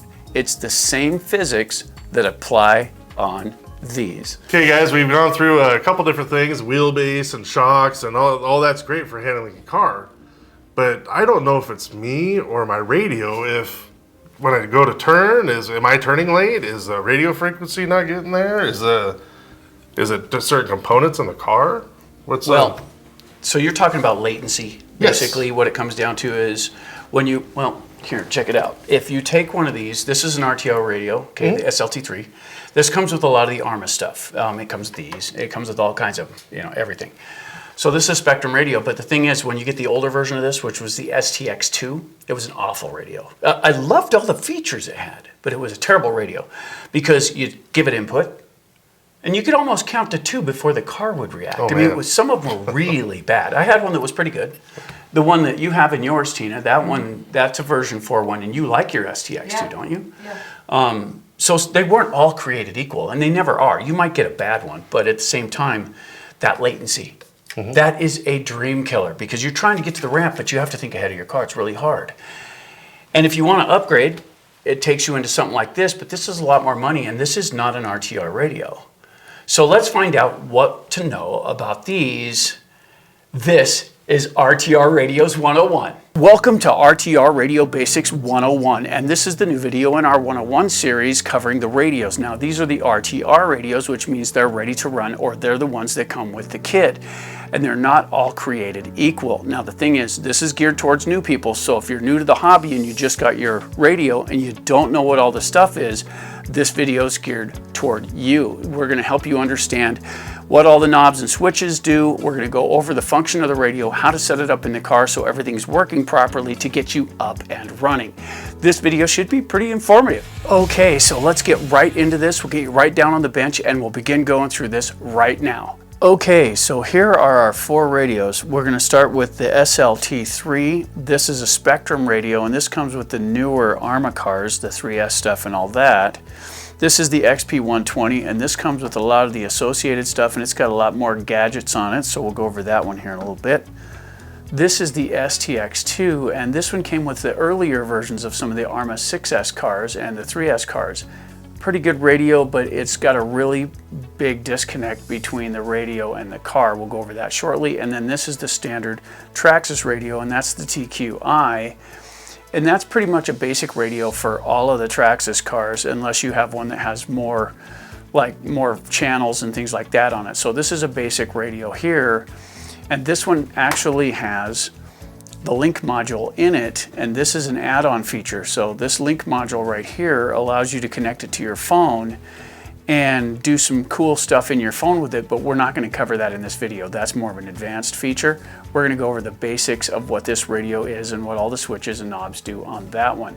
So that's a basic rundown of each one as far as what they are. Let's start with the SLT3, and that's this little guy right here. And this comes with the newer ARMA stuff. This one is, it works. I'll give you that. It does work. For me, it just feels a little awkward in the hand, but I believe I'm getting used to it. I haven't had one of these fail yet, and the range is good on it, and the speed between the radio and the car is also good. So for being an RTR radio, this one actually functions pretty well. I was a little hard on it when it first came out, but I'm growing to like it, which is a good thing. Now on the back here, you've got this is what's called a power cutoff switch, and it's got a 50, a 75, and a 100 right here. So what that is if you flip the switch down to 50, you'll get half the power sent to the car, which limits the speed of the vehicle. As you learn with your car, you can kick it up to 75%, and that'll give you a little more power, a little more speed out of your car. And when you kick it up to 100%, you get full power and everything. And you've got the power knob right here. This is how you turn it on. So this knob in the back is what you do to turn this on. When you turn these on, make sure to turn on the transmitter first. That's this one. Then turn on the car. If you turn the car on first, it's open to radio frequency, and that could be a bad thing. You can get runaways. You can have all kinds of weird problems. Make sure to turn this on first. Make sure to turn this off last. Car, turn on, turn the car off, then turn this off. This is the throttle trim, so this sets forward and backward for the car. So when you pull the trigger, if the car goes backward and you're trying to go forward, you'll flip that to the other direction to correct that. And I'll show you in a little bit what the downside to that is and how to correct it, especially if you've got a brushless system. So we'll set this back. This is your steering. Same deal here. If you turn the wheel to the right, but they turn left in the car, you want to reverse this switch here. That will let you turn right when you plan to turn right. So that's what that's for. It'll change the direction of the servo's throw, and I'll show you that in a little bit as well. Now on the other side of this, you actually have your trim knobs, and there's two of these, and then you have a variable knob here, and I'll explain that in a second. First, you have your trim knobs. So as far as the one that's marked ST, that's steering. So the ST knob, if you don't touch the steering wheel and give it just a little throttle, just a little bit of throttle, the car will creep away from you. If it doesn't go straight, you can use this knob to straighten it out. Turn a little to the right to make it turn right, a little to the left, and so on. And you'll be able to get your car to track true. Once you get it to track true, then you can start with some speed. On the other hand, the other one is throttle. And if you sit your car down and it tries to creep away from you, or it's grunting, you want to wiggle this around until you find 0. In other words, give it a little throttle, it rolls, let off, and it rolls till it stops. That's where you want to find center. That finds neutral for the car. Now, with the trigger, the way that works is pull is throttle, that's forward. Push is brakes. Now, the way that works, it's a two-stage system. So throttle, brakes. Now, if you want to go backwards, push the brakes again. If the car's stopped, it'll go backwards. It won't. If you have a brushless system, it won't do it while you're rolling forward. The speed control and the motor talk to each other, and if it is creating current, it won't go backwards until the car stops. So it's not, if you're not getting it to back up real quick, that's because brushless systems generally don't do that unless it's a censored system, and most of them aren't unless you're into crawlers and things like that. For the most part, they are not a censored system, so you have to stop the car and then back up. Then we have the last dial here, and this is a steering rate dial, and what it does is it allows you to choose how far the front wheels will turn when you're at maximum steering. It's basically a dual rate knob, but it only has one for the steering. So what it is if you turn the dial all the way to one side and you hear the car grunting in the servo, you can back this off some, and as you back it off, it'll make it turn less and less and less until you hit maximum. So what this does is this will allow you to set it so you don't burn your servo up. And like I said, we'll go over all that with the live demonstration shortly. Now that's the basics of this radio. It does have another channel unit right here, and I have an RC that actually uses channel 3, and it's got a brake to the rear wheels, so you just touch that and it locks the rear wheels, but don't be on the throttle when you do it because it'll overload the system. So this can be used for separate channels, off and on, just like that. So that's a channel 3, and on most of the cars that's not used. Now we're getting into some interesting radios, and this one from Team Associated is the XP120, and this is a pretty basic radio. We've had good and bad luck with these radios, but at the same time it does have a lot more controls in it. Now when you turn it on, and the switch is on the back here for turning it on, when you turn it on, there's an indicator light right here that'll turn red, and it'll flash if your batteries are low, so you can look right at it and tell whether you've got good radio signal. Your reversing for your throttle and your steering are right there, and of course that changes the direction of the servo and what the speed control will do. Also, you have throttle and steering trim on this side. These are the trims, so you can set on the steering, you can set your car to drive straight, and on the throttle you can set neutral. Pretty straightforward there, and this is the dual rates. And dual rates work like endpoints. They can adjust how far something will go.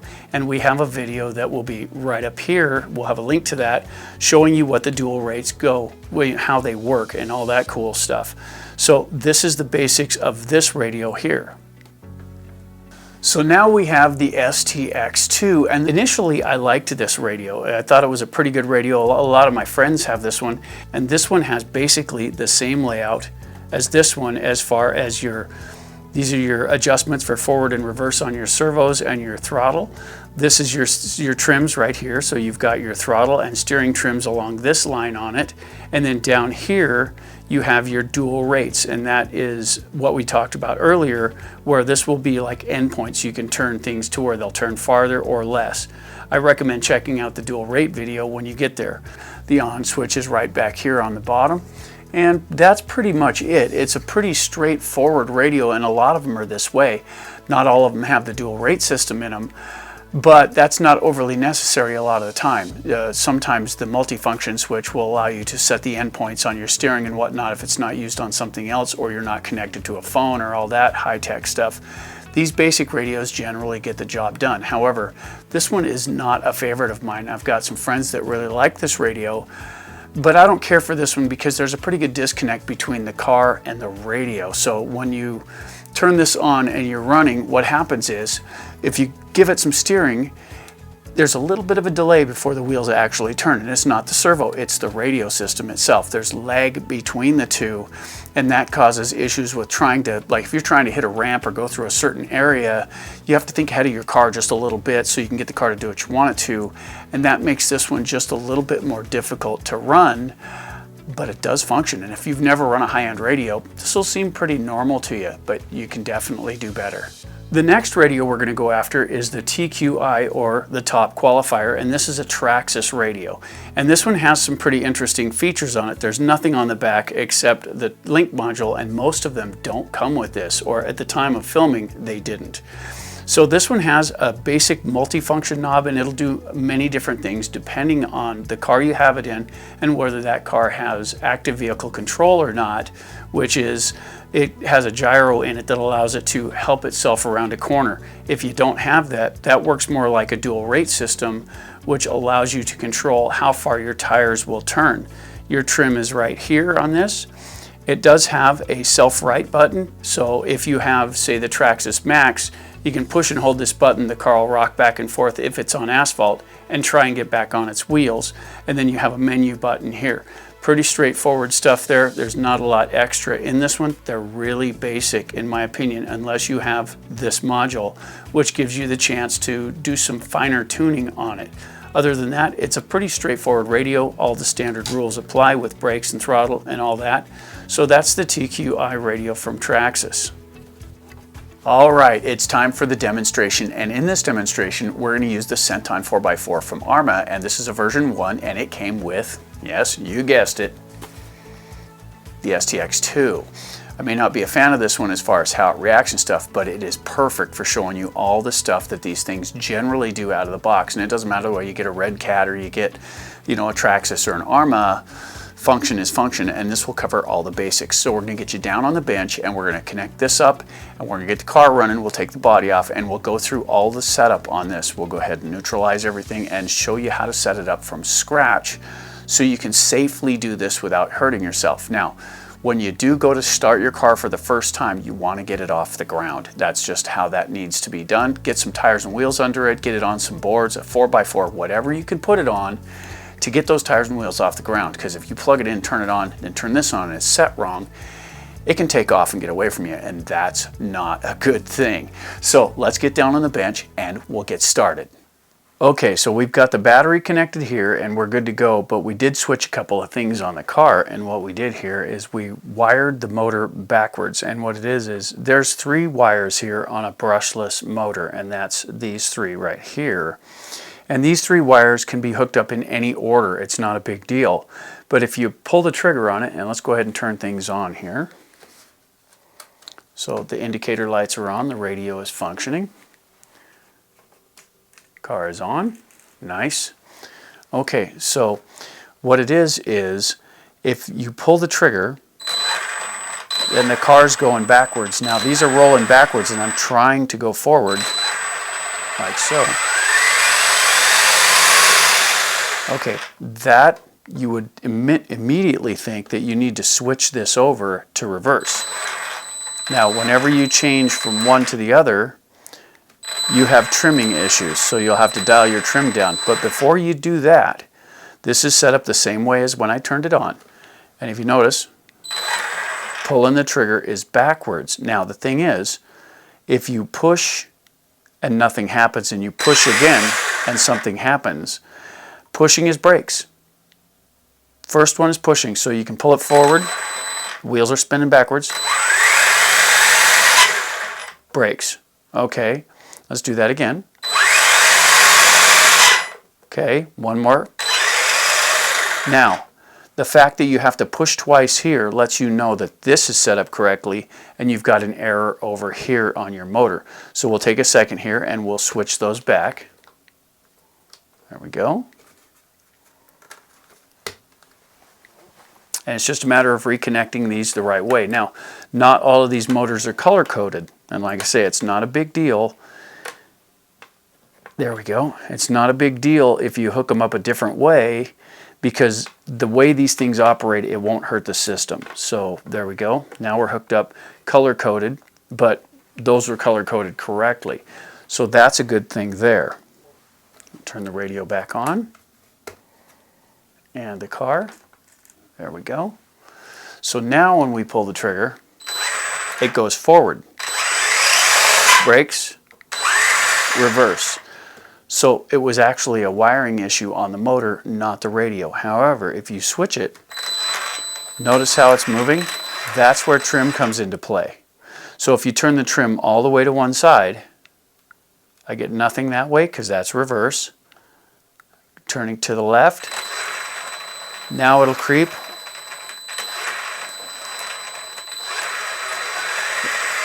See how that works? So what you're trying to find is neutral here. Now the thing about neutral is when you do this, you may get, so if we set it this way, here we go, to where it's just barely not creeping, like so.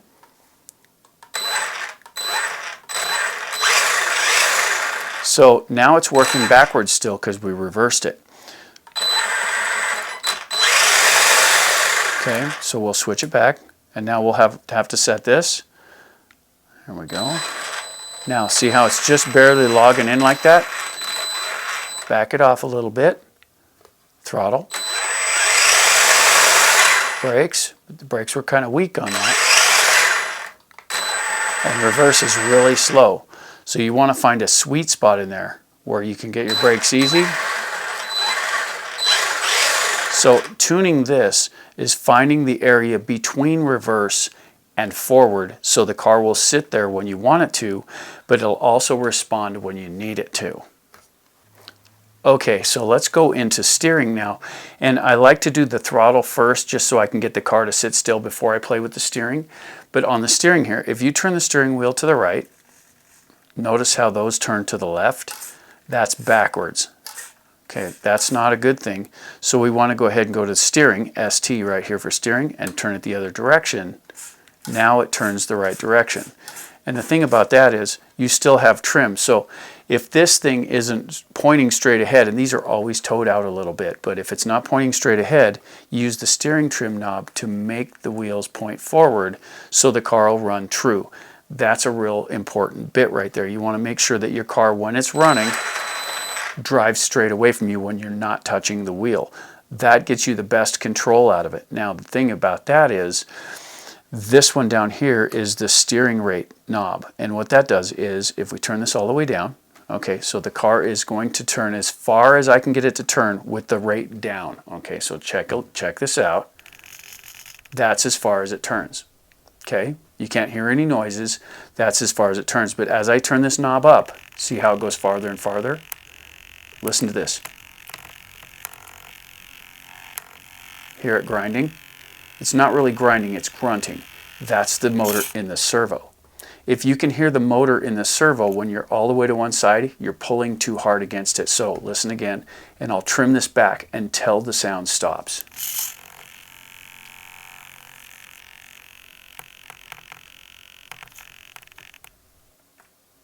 There we go.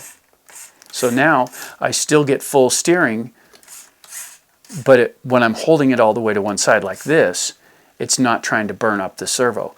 If you have the servo pulling too hard against the physical stops in the car, it creates heat in the motor, and the motor will burn out eventually. So when you set these up, make sure you don't overdrive these with pressure on the servo. That's what this steering rate knob, or the dual rate for the steering, is. Now, there's one more item on here that I want to show you, and it's the one at the bottom. Now that the car is set up properly, everything's working. We showed you this demonstration at 75%. But if you kick it down to 50%, you're going to lose a little bit of your brakes and a little bit of your throttle. So I'm going to hold the car. Notice how it didn't brake real hard, and I'm not getting reverse. That means we need to change the trim a little until we get reverse. There it is. So I had to trim this more towards the brakes to get the brakes to work. You think when you kick it down to 50% and your car doesn't work, or you're not getting any brakes or reverse in 100%, go to your trim knob first. That's where it's really going to shine, is on the trim knob. Now the thing about it is, we're at 50%, but we didn't have our throttle rate or dual rate turned up. Now check it out.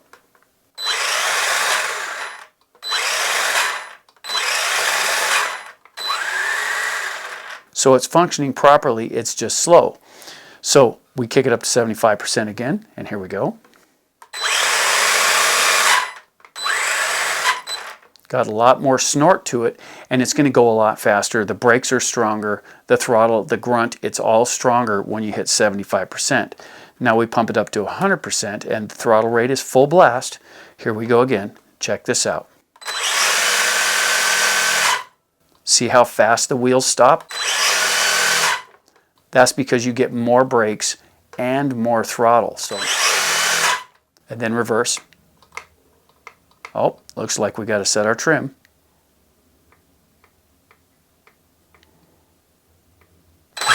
There we go. So I had to adjust this until I had throttle and brakes and reverse. So just because you can find a spot where this will sit on the ground and not move doesn't mean you have it adjusted right to get your reverse and your forward. This is where you have to find that happy medium on the throttle side. So now it's functioning just like that. And that is the beauty of these knobs here, which aren't on a lot of the radios. But this one with the 50, 75, and 100%, that is a great learning tool because you can start low, finish high. Well, about that, how do you keep the stuff clean? Oh, you mean keep stuff looking brand new and things like that? Okay, so we test everything and we run stuff hard, don't we? Yeah, we do. We never hold back ever. There's no reason. But we know how to back out of the throttle and stuff so that we don't intentionally break things. However, that's where the limitations end. If we think something's cool, we're running at it. Yep. That's just all there is to it. And we put a lot of debris, a lot of dirt, a lot of scratches on these. In this video, we go over the basics of how we keep things clean and the importance of certain aspects of it. This is RC Maintenance 101. You know, a lot of you have been asking me how I maintain my vehicles. In this video, I'm going to show you what we do to keep them clean, to get all the grime and dirt off. And keep in mind, guys, there's 1,000 ways to do this. And, you know, there really is no wrong way as long as you protect the parts and you do the maintenance after you clean them. You can't just take them off the track and dump them on the shelf and expect them to be okay. Behind me, you have one car. This here is the Creighton 6S. This is a version 4 car, and it has had the utter guts beat out of it, and it still looks good on the bench. All the ones on the rack have been severely abused, and they all look real nice. And there's a way to do that so your cars look good all the time. Now, the thing is, this one here and this, of course, is the Vortex. And as you can see, this one is a bloody mess. We took it out, we ran it in the dirt, we beat the crap out of it. And by the way, guys, this is one tough little truck. It really takes the abuse, and it holds up nicely. I haven't broke any major parts on it. It's just a great little vehicle. That's beside the point. Look at the condition. Look at the state of it, guys. Look at that. It's just a dirty mess. And this is what you'd expect after taking it out and running it in the dirt.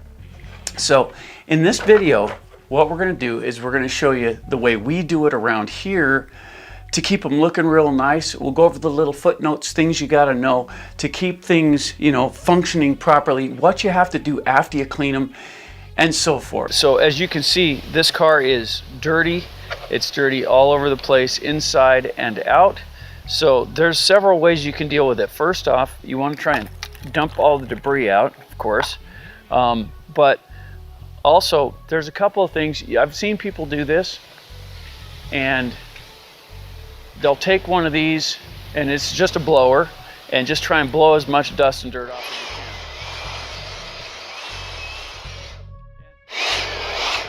It does get some of the dust off, but it doesn't get it all. As you see, there's still a bunch of stuff all over the car. It just doesn't do a great job, at least not to get the material off. And of course, you can take it up a notch and use an air chuck here, and this is 120 psi, and this blows a lot harder. But if you look, it still doesn't get all of the stuff off. It does do a pretty good job of getting some.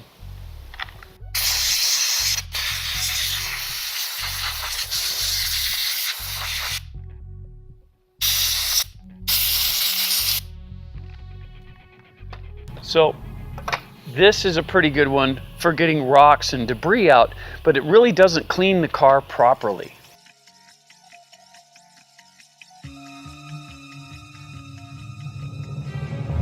In this instance, for me, what I like to do is use the hose. Now, there's a few things you gotta know about using the hose. First, on the body, you can use it anywhere.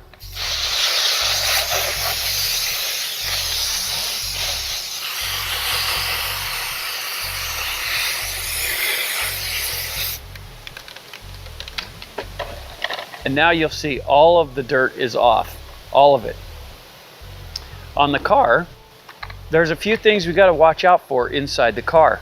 And one is the radio box. You don't want to hit directly on it with the hose. And two is the speed control. Although they're waterproof, we're going to blow this off afterward to get the water out of it. So we don't want to exactly drill into this. We want to just lightly mist it to get over that and get any of the dust and debris off. So I'm going to set the body aside. And now we're going to go ahead and rinse this off.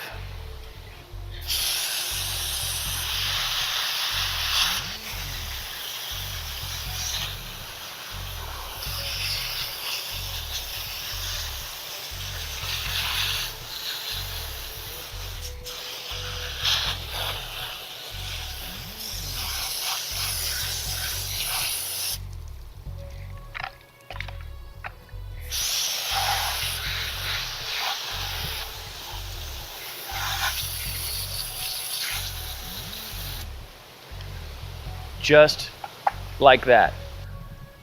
Now here's where this comes into play, guys. And we're gonna go ahead and use the blower and get most of the moisture off the car.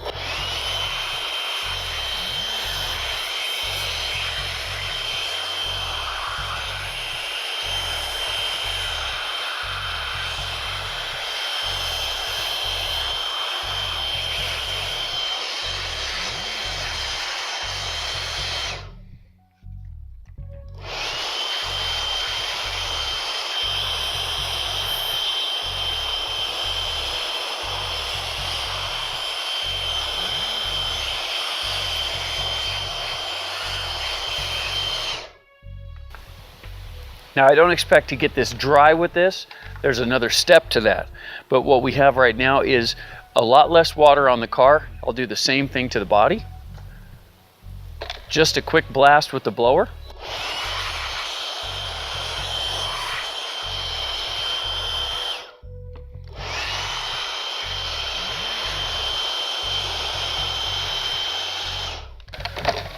There we go.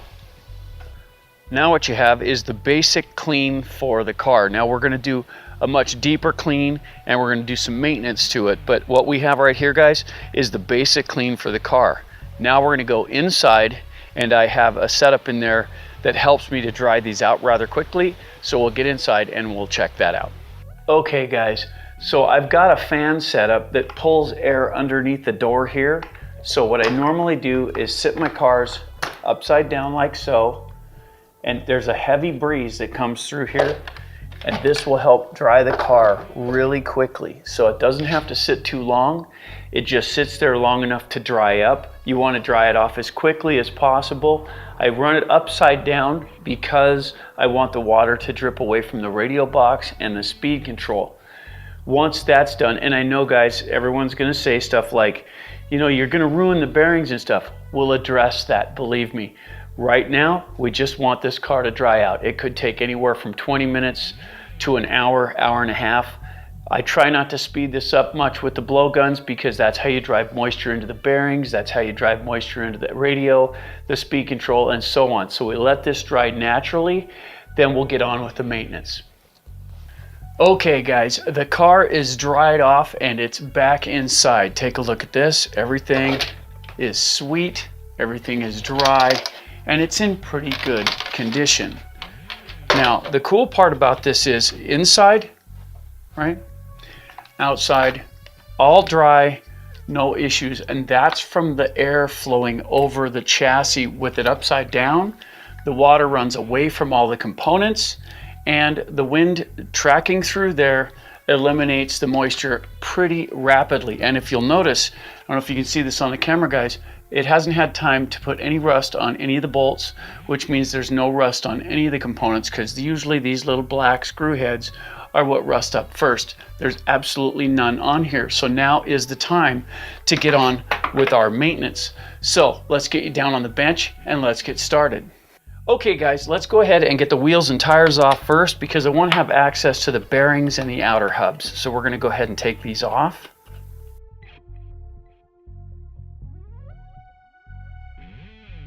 Okay, those being out of the way, now we can go ahead and inspect the car for any kind of damage, anything that needs to be adjusted, any of that type of thing.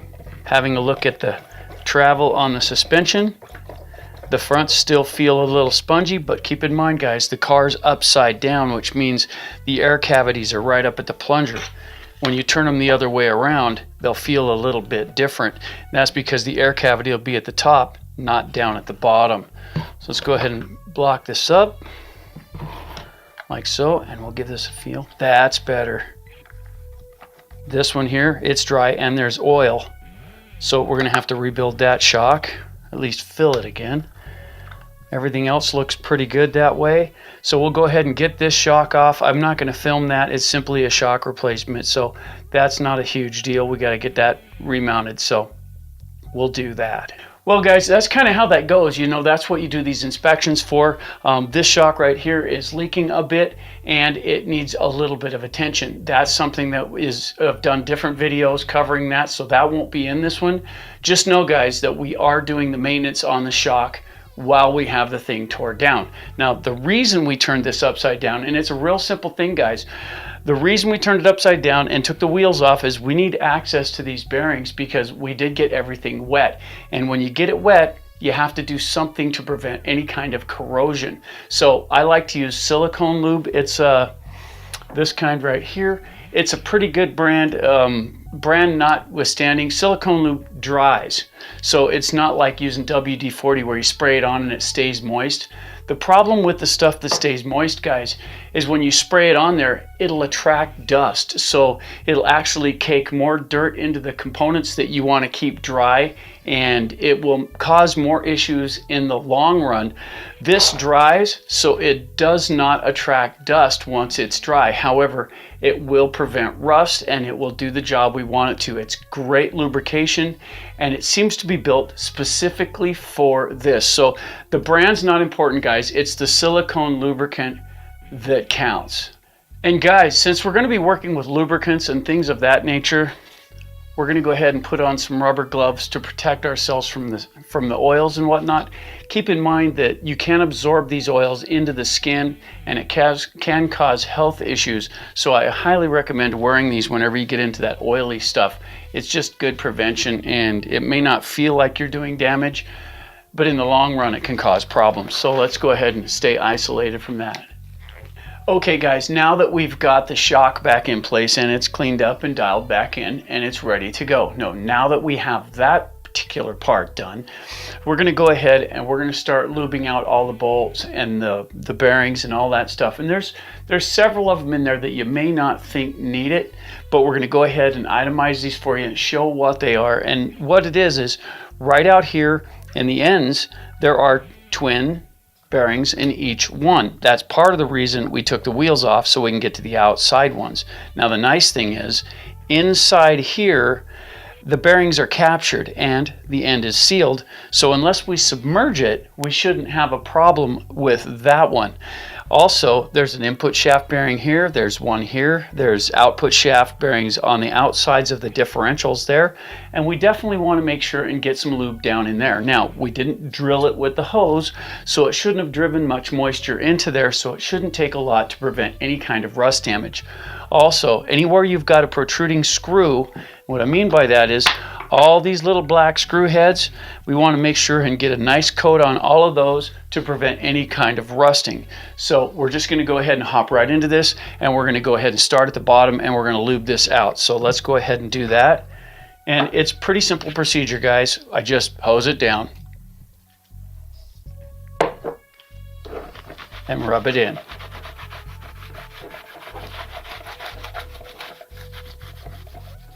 And yes, I'm using the same silicone lubrication that I use for lubing the bearings and everything. It does a great job. It gets dirt and debris off real nice, and it makes everything look brand new. And like I said before, it dries, so that helps a lot. So now take a look at this, guys. All nice and clean, no debris, nothing, and it's protected from the rusting. So that's all it took for that, guys. Go right around the edges here and just clean it up some. That's all that's really required. Let's put it back on the stand here. Flip it over. Now that we got the bottom done, we can go ahead and start in on the bearings. Now the way I like to do this, guys, is I'll take a radio and a battery and I'll rotate the parts real slowly as I input this lubrication into the bearing, so it'll draw it in and push the moisture out. So we'll go ahead and connect it. Okay. And we're just going to roll it nice and easy, guys. What we're trying to do here now, guys, is get down into these input and output shafts right in here, and we'll get the lubrication down in the bearings on those, and we'll carry on from there.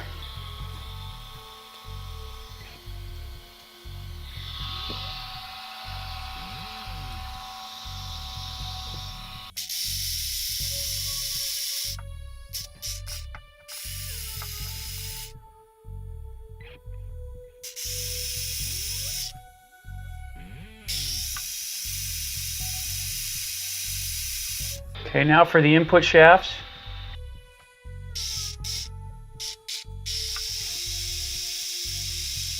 Now for the inner outer bearings. So we need to go inside here, like so. Roll those in.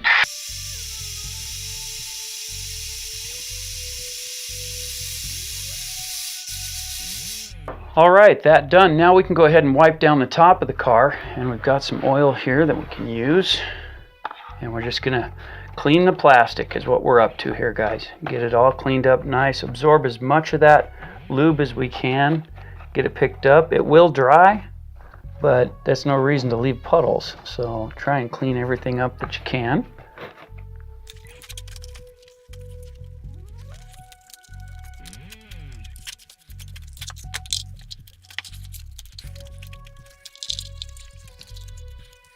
So there we go, guys. Now it's all wiped down and it's lubricated again and it's protected from the rust. Now that's the important bit. So that takes care of the chassis and the running gear. So this part is now good to go. However, you still have the wheels and tires to deal with. Now that silicone lube will not break down the rubber, so we can actually use that to clean the tires too. I don't generally do the treads. I just do the facing, you know, the way you do on your car. You scrub the face of it, make it look kind of neat. We do the same thing to this stuff. And you know, if you've got any real debris down in here, you can use a little toothbrush to get into that. A lot of times you don't need to do that severe of a job, but I do happen to have just that tool right here. So we're going to go ahead and clean the wheels and tires next, and we'll just go ahead and set the car over there and we'll have at it. Now it's basically the same process, guys. So here we go.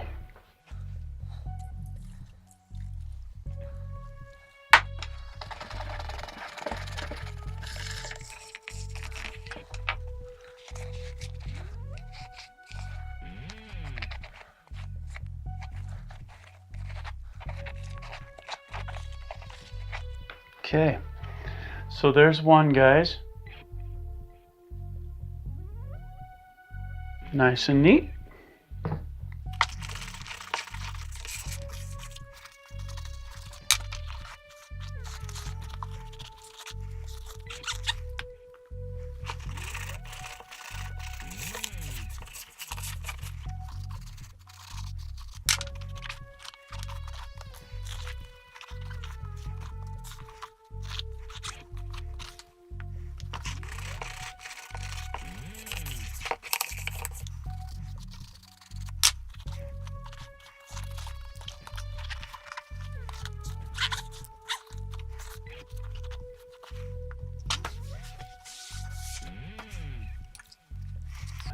Okay, guys, so there you go. The wheels and tires now look really good. There's a little dirt in the treads, and I could go around and clean those as well, but it's barely noticeable and they look brand new face and back. So we're good to go ahead and reassemble these. Now, keep in mind that this lubrication does dry out, so they won't stay wet like that, but they'll stay looking good. Now, I've got one more tip for you on how to get this, and it seems pretty universal, guys. But at the same time, how do you get the body to shine again? How do you make it look all brand new and stuff, save any, you know, damage that you may have thrown on it out in the field? Same way, guys. I gotta tell you, it's the same thing. A nice liberal coat of the silicone lube right over the top and simply wipe it down.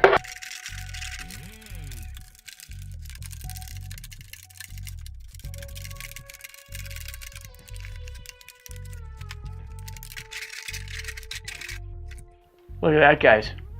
Shiny, like brand new, no problems. And it wasn't even difficult. You know, silicone lubricant does a good job of protecting things. It protects the rubber on the lanyards, and it keeps the plastic, you know, from getting brittle. It doesn't soften it the way WD-40 will, but it does do a good job of protecting things. Now, once it dries out, like I say, it won't really attract dust, so it won't repel it either, guys. You saw how it looked when it started. I'd cleaned it before, so it's still gonna look like that when you're done running. But look how easy that was to clean up. Inside, outside, wash it off, dry it, and then use the lube. Now let's go ahead and put all this back together and we'll show you the finished product. And there you go, guys. Clean and brand new looking all over again. Have a close look at that, guys. Nice and clean. Almost looks brand new, don't it? And you know, it's an important thing to do this maintenance. It's not just shining it up, although that was what spurred the initial question from you guys. How do you keep the cars looking that good? That's how that is. But each time you run them, make sure and do your inspection. Take the body off. Check all the suspension arms. Make sure everything's moving the way it should be, and fix anything that needs it. And then once you clean them and dry them, and don't let it sit overnight, guys. If you get them wet and let them sit overnight, you will have rust spots in your bolts, which means it will start to form in the bearings as well. And you don't want to do that. So as soon as you can get it dry, and like I say, if you use a heat gun, you're going to have problems. If you use a hair dryer, it'll work, but it's really not worth throwing the heat at it. If you use a blower, you risk driving the moisture down into the electronics and whatnot. So my recommendation is, guys, just get a fan and blow it down on the car. Turn the car upside down so it's got a draft. Let that dry it off. It'll take an hour, hour and a half, maybe. Don't forget it's down there. Pick the car up, bring it in, and go over it immediately. Lube down all the nuts and bolts. Lube down all the bearings. Make sure everything's turning nice and smoothly, and your RC will last you a good long time.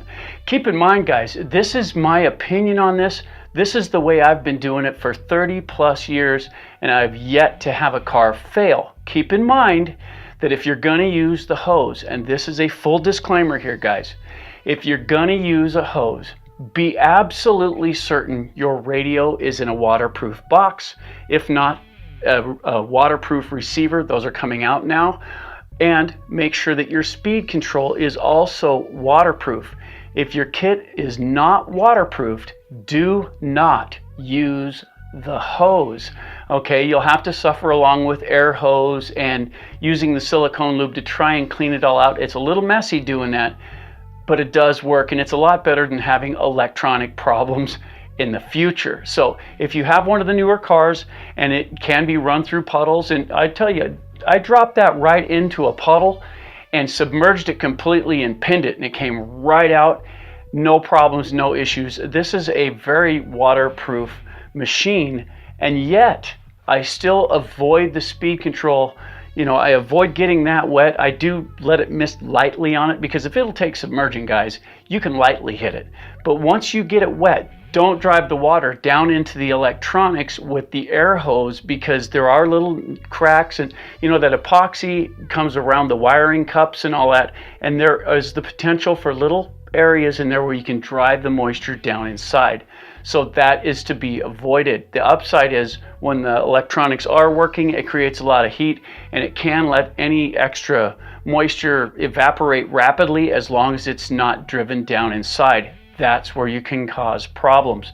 Okay, so if that didn't answer all the questions for you, we did another one, and we put basically a backup video in here, which is a newer version of that. So we have a friend named Alan, and he's got a version 4 Creighton with a Volkswagen bug body in it. Goofy looking car, he loves it. And he runs it only at 4S. It's a 6S capable car, but he really loves running it at 4S, and there's absolutely nothing wrong with that. This is the Tune and Shine video. What do you think of that? I never saw that coming. So this is the Creighton version 4 Tune and Shine. Today, on how it's maintained. Radio-controlled cars. First, a worker inspects the differential. Detaching the sway bar, the worker removes the retention panel to allow access to the differential. 4 corner screws must be carefully removed before the diff can be accessed.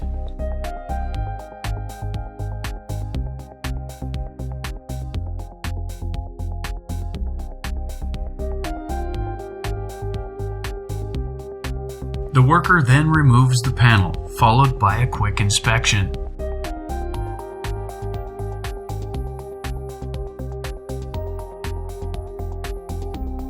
Moving the shock absorbers to the side, the worker cautiously removes the differential for a closer inspection.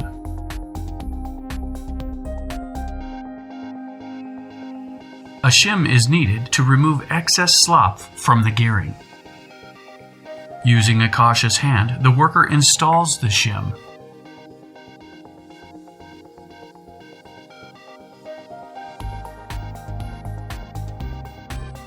Leading with the shim side first, the worker reinstalls the differential back into the housing. The worker then inspects the work for proper fit of the new component. A lubricant is required inside the differential housing before the cover can be reinstalled. Once the lubricant is applied, the worker prepares for the reassembly process.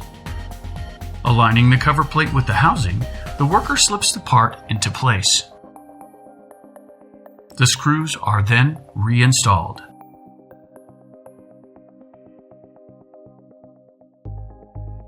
As always, the worker torques the screws by hand to eliminate any heating of the plastic components. The worker then reinstalls the drive axles.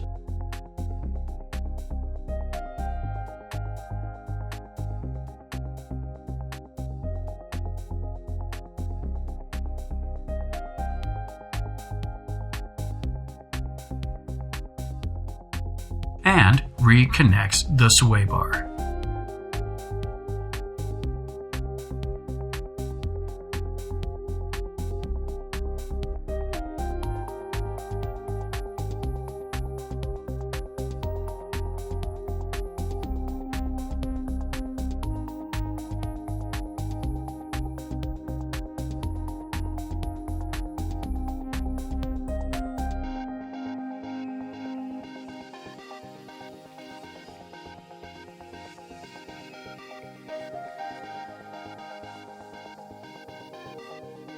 The shock absorbers are reconnected as well.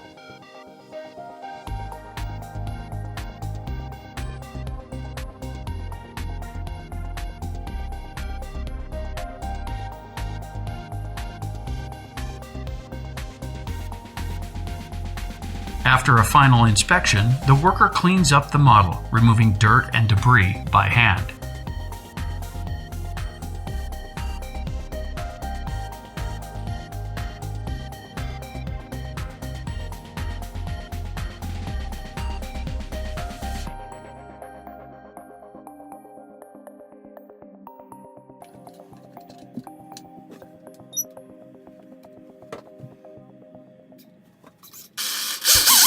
In the final step for the gearing refit, the worker sets the RC to spin the mechanicals slowly as lubrication is applied to each of the bearings.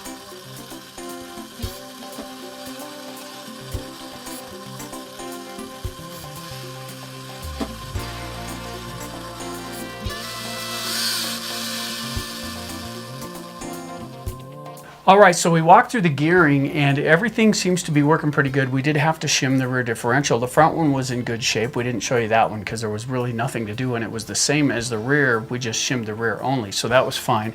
We did set the gap on the pinion and that quieted it up some, so tuning that a little bit did take some of the noise out of it.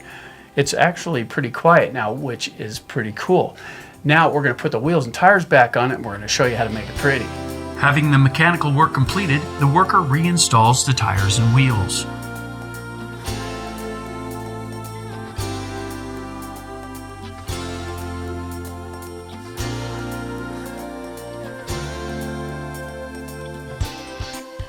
The worker then adds a silicone-based coating agent to the entire RC, which protects the vehicle from rust and corrosion.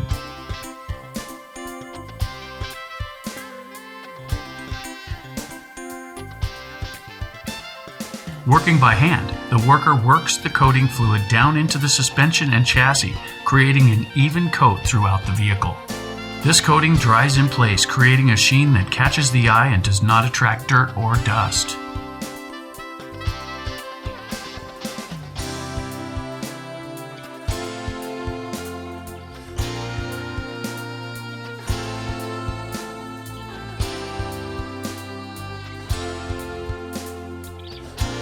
The worker then runs the RC over a terry cloth mat to even out the coating on the tires and prevent dripping onto the work surface once work has been completed. The body gets the same treatment, creating that shine that allows the RC to recapture that new look. And that's how it's maintained. So you wanted to know how we keep things looking brand new around here? Well, that's how we do it. We're not afraid to use water, but use it wisely. You definitely don't want to spray straight on the speed control or the radio box. All the electronics, try and work around them. You may not have noticed in the video, but we worked around those. We got them a little bit wet, but we didn't power anything into them. And you didn't see us use an air hose and blow the moisture down into the electronics. We let it air dry with the fan. That is a huge deal. The silicone lube that we use, it's good stuff, and it definitely dries up, but it keeps that sheen, which is really nice, and it protects what's underneath it, which is also a bonus. But what we're using on the bearings is not that stuff. We do use it before we go and run, but we use Multimax, and this is from Blaster as well. Really like the Blaster products. They seem to work really well on this stuff. But that does not dry out, and it gets down in the bearings. So if you're going to store your car for any length of time, it would be a good idea to get something like that in there. I would stay away from WD-40 though, because it has a tendency to soften plastic, and Blaster doesn't seem to do that. So I would lean towards that, because you don't want your plastics to change the way they were designed to be used. At the same time, just this little bit of work here and there, if you didn't have to do maintenance, cleanup's a breeze. So this is the first compilation you've joined us on, isn't it? It is. Oh, you weren't ready, were you?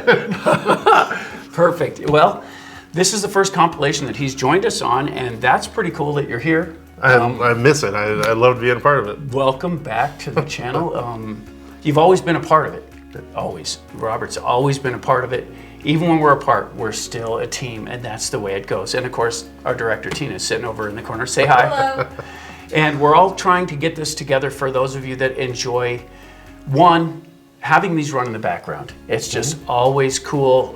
Like I've said in some of the other videos, I prefer to have Star Trek, the original series, running in the corner.